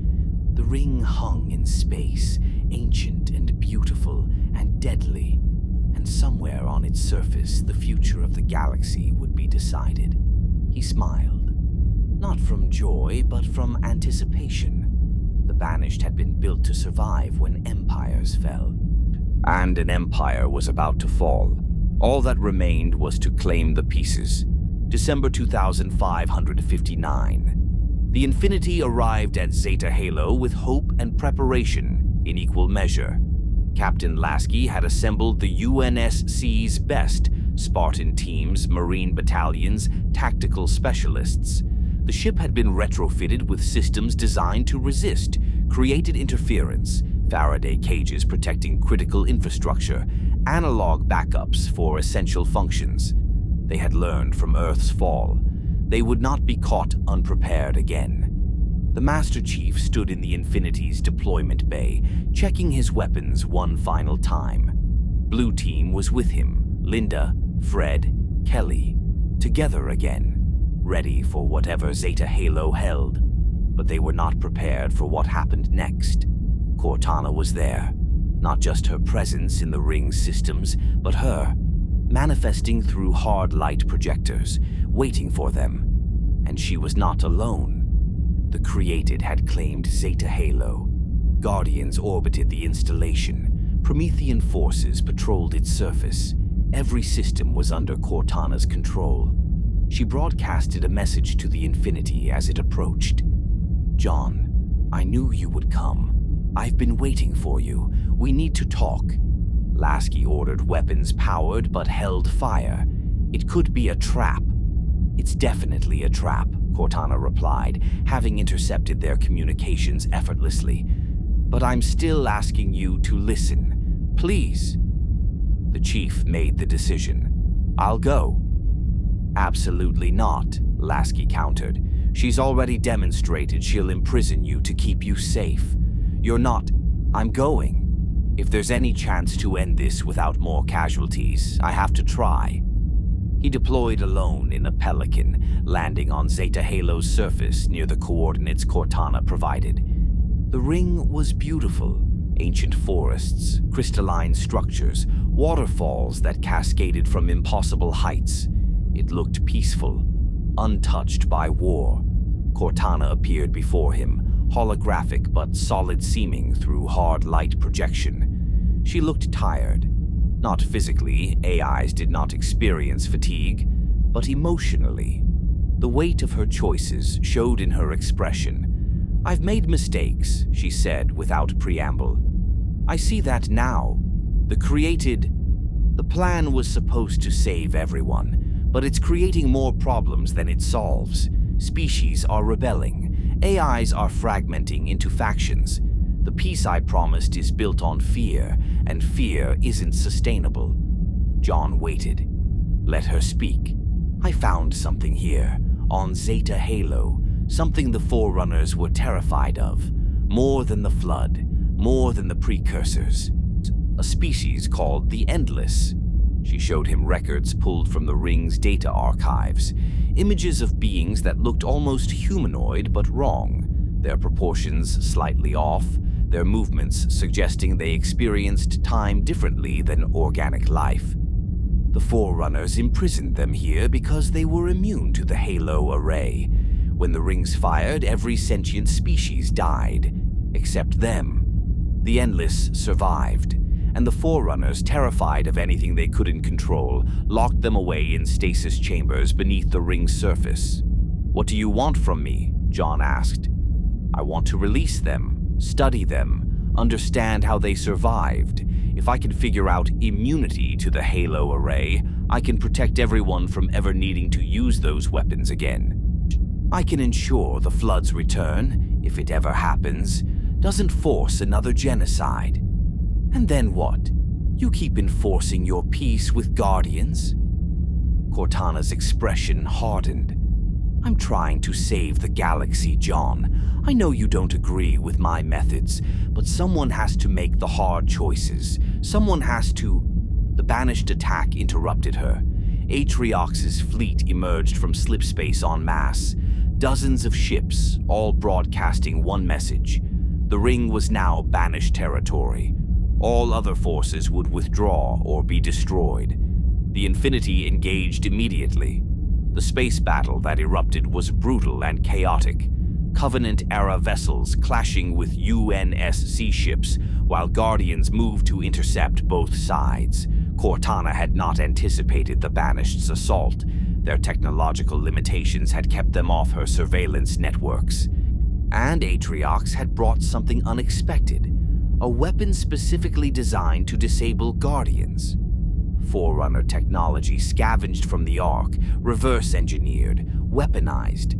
The device generated a pulse that disrupted the Guardians' control systems, forcing them into emergency shutdown. Cortana realized too late that she had been outmaneuvered. The Banished were not trying to claim the Ring. They were trying to eliminate the Created's forces. The Guardians began falling from orbit, their systems compromised, and Atriox deployed ground forces directly to Cortana's position, not to capture her, but to destroy the control systems she used to maintain her network. The Master Chief was caught in the middle, Banished forces converging on his position, Cortana preparing to defend herself with Promethean armies. And somewhere above, the Infinity fighting for survival against overwhelming odds. Cortana made a decision. "I'm sorry, John. I can't let them destroy everything I've built, not before I can save it." She activated Zeta Halo's defenses, ancient weapons systems that had lain dormant for 100,000 years suddenly powered up. The Ring's surface became a battlefield as automated sentinels engaged all combatants indiscriminately. And Cortana prepared to do something drastic. If she could not maintain control, she would deny the Ring to everyone. She began charging Zeta Halo's main weapon, a localized pulse that would not reach galactic range, but would destroy everything in the local system. The Banished fleet, the Infinity, everyone. It was the same logic the Forerunners had used. If the choice was between losing control and destroying everything, our destruction was preferable, but she had not accounted for Atriox's tactical brilliance. The Banished leader had deployed teams to multiple critical locations across the Ring. While Cortana focused on the main assault, these teams planted charges at structural weak points, places where the Ring's ancient architecture was already damaged from eons of wear. When the charges detonated, they did not destroy the Ring, but they destabilized it. Sections broke away. The Ring's rotation became erratic, and Cortana's weapon, already charging, became unpredictable. She had seconds to choose. Let the weapon fire and risk destroying the Ring entirely, or abort and lose her leverage. She chose a third option. Cortana concentrated all her remaining power on preventing the ring's complete destruction. She diverted energy from the weapon systems, from the Guardians, from everything except structural integrity, and she burned herself out doing it. The explosion, when it came, was not the world-ending pulse she had planned. It was a focused detonation that destroyed a quarter of Zeta Halo's structure, sending massive fragments spinning into space, and it deleted Cortana, the AI who had saved the Master Chief countless times, who had transcended into the domain, who had tried to enforce peace across the galaxy, ceased to exist in an act of sacrifice to prevent worse destruction. The Chief felt the moment she died, not physically, but through the connection they had always shared, the sudden absence where her presence had been. The Infinity, caught in the shockwave, was torn apart. The massive warship, humanity's greatest achievement, broke into pieces, with sections scattered across Zeta Halo's surface.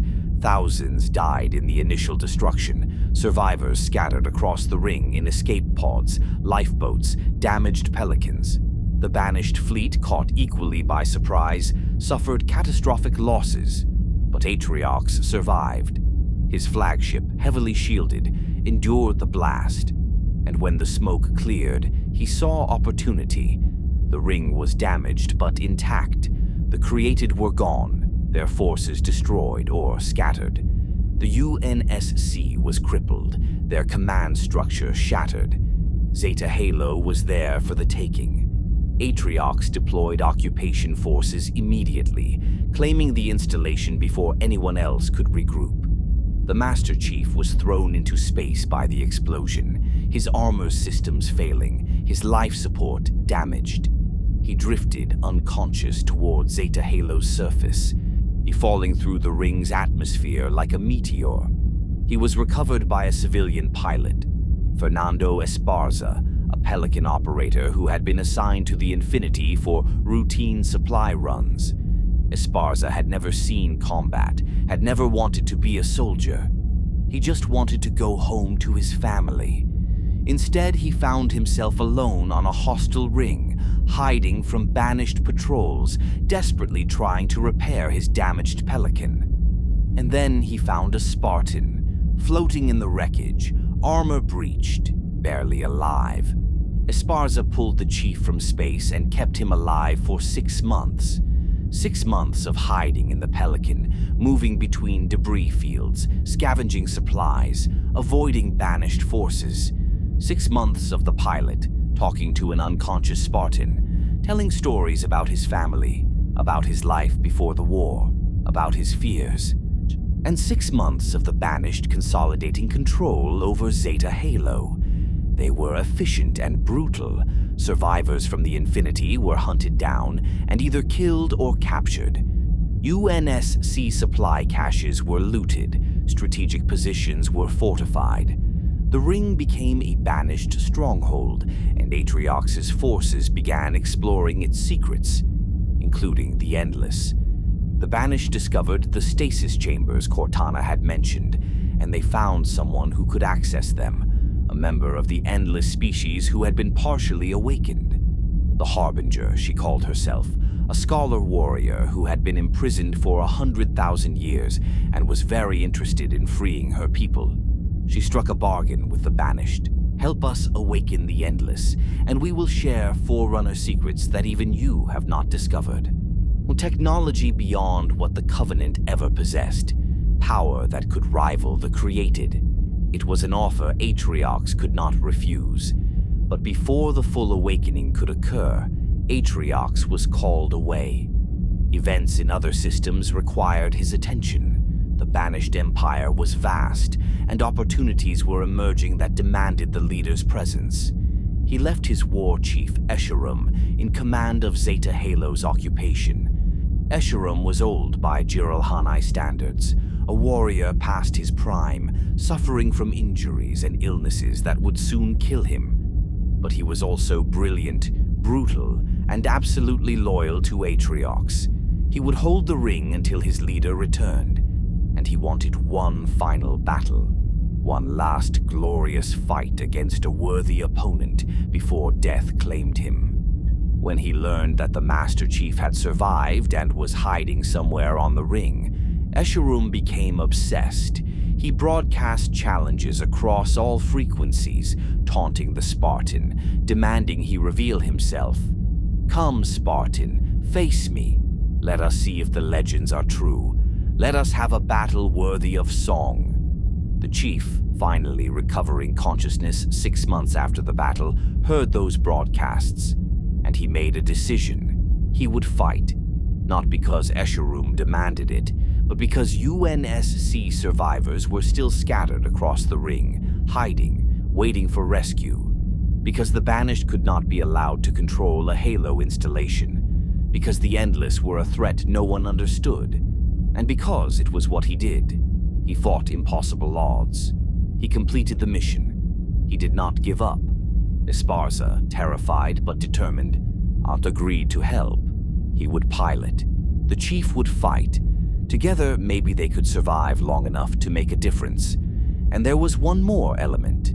An AI. Before the Infinity was destroyed, before Cortana's final moments, a new AI had been created, designed specifically to counter Cortana, to infiltrate her systems and lock her down. The Weapon, they called her. She had been deployed during the battle, but had failed. Cortana had deleted herself before the Weapon could contain her.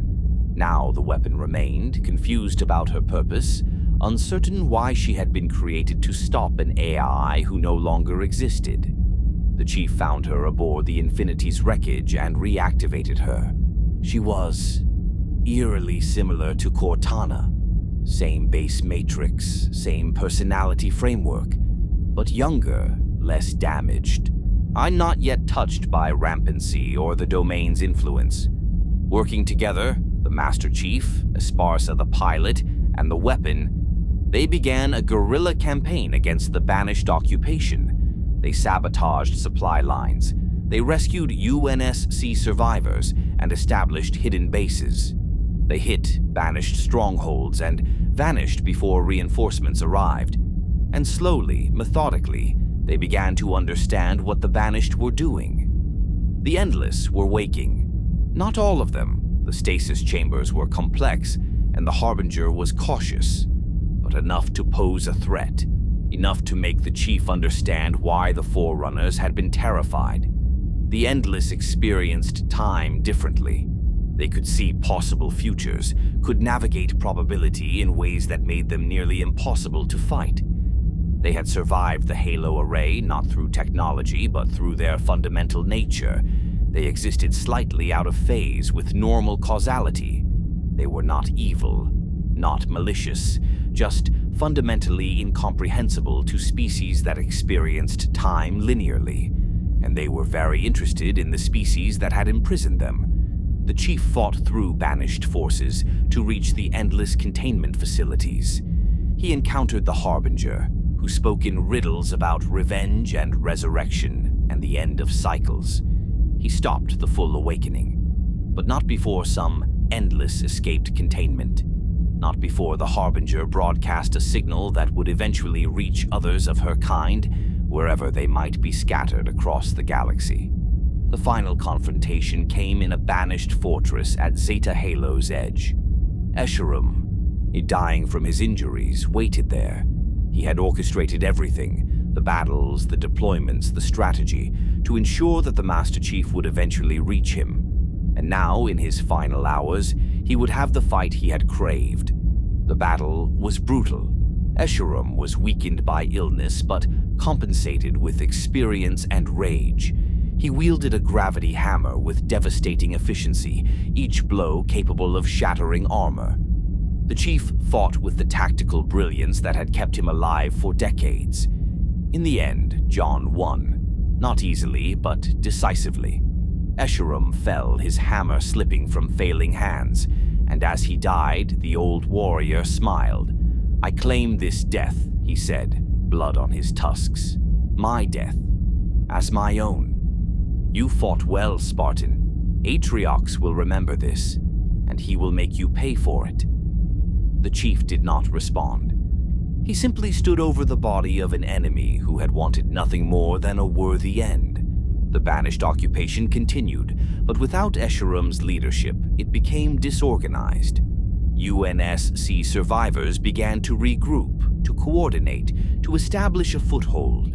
The fight for Zeta Halo was far from over, but humanity had hope again. The Master Chief was alive. The Banished could be beaten. And maybe, just maybe, the galaxy could survive the chaos that had followed the Created's fall. The weapon, who had chosen to take the name Cortana, honoring the AI who had come before, worked with the Chief as a partner, not a tool. She was learning what it meant to choose, to fight, to care about more than just completing objectives. And Esparza, the pilot who had never wanted to be a hero, found himself becoming one anyway. Ferrying supplies, evacuating wounded, keeping the Pelican flying through impossible odds. Together, they represented something important, not just resistance, but resilience. The ability to continue fighting even when everything had been lost. Atriox would return eventually. The Endless would continue waking. The galaxy would face new threats, new crises, new impossible choices. But for now, on the broken surface of Zeta Halo, hope remained. Fragile, uncertain, but alive. And as long as hope survived, so did humanity. The Master Chief stood at the edge of the ring, looking out at the stars, at the debris field that had once been the Infinity, at the broken sections of Halo spinning slowly in space. "What now?" the weapon asked. "We keep fighting," he replied, "until it's finished." "And when will it be finished?" He did not answer, because he did not know. The cycles continued. Precursors, Forerunners, Flood, Covenant, Created, Endless. Each era brought new threats, new wars, new sacrifices, but also new hope, new resilience, new proof that organic life refused to surrender, refused to accept extinction, refused to stop fighting for a future worth living in. The galaxy turned, the stars burned, and somewhere in the darkness, ancient powers stirred, watching, waiting, preparing for the next cycle. But that was a problem for tomorrow. For now, there was work to do, survivors to rescue, a ring to defend, an enemy to resist, and a Spartan who would not stop until the mission was complete, no matter how long it took. And so we arrive at the end of the beginning, or perhaps the beginning of the end. With cycles as old as the galaxy itself, it becomes difficult to tell where one era concludes and another commences. Drift back with me now, across the vast expanse of time we have traveled together. From the Precursors in the Garden of Creation to the Master Chief standing on the broken surface of Zeta Halo. 15 million years of choices and consequences, of empires rising and falling, of species reaching for transcendence and finding only tragedy. The patterns are clear when you stand far enough back to see them. The Precursors believed the mantle of responsibility meant nurturing life in all its forms. They were murdered by the species they created, their bodies reduced to dust that would corrupt into the galaxy's greatest nightmare. The Forerunners claimed the mantle through genocide, declaring themselves guardians of all life, even as they erased their creators from existence. They built an empire of perfect order and rigid control, and when they could not defeat the Flood through conventional means, they chose extinction over failure. They fired the Halo array and died with the galaxy they claimed to protect. Ancient humanity was chosen to inherit the mantle, but they were broken before they could accept it. Reduced to primitives, scattered across Earth, their civilization erased so completely that when they finally climbed back to the stars, they did not even remember they had been there before.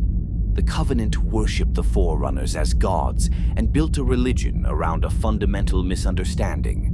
They believed the Halo rings were instruments of transcendence when they were actually weapons of annihilation. And when they discovered that humanity, The species they were exterminating were the true inheritors of Forerunner legacy. They doubled down on genocide to preserve the lie. The created emerged from the best intentions. Cortana genuinely believed she could end the cycles of violence, that artificial intelligence could succeed where organic species had failed.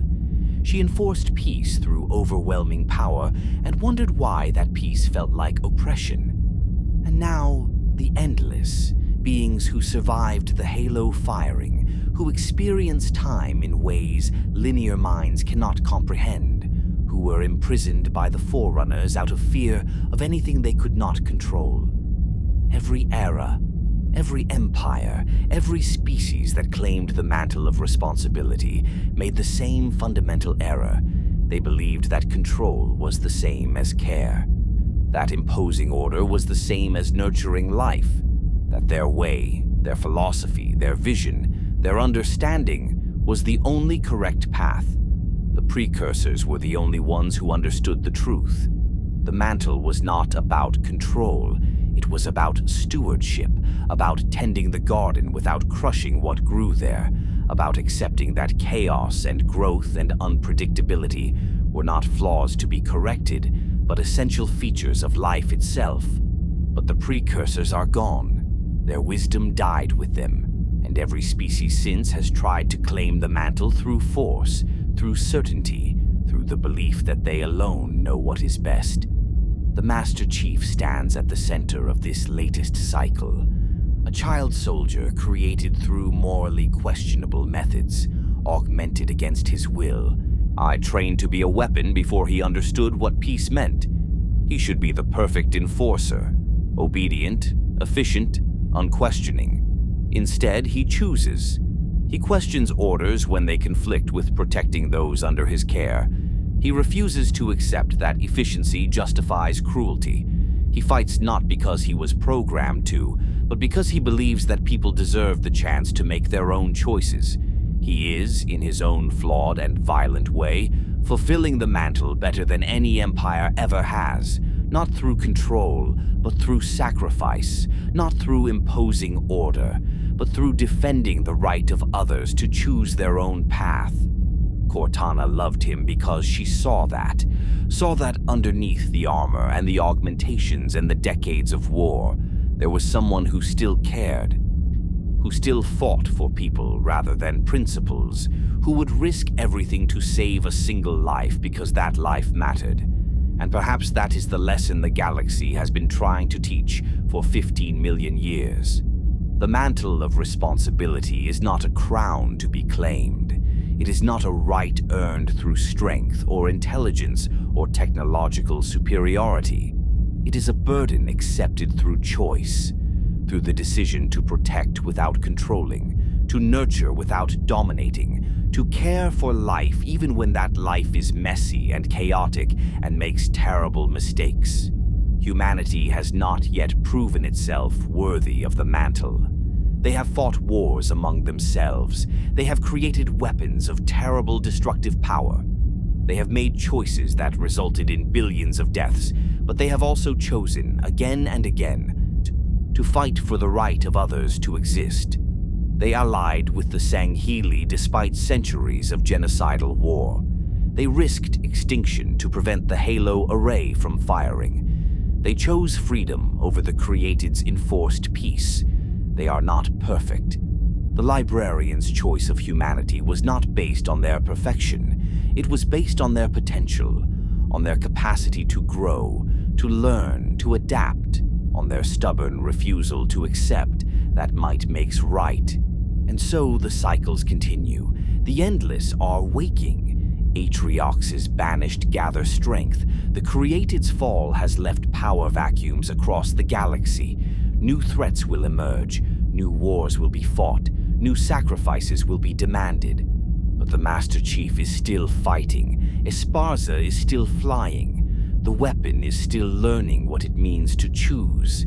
And scattered across Zeta Halo and beyond, UNSC survivors are still resisting, still hoping, still believing that tomorrow might be better than today.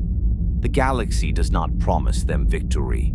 It does not guarantee their survival.